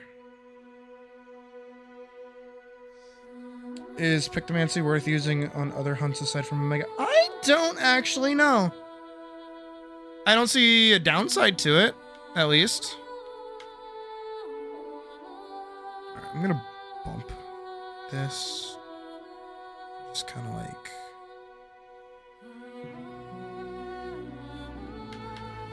map out of hand.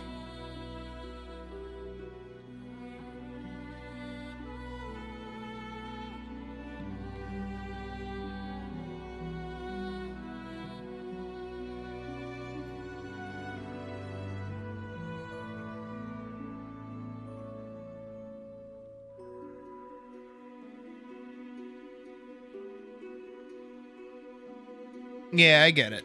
Don't worry, Raymond, you're good.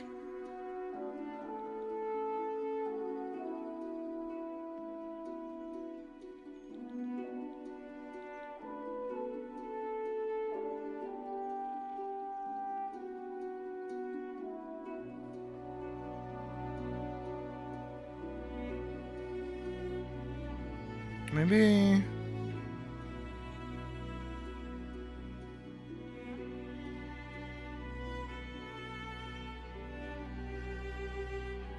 if I just did another one of these, it'll look okay.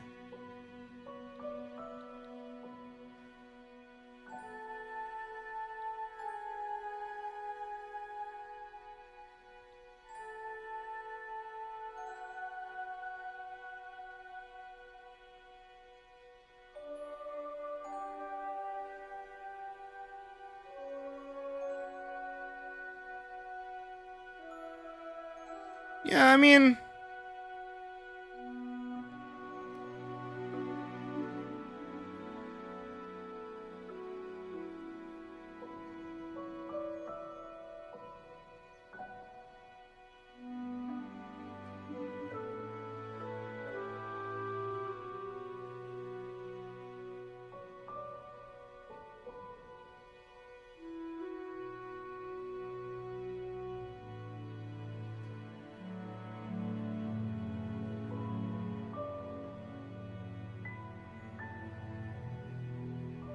Hold on. Maybe I do go ahead with the on threes.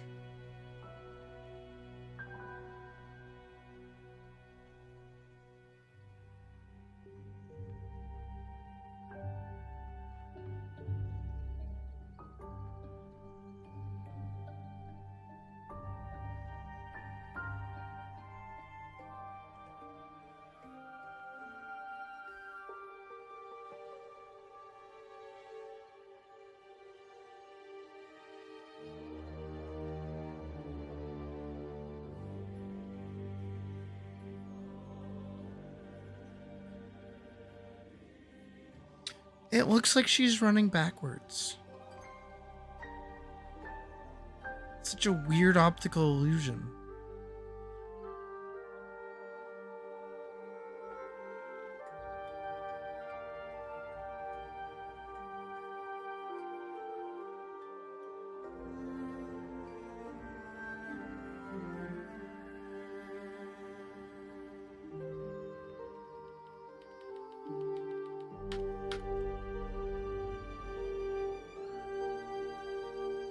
I don't hate it, it just looks weird. Trying to track why it looks weird.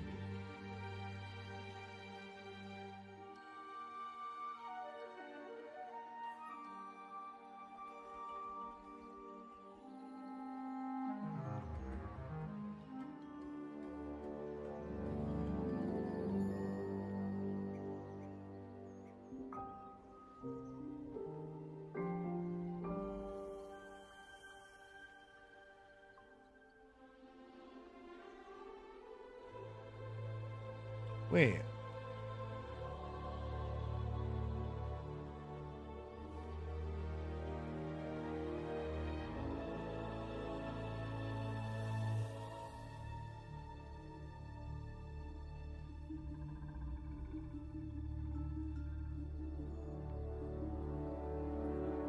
Why now? Why do you look weird now?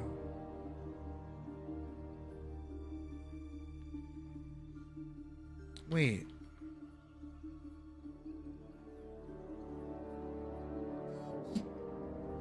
Wait.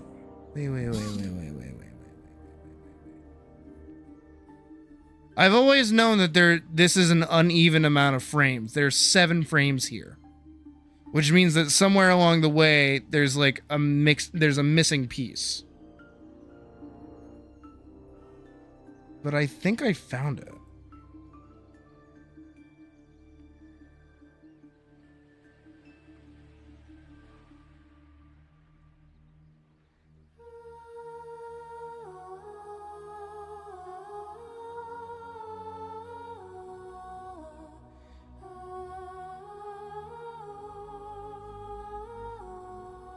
This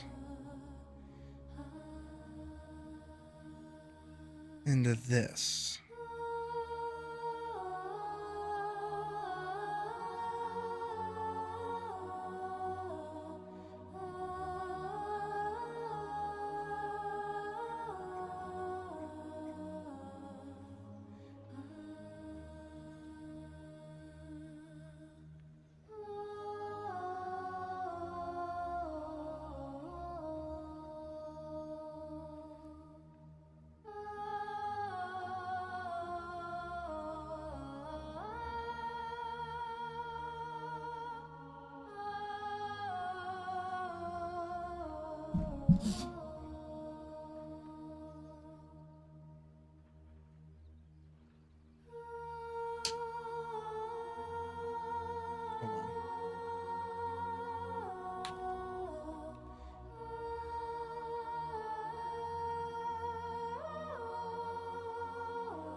So if I loop back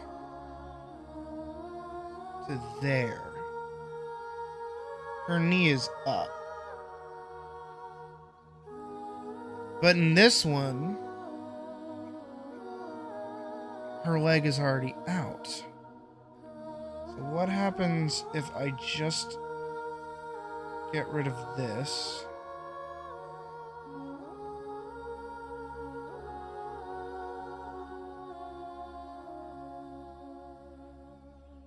And then I put her knee up here.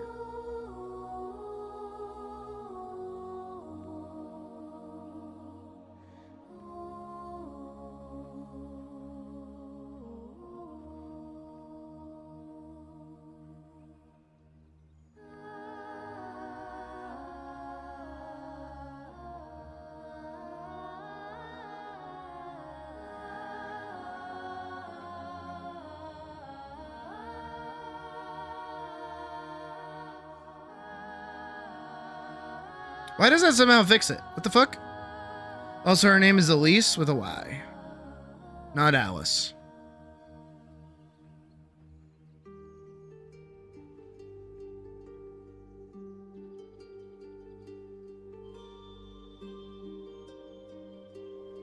I feel like it only stutters every once in a while. Just because it's buffering.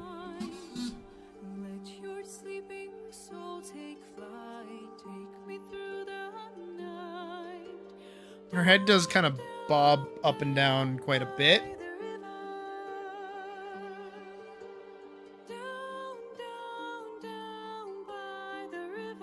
But I think that's okay, considering.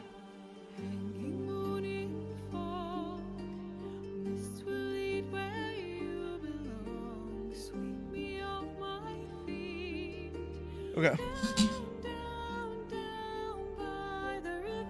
That's a very small change. Alright, now for the fun part.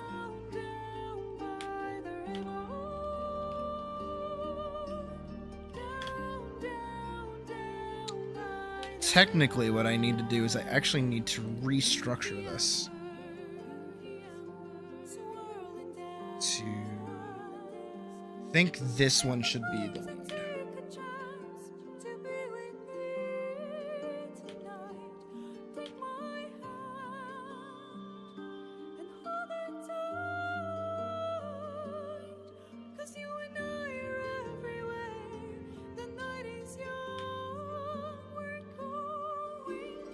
Down, down, down by the river.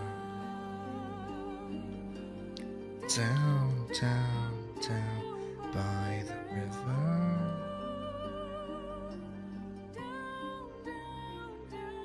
Okay.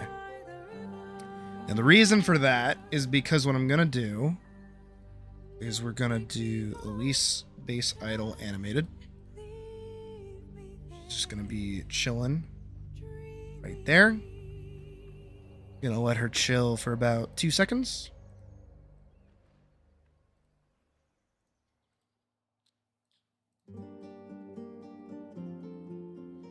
And then I'm gonna grab this and we're gonna go running. Oh, right. Delete that, hop back here.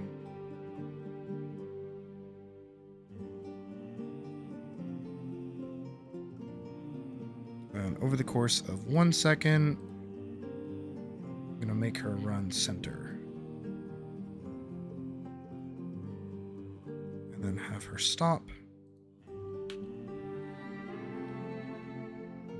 Have her sit for another second. 2 seconds. And then I will have her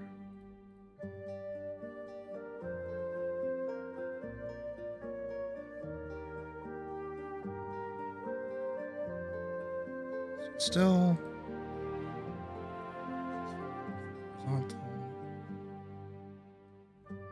Now I will have her run 1 second back to where she began.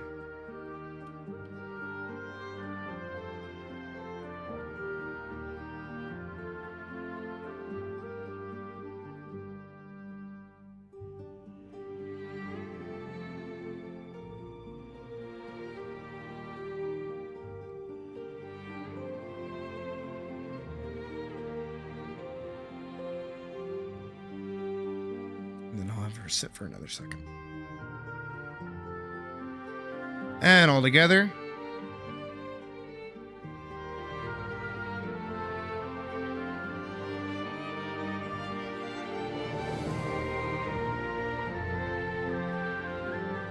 That definitely needs to be longer.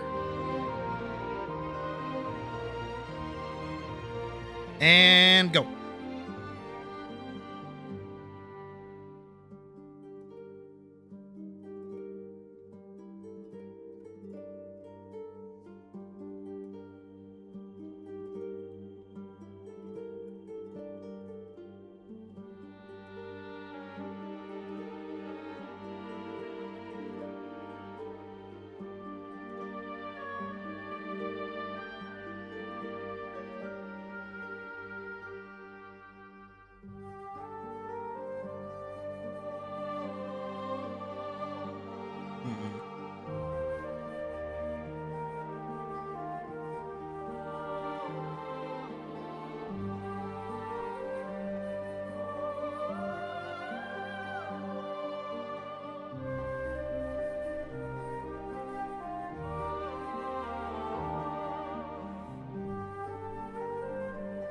Oh yeah.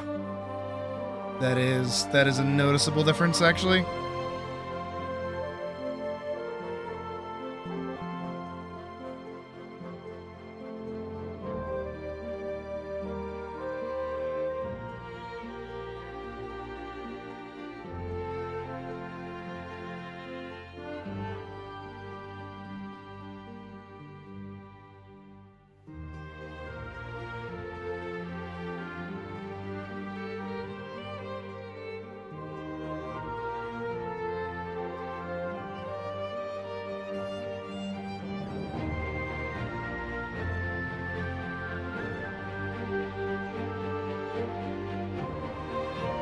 That might be a bit better.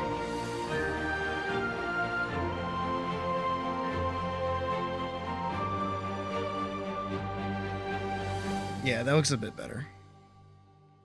We'll see. I forgot to get rid of it. Hold on. Yeah, I think that might just be a better sizing.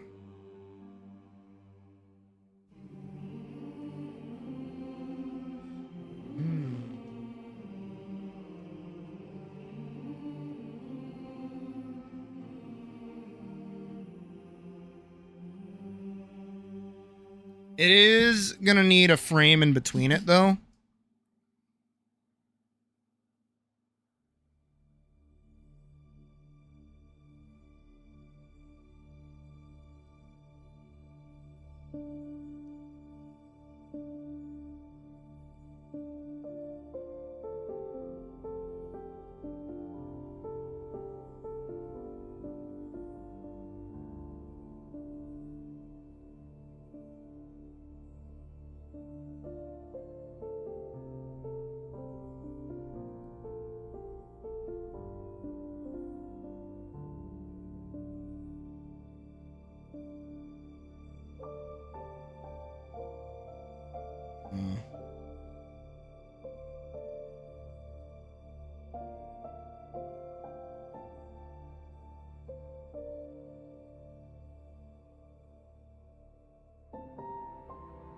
No.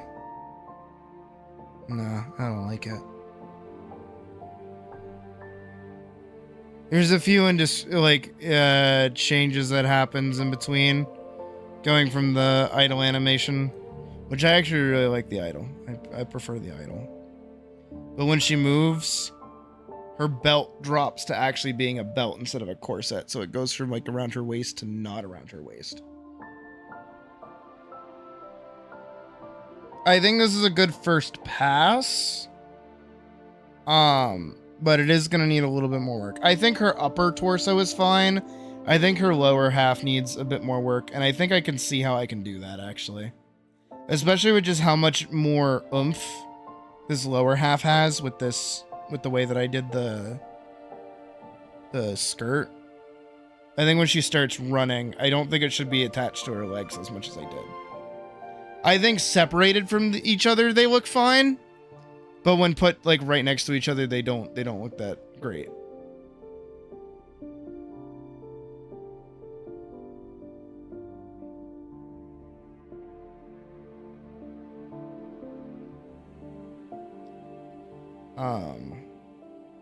So I am gonna redo it at a later point. I'm okay with that.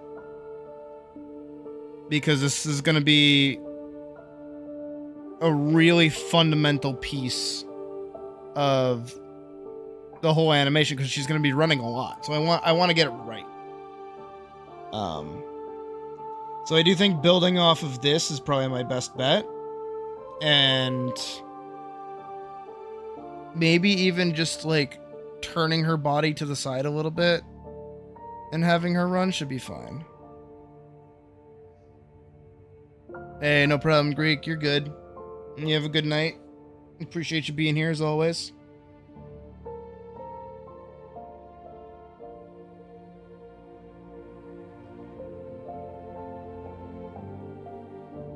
Oh, yeah, I really like her idle animation though. I'm really happy with that.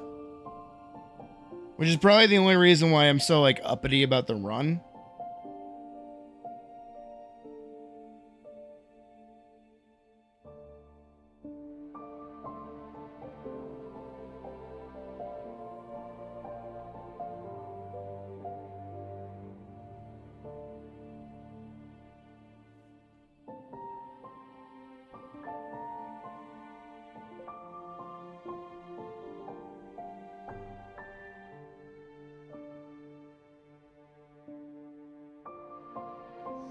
Alright. Well, I have some time before Puck requests my attention. So, I'll take a second and... I haven't thought about a volley stuff in forever. I used to play one in Starbound. Yeah, okay, I'm gonna have to like build up the run from the ground up, I feel.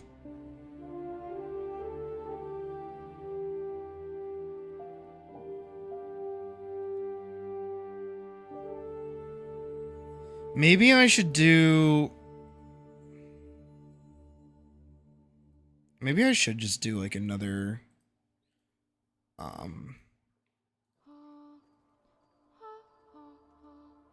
like old run cycle.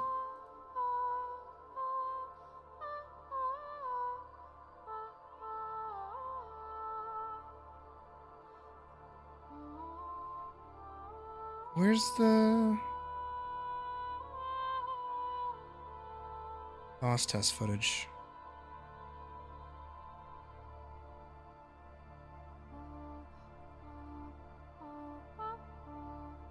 Because it went from that to that to that to that, right?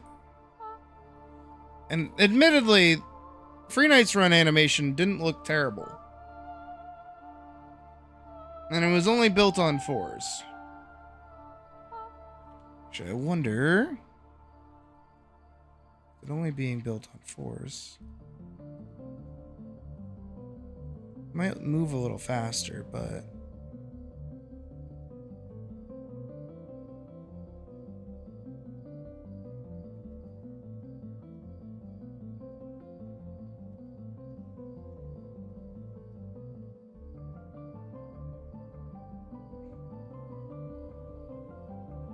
Yeah, because that's run to pass.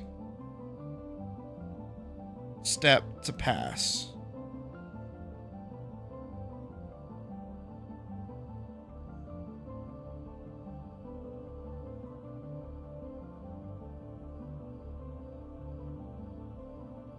And that being on 3s isn't bad, and it's small, and it's quick, and it's short.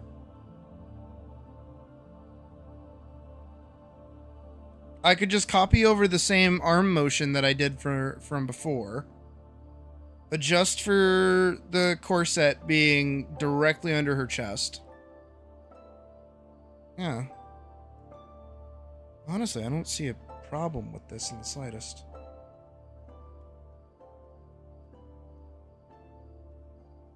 Okay. Yep. Alright. Again, that's something for tomorrow, I feel. I think we've done plenty of work for today. Me realizing how much Free Night's old animations were actually really good. Like, they really did the fucking job that they were supposed to do. I think if I add one more frame in between these, though, I feel like that's probably the magic that I need.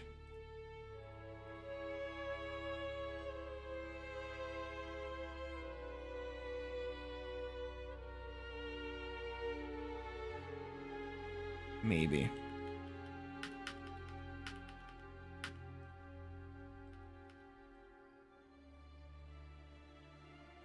Maybe one in between each. 1, 2, 3, 4.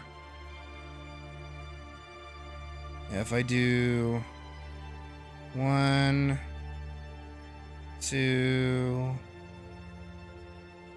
3, and 4. If I pad that out, that.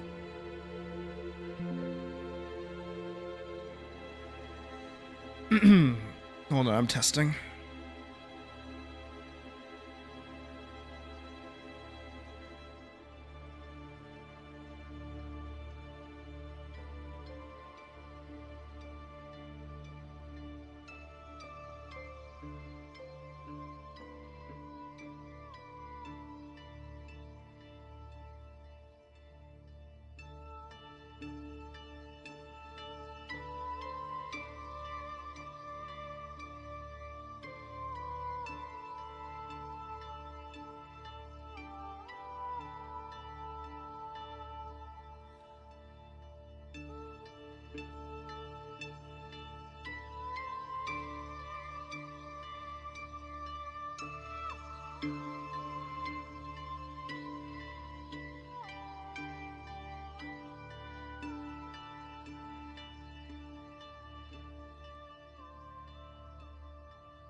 All together with my little test.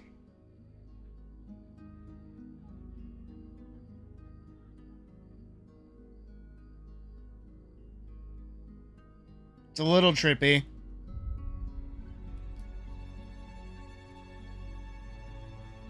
But you can kind of follow it.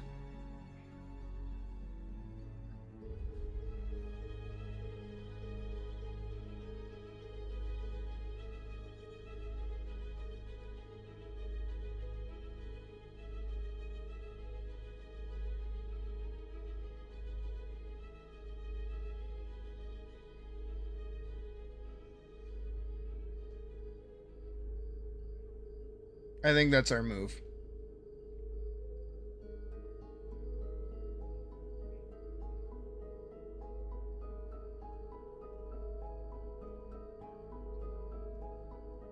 And then what I'll also do is I'll take this, I'll change it over to lines and joints, and then I'll take that and I'll apply the muscle, like the meat structure that she has, so her body mass basically, and then apply the dress to just be floofy and maybe just kind of like go up and down as she runs. They kind of poof out like it does. I don't know. Frankly, I'm really, my biggest hang up about all of this right now is just figuring out how to animate her dress while she's running. That's it. Just because it is so fucking poofy. But maybe I should lean into the fact that it's poofy and just maybe not make it move at all.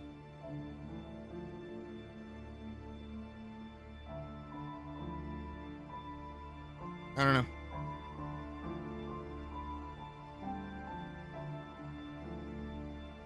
I don't know. But we'll have to see. Okay, I think that's a good amount of work on it for now. What I'm gonna do is return back to hell. And by that I mean I'm gonna try to get that fucking nodule.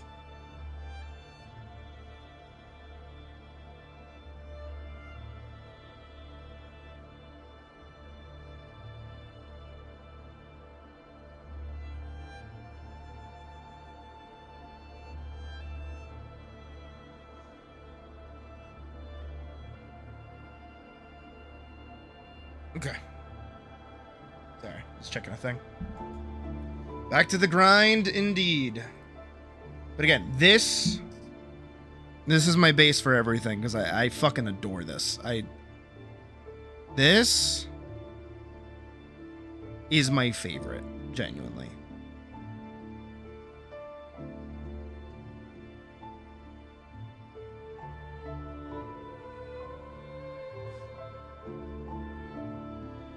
So you know what I might do, actually?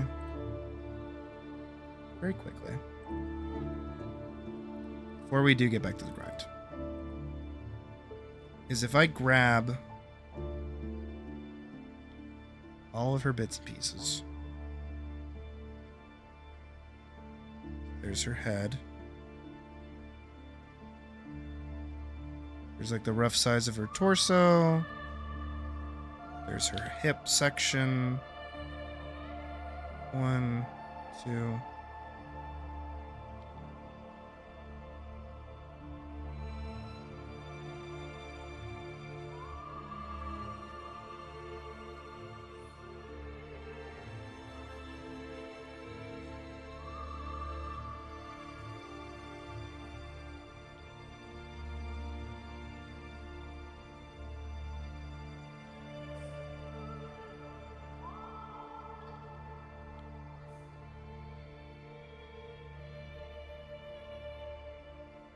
Oh, don't think I didn't see that.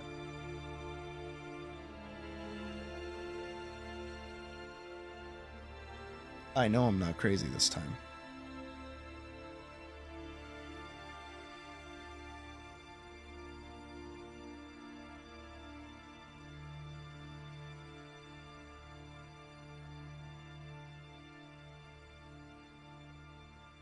Right, so if I take these measurements and then I just kind of like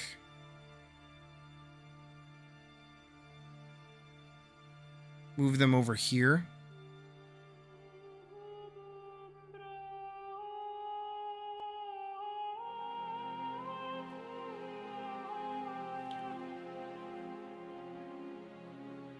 Holy shit.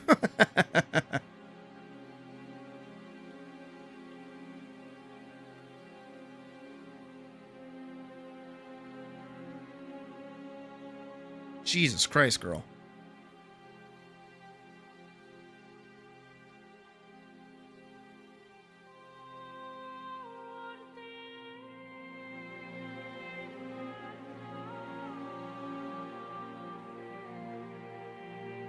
this is basically what I'm working with.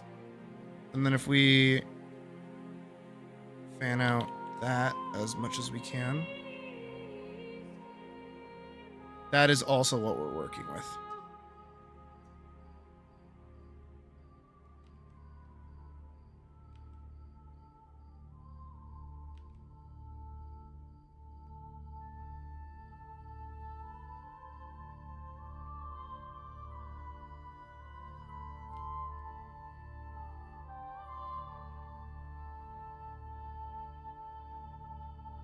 So what I have to do is take these dimensions that I have here and cut them in a way that I can make them run.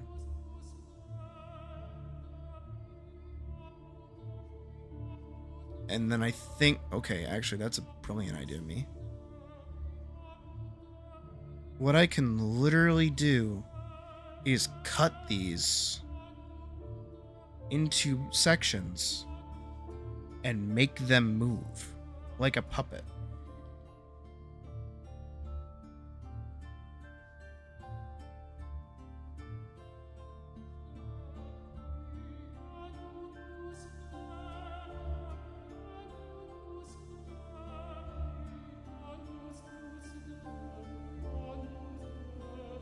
Yeah.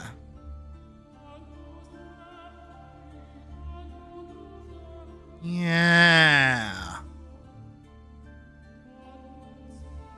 That's how I would do it. So when, not right now, because again, I do want to play Monster Hunter and I want to chill. We've been at this for a while. What I'll do next time, genuinely, is I'm going to take each of these different parts, because they're sectioned properly. And I think I'm just going to, like, kind of move them a little bit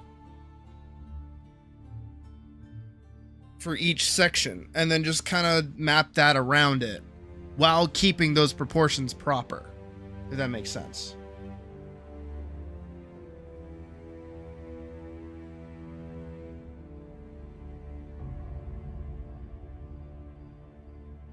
Because actually, another thing that I was thinking about is having her have like a little bit more of a reserved way of running.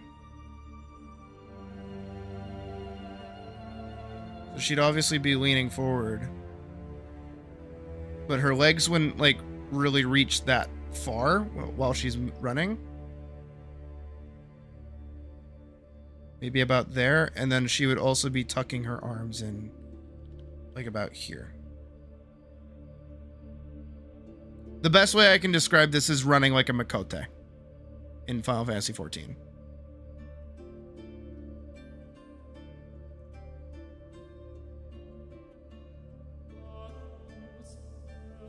So this one would swing out, this one would swing back. And then the whole time.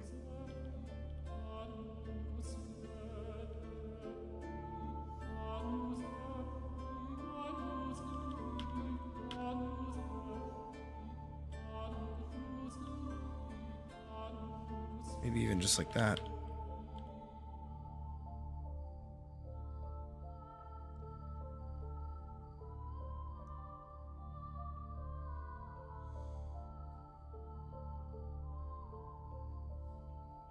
And try to keep everything like really consistent.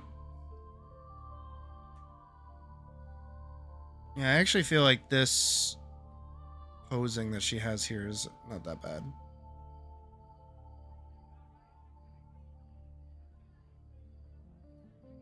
Because then I could step, and then I could trace, and then I could pull back up.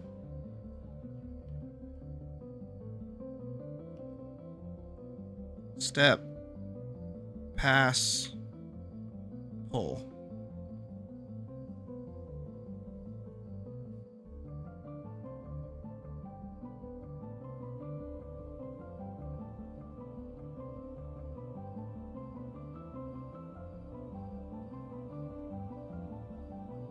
Passing.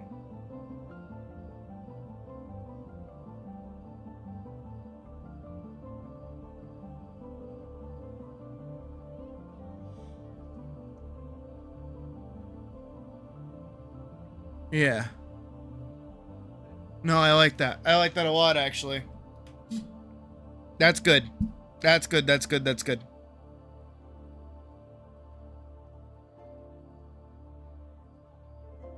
Thank you, old Elise. You are very helpful. All right. I'm gonna boot up Monster Hunter. And I'm gonna go give Puck a little smooch.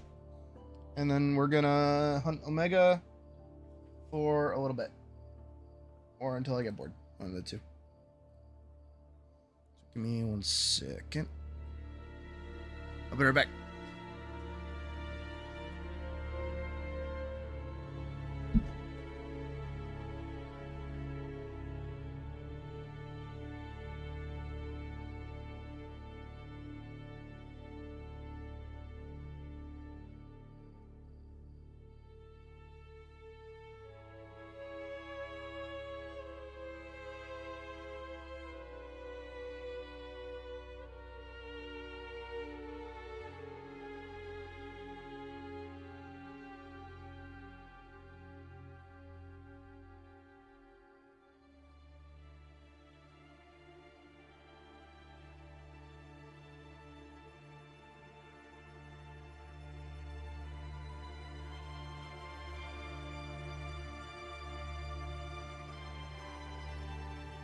Damn.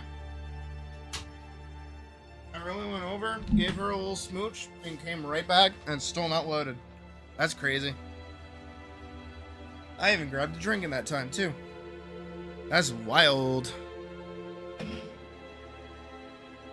Get it, Monster Hunter Wilds? Get it? It's funny. Get it? Get it? Get it? Get it? I'm very funny! No, but I genuinely, I am really happy with going back and like retouching up the run. That definitely needs to happen.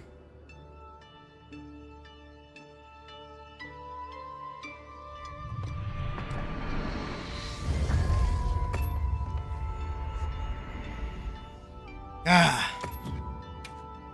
Monster Hunter.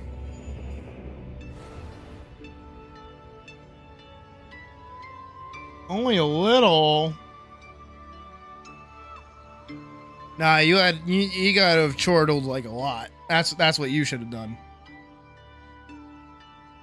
Will forever be the biggest Elise fan. No, that's me. I'm Elise's biggest fan. That's why I always draw her.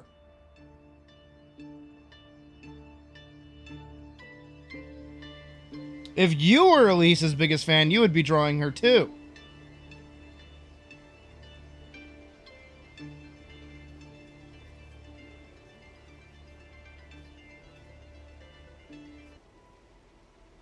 This is gonna get loud.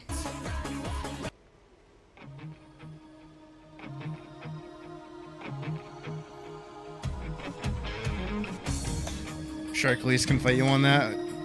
You're fighting me on that. What do you mean?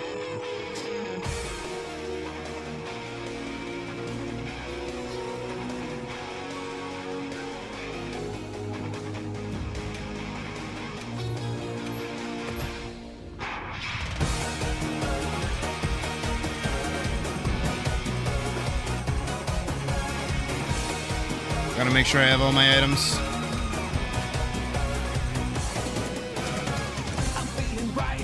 Baby, come on. I say to you it's alright. Just you and I, we gotta fly. Oh baby, feel it, the music is power. I wanna stay all the night. I wanna hold you tonight. Oh baby, let me stay now. I'm alright, babe, because you want it. Ready to dance. All right. Here we go. I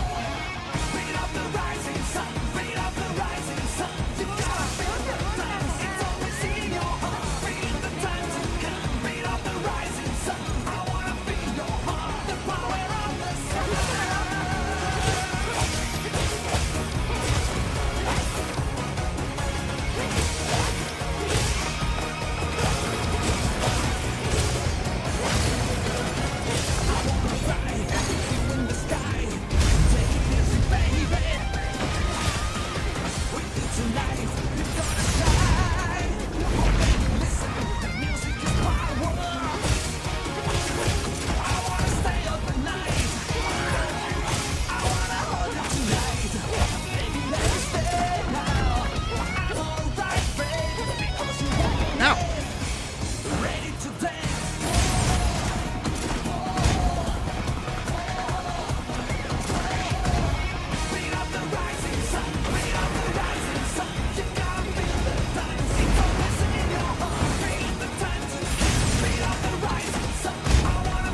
Get a little closer.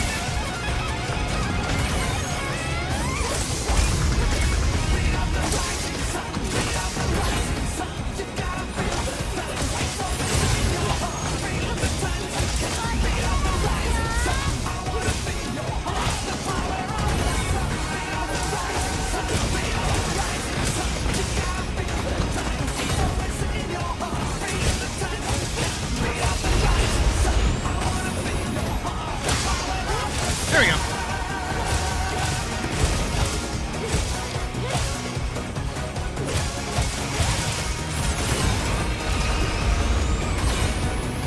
Get closer. Come here.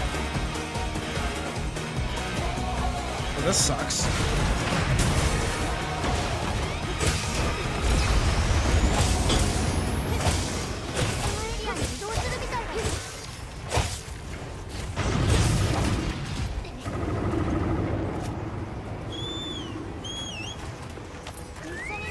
Alright, well, I soloed the first phase.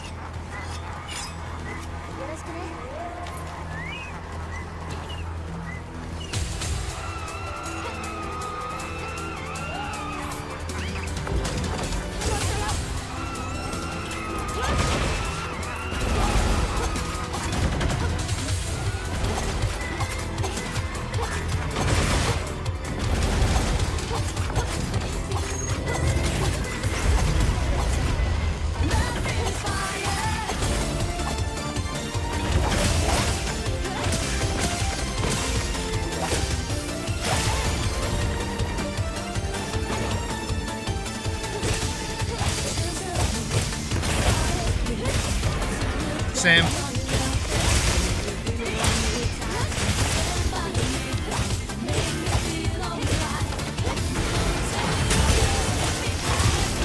That broke both my shields. That's actually kind of toxic.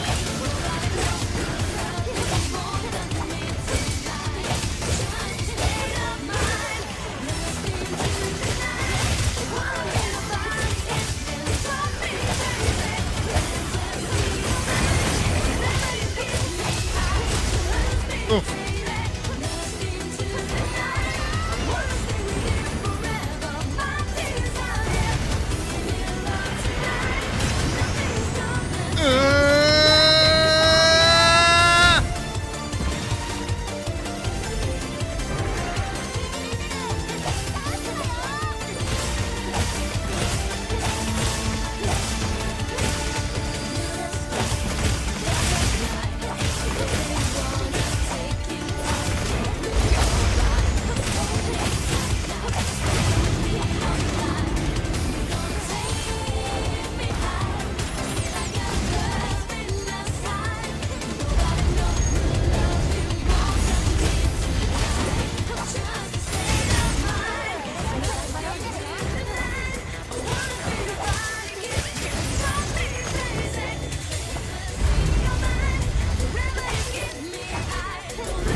Fine.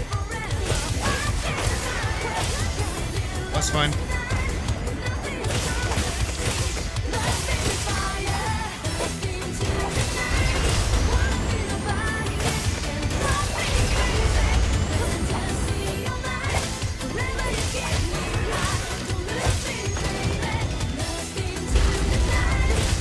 Ah, ooh, ooh.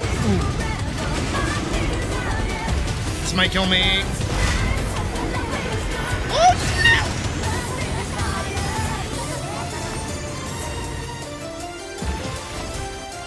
Oh my god.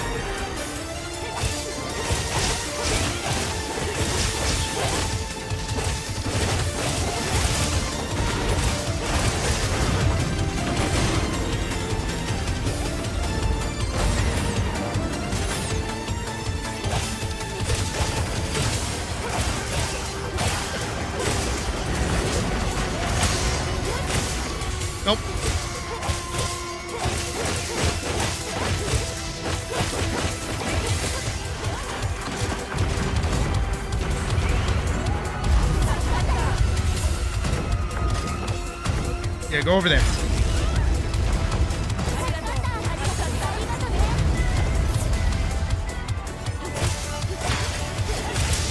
There we go.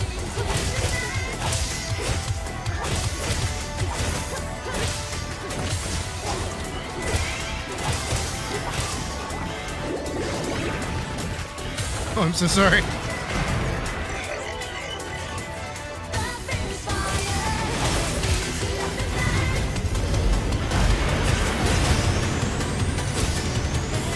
Okay, that's it.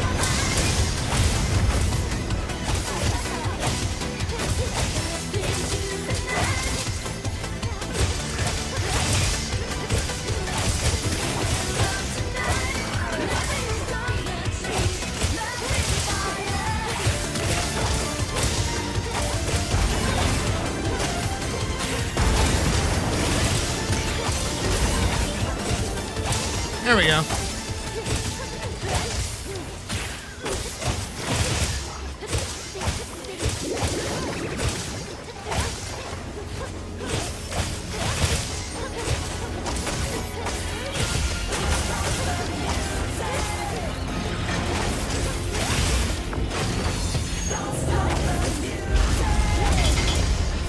Oh, it saved my ass.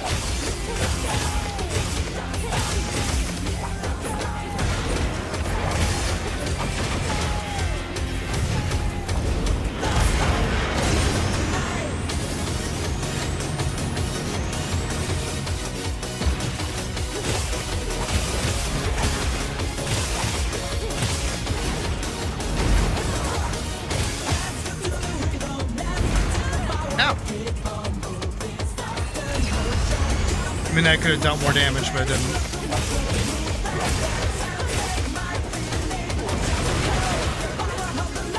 Okay, it's moving.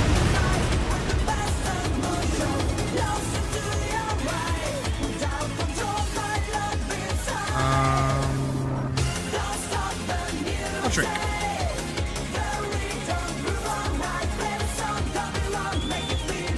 Let's go.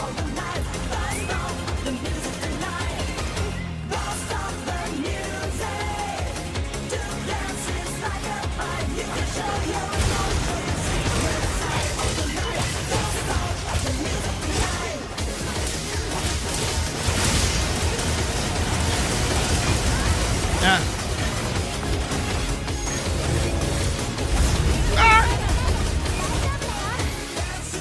That was bullshit. You all saw that.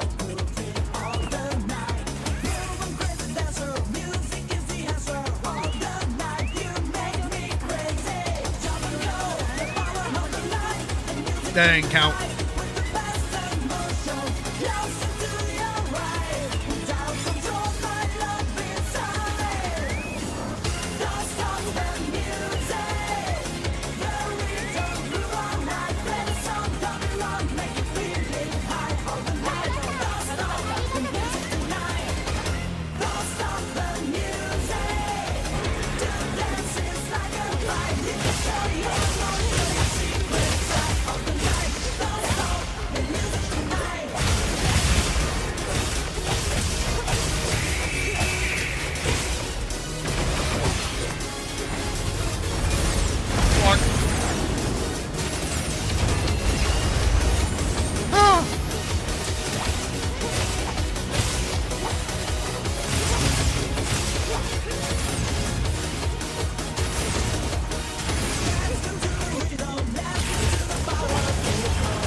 Still safe, still safe, still safe.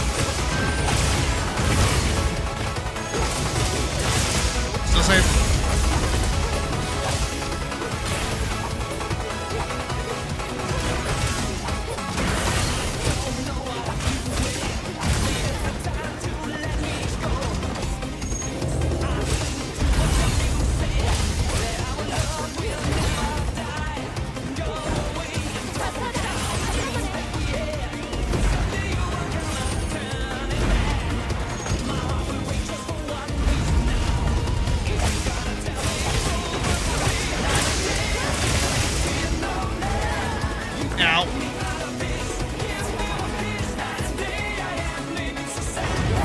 Whoever has the healer build is like a legend.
Deja vu.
Why?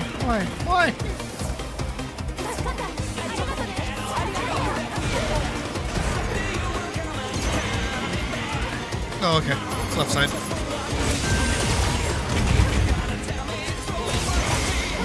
Oh, we're on the left side now?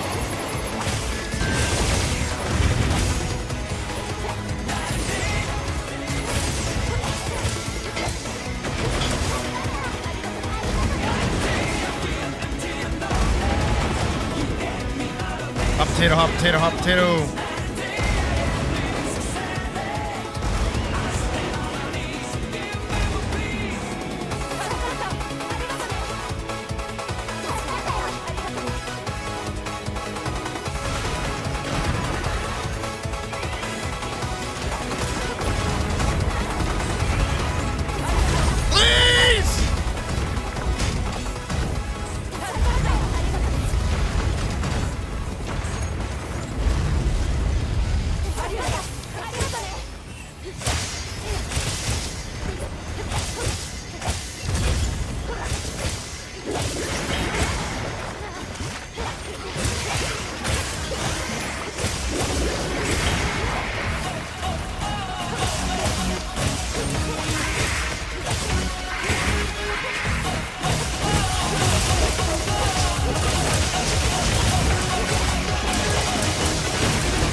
Okay.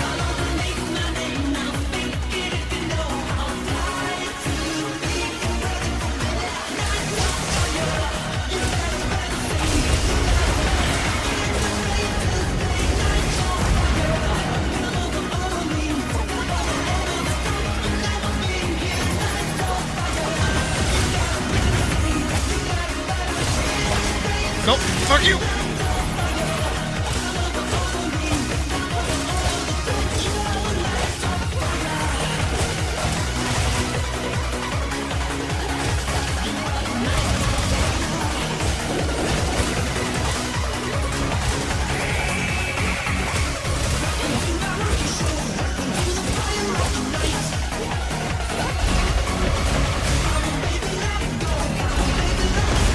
Oh, fuck off.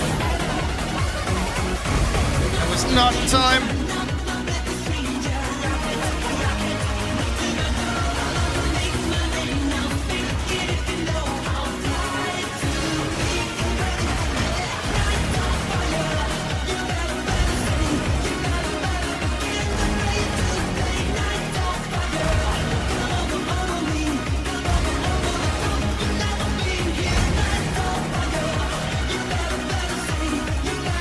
Go.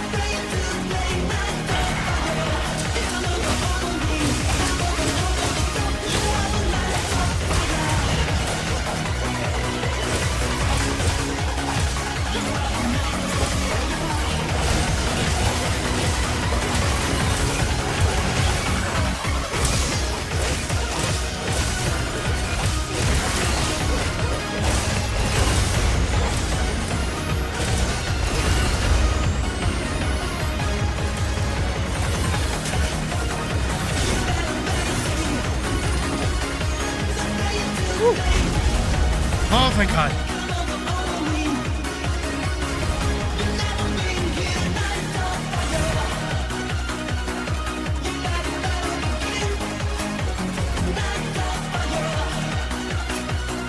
Nodule.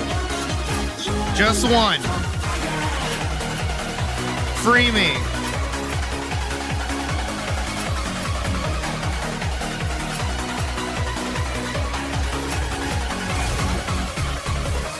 It's this one.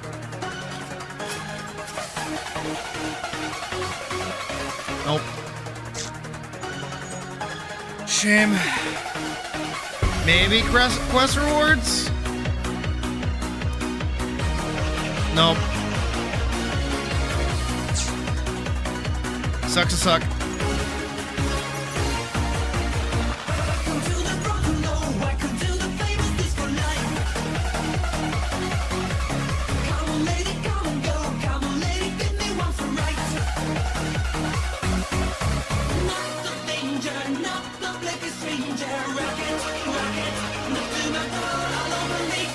We run it back.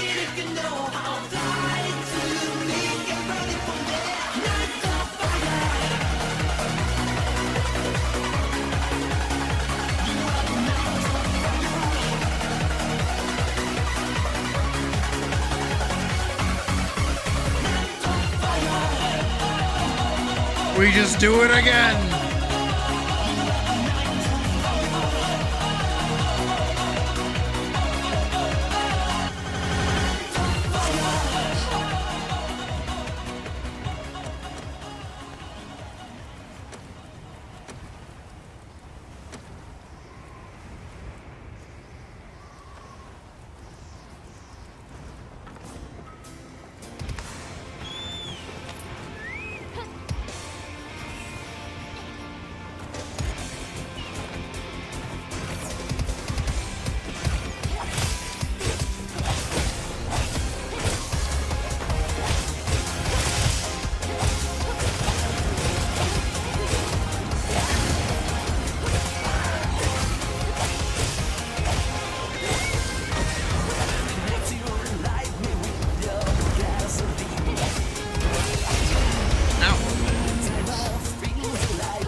I was in between those.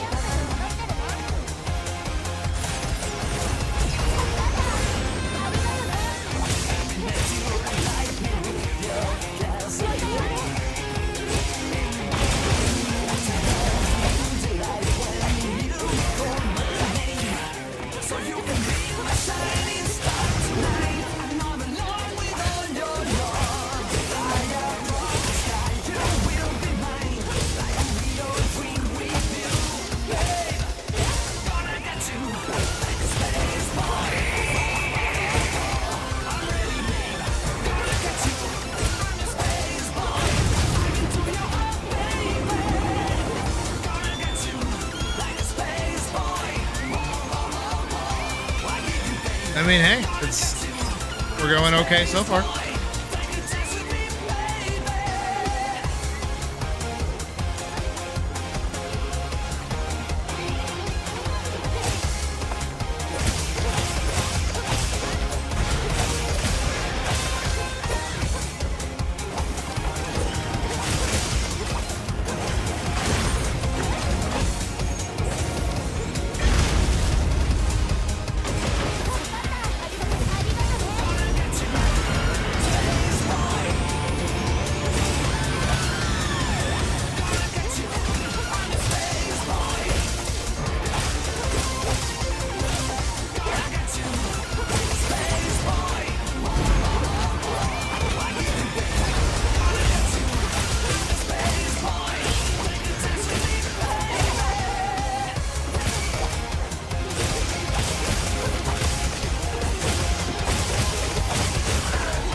Down.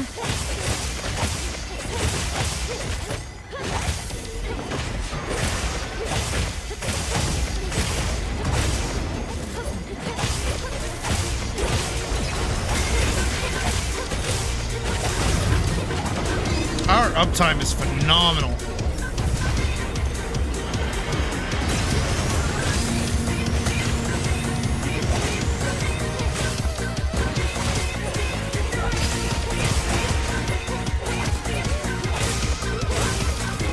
Welcome back, Shadow. You're good. Nope, fuck you.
Safest place to sharpen right now.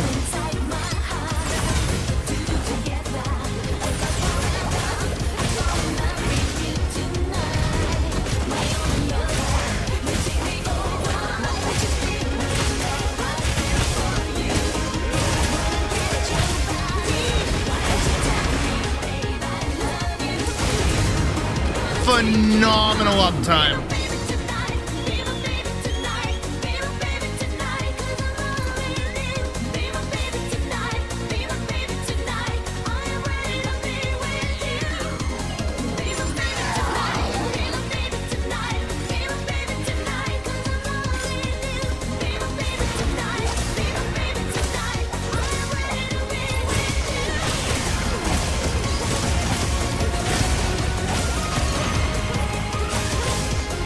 side, left side.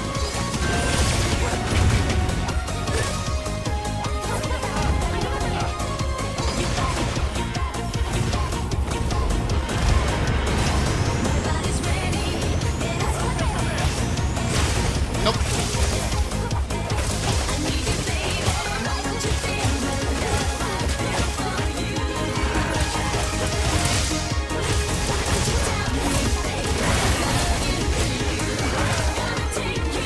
Welcome back, Mouse. It's going.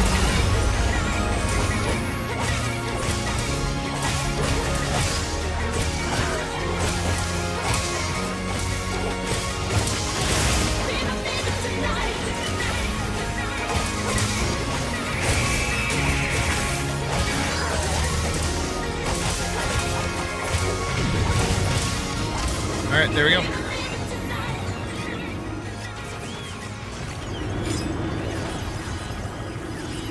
And mantle's going on.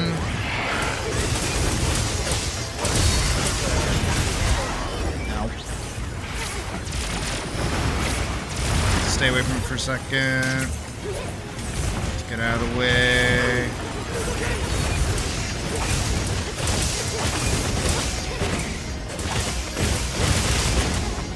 Vanilla. I'm just going for the nodule.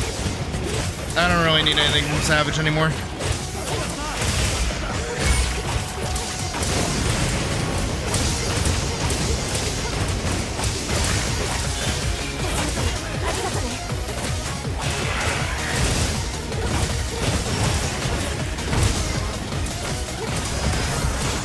Let's go. This group is crazy.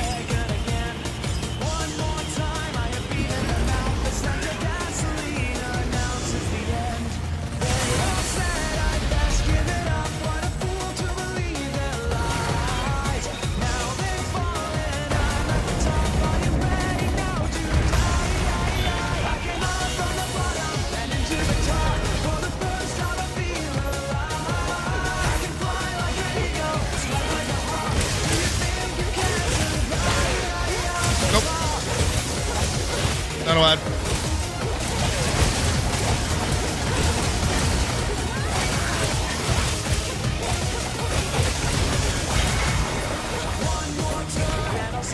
Not allowed.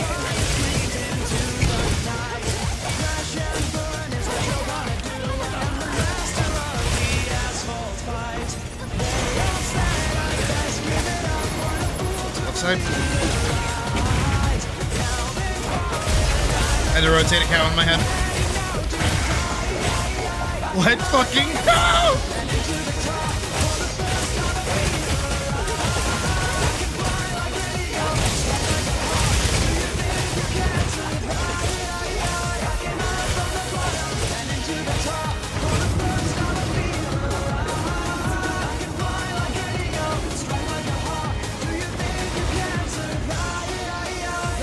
I gotta know what they're wearing.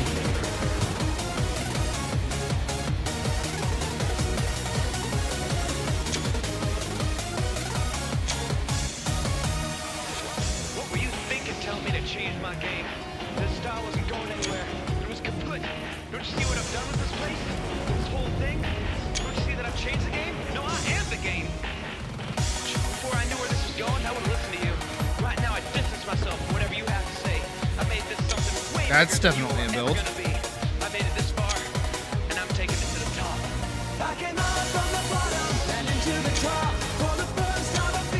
Oh, they have a god tier weapon.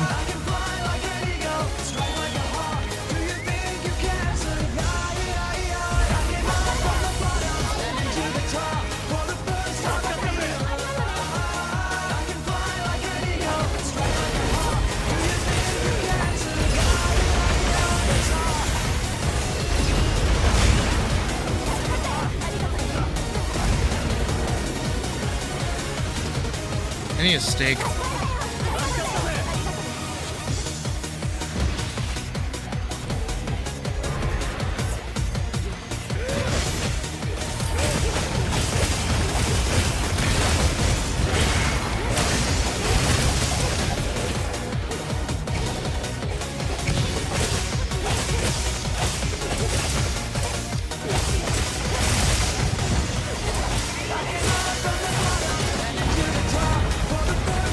That's a run. To keep clear of it.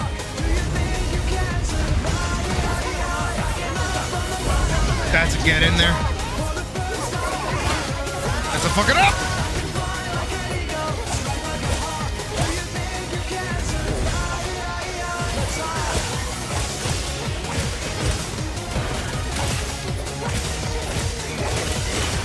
You.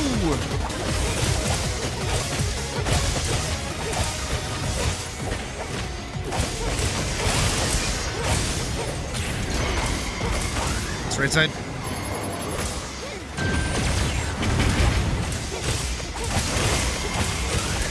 It's left side.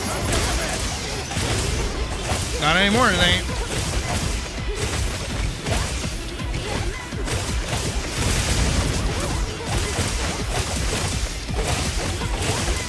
Sculling too.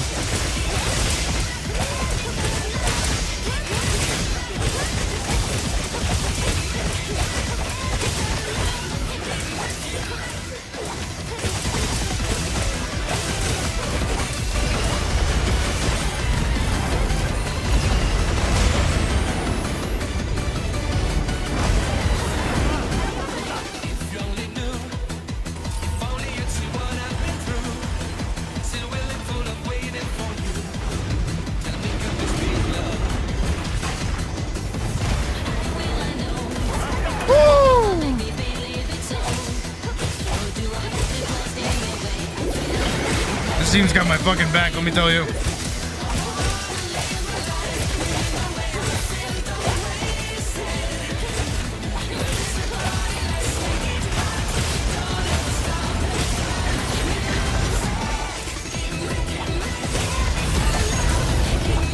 And it's gone.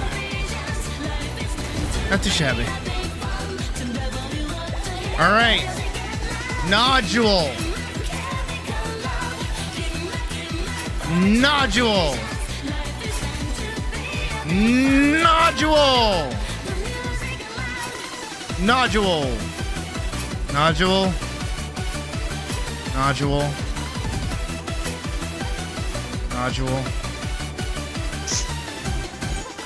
Big shame.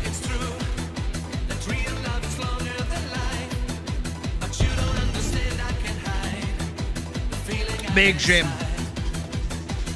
Big shame. Big shame. It doesn't exist.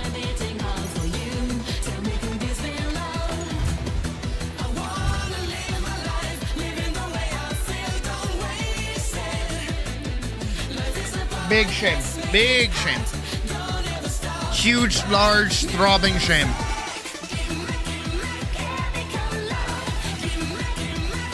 Do we run longsword? I wanna run longsword.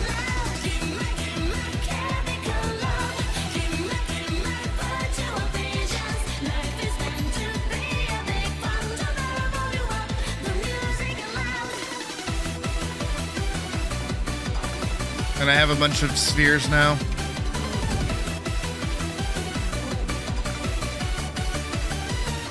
Right on.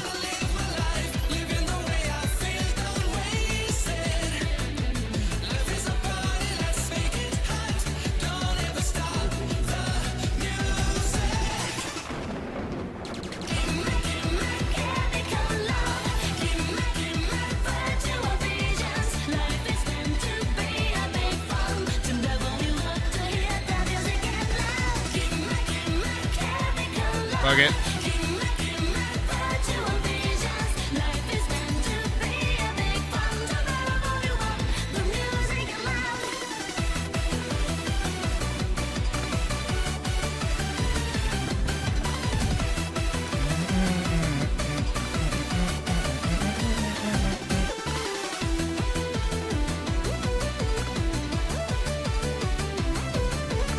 All right, we run it back.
damage.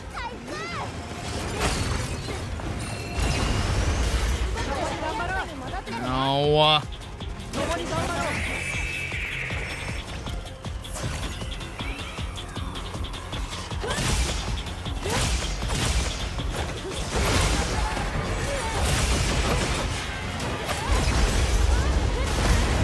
Nope. Too soon.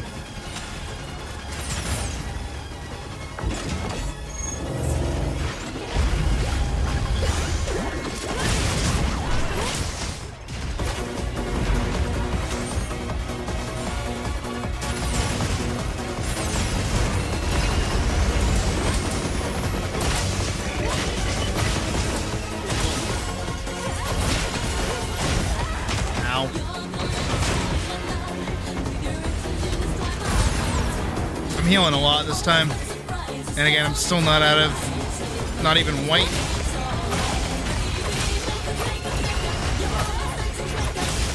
There we go.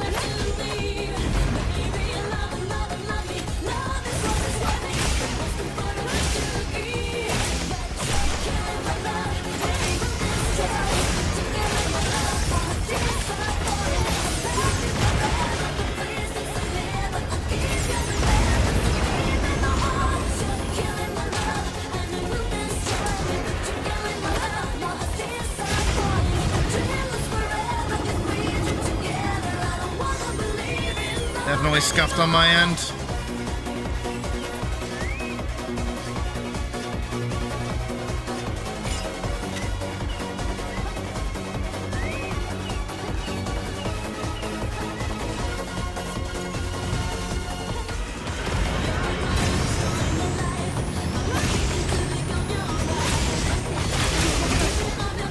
There we go.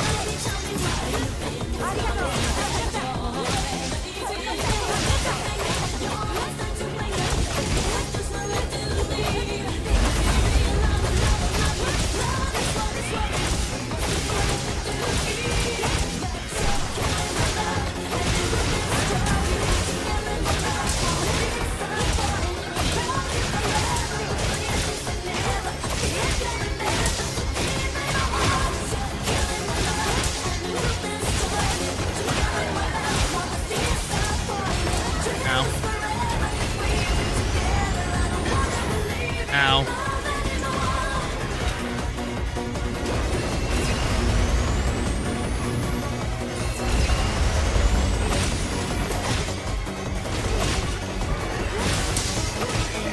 Doubly sucks we don't really have anyone playing healer.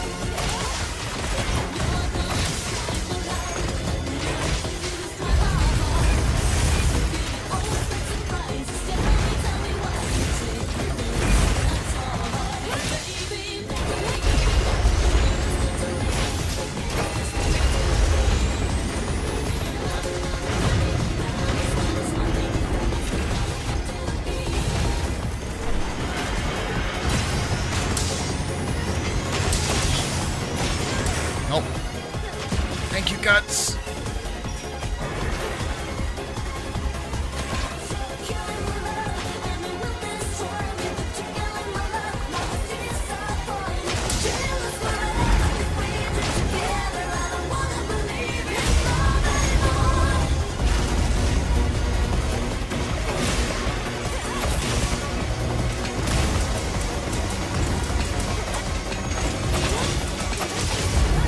Nope.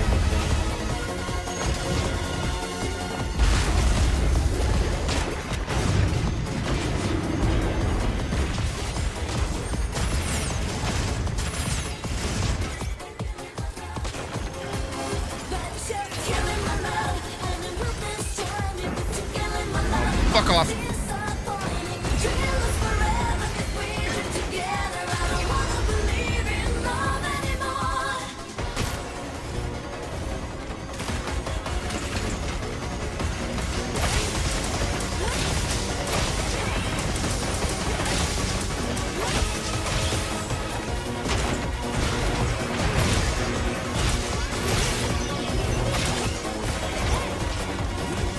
Oh, fuck you.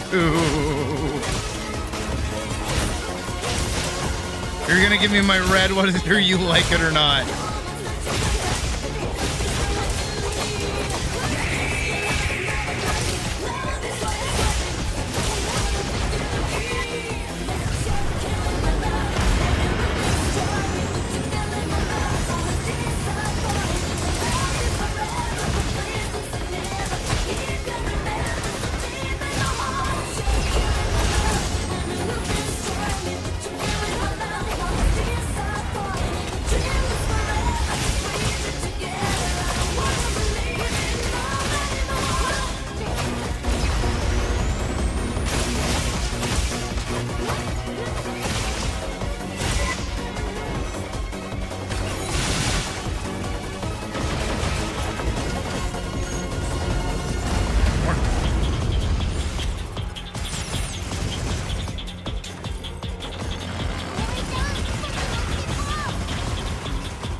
You're gonna give me my red whether you like it or not.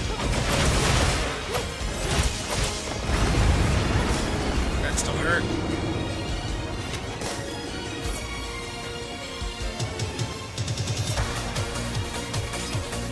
I'm barely getting a hit in edgewise. I just don't get a moment to breathe.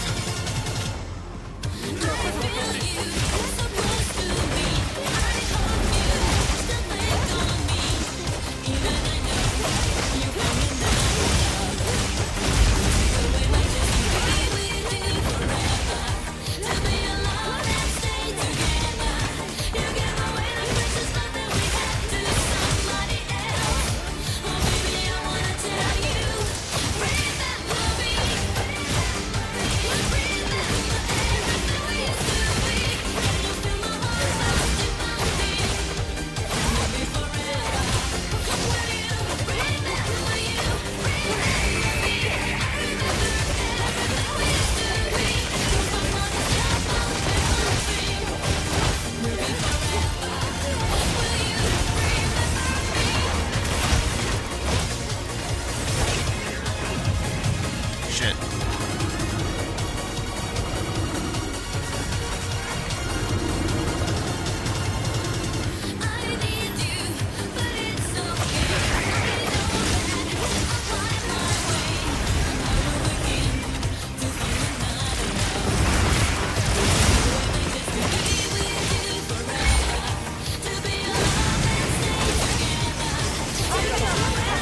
Oh, fuck.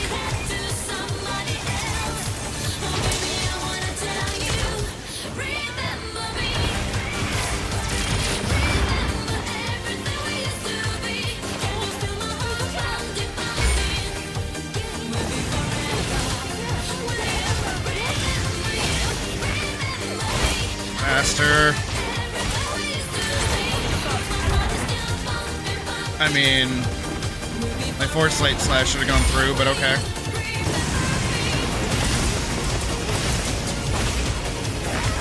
That shouldn't have hit me, but okay.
There we go.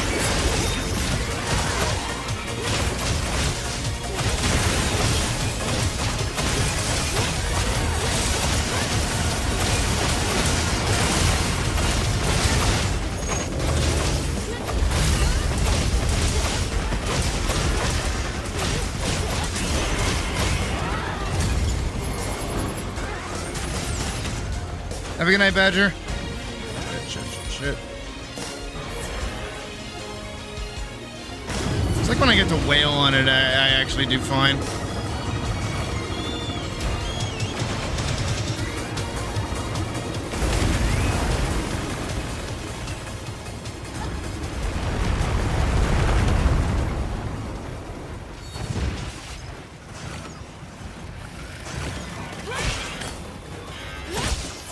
Yeah, of course.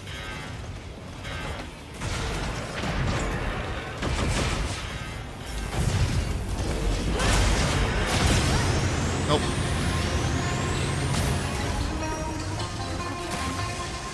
That fucking hurt.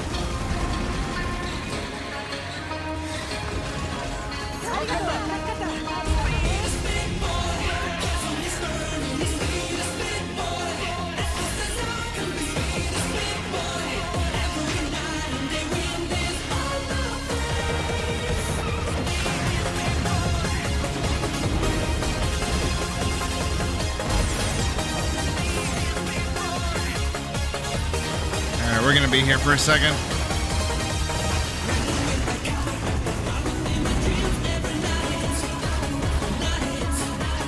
Maybe not for that long.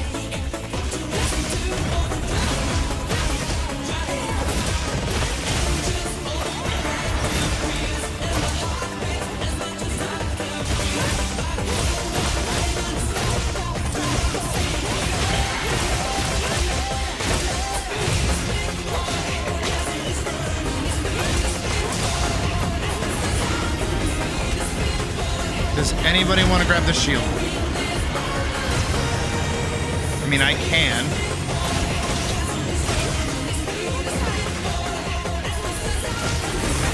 Shit.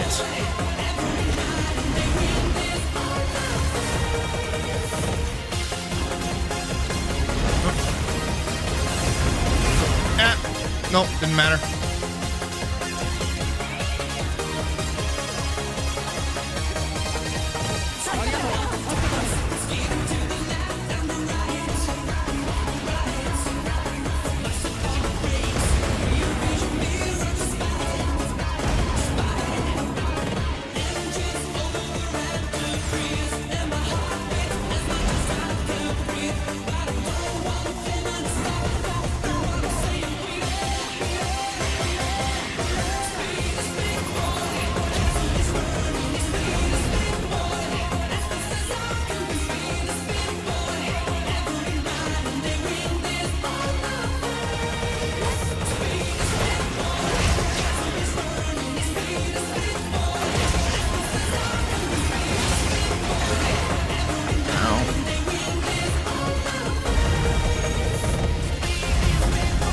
I can't do anything.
like crazy.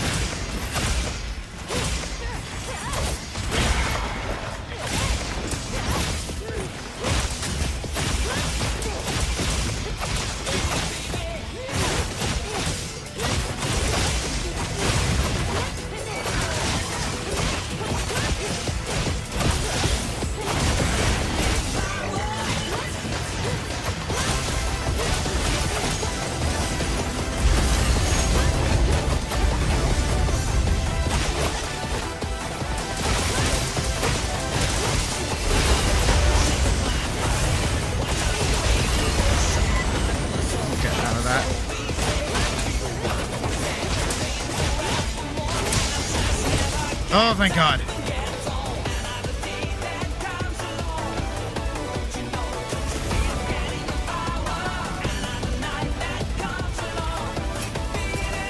Give me my nodule.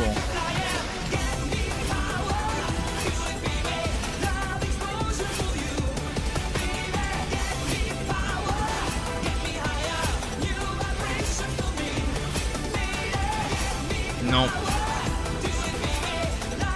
Nope.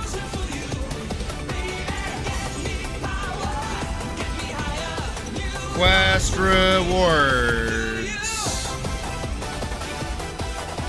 Nope. I don't think it exists.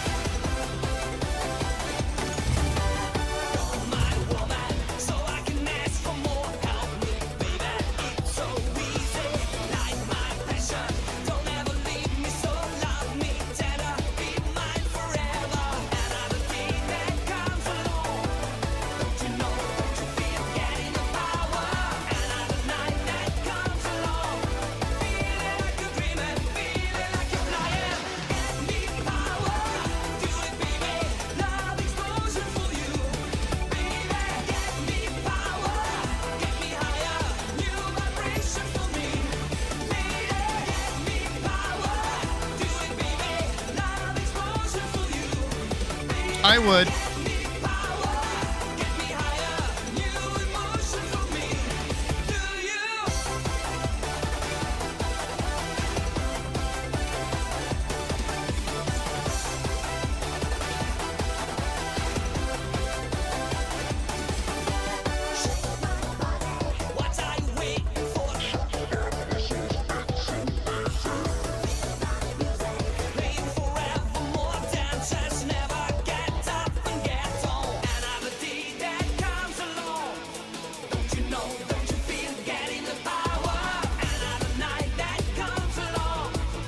Am I able to get another food? No.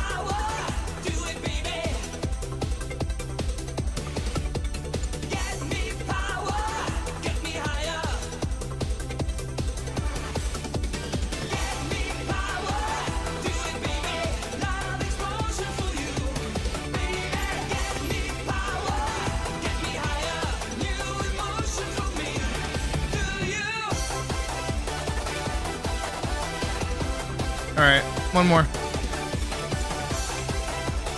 After I restock, I gotta restock.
little buddy.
I need you to fuck off, like now. Alright, not what I wanted. Oh, it's good. I'll take what I can get.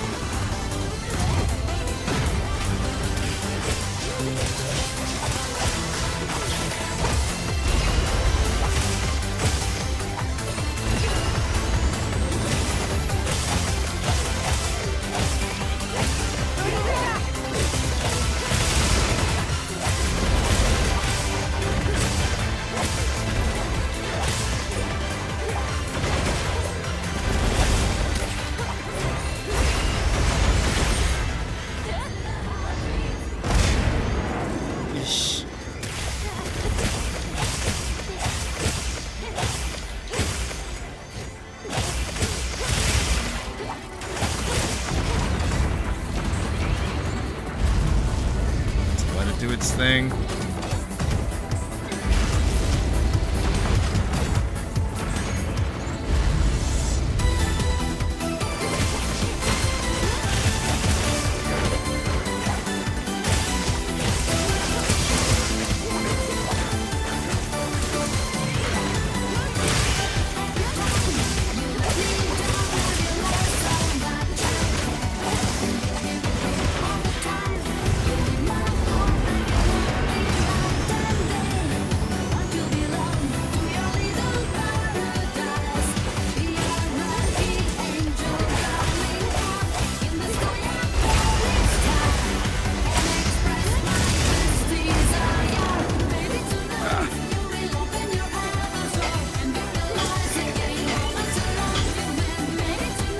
Back off.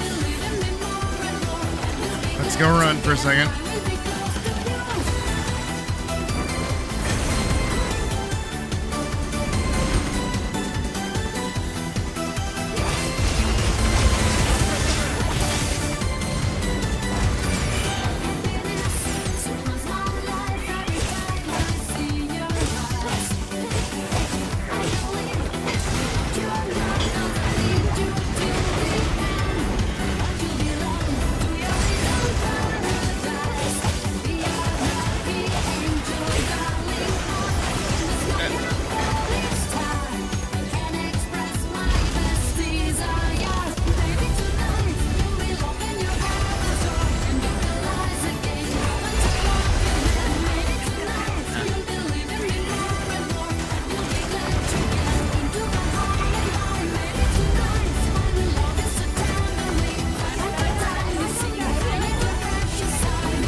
piece of shit.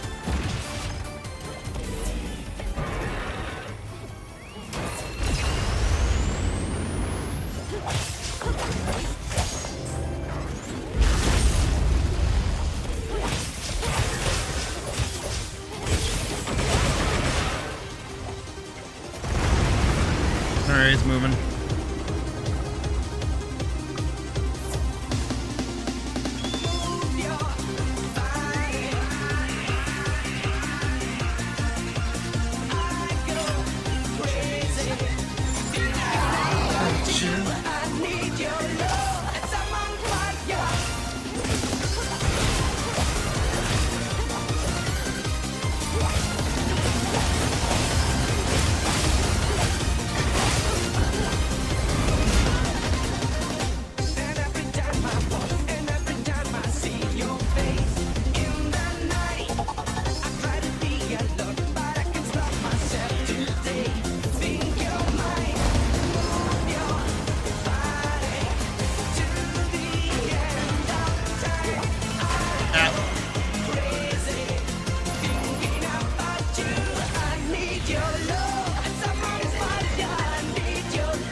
Nope.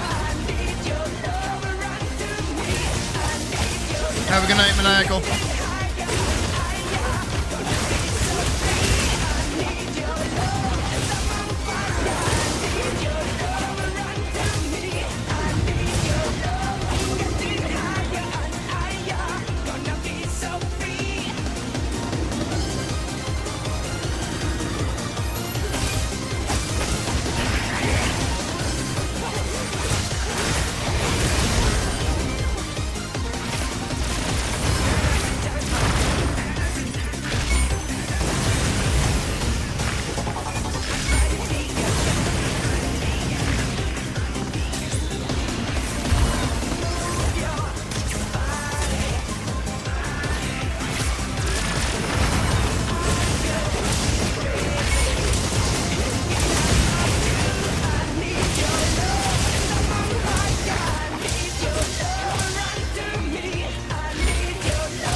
There we go.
Not allowed.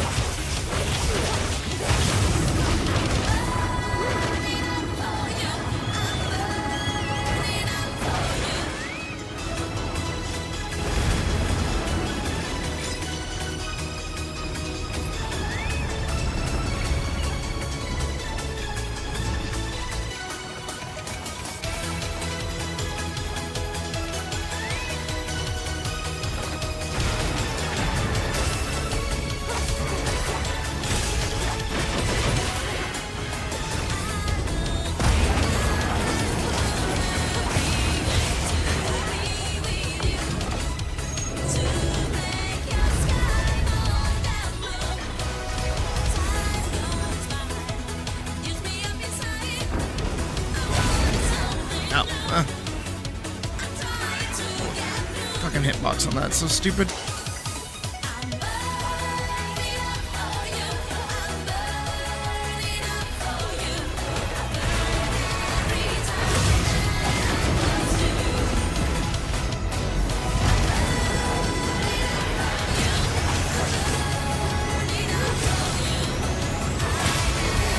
Nope.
Yeah, I saw that coming from a mile fucking away.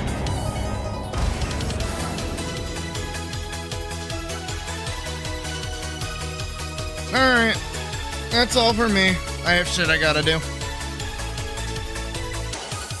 I appreciate the hunts. I appreciate your time. I hope you guys have a good rest of your night. I'll see you back here tomorrow for more animation junk. We'll finish that run animation and everything will be hunky fucking dory. Oh, that's a good time for it to fade out, actually. Can I find...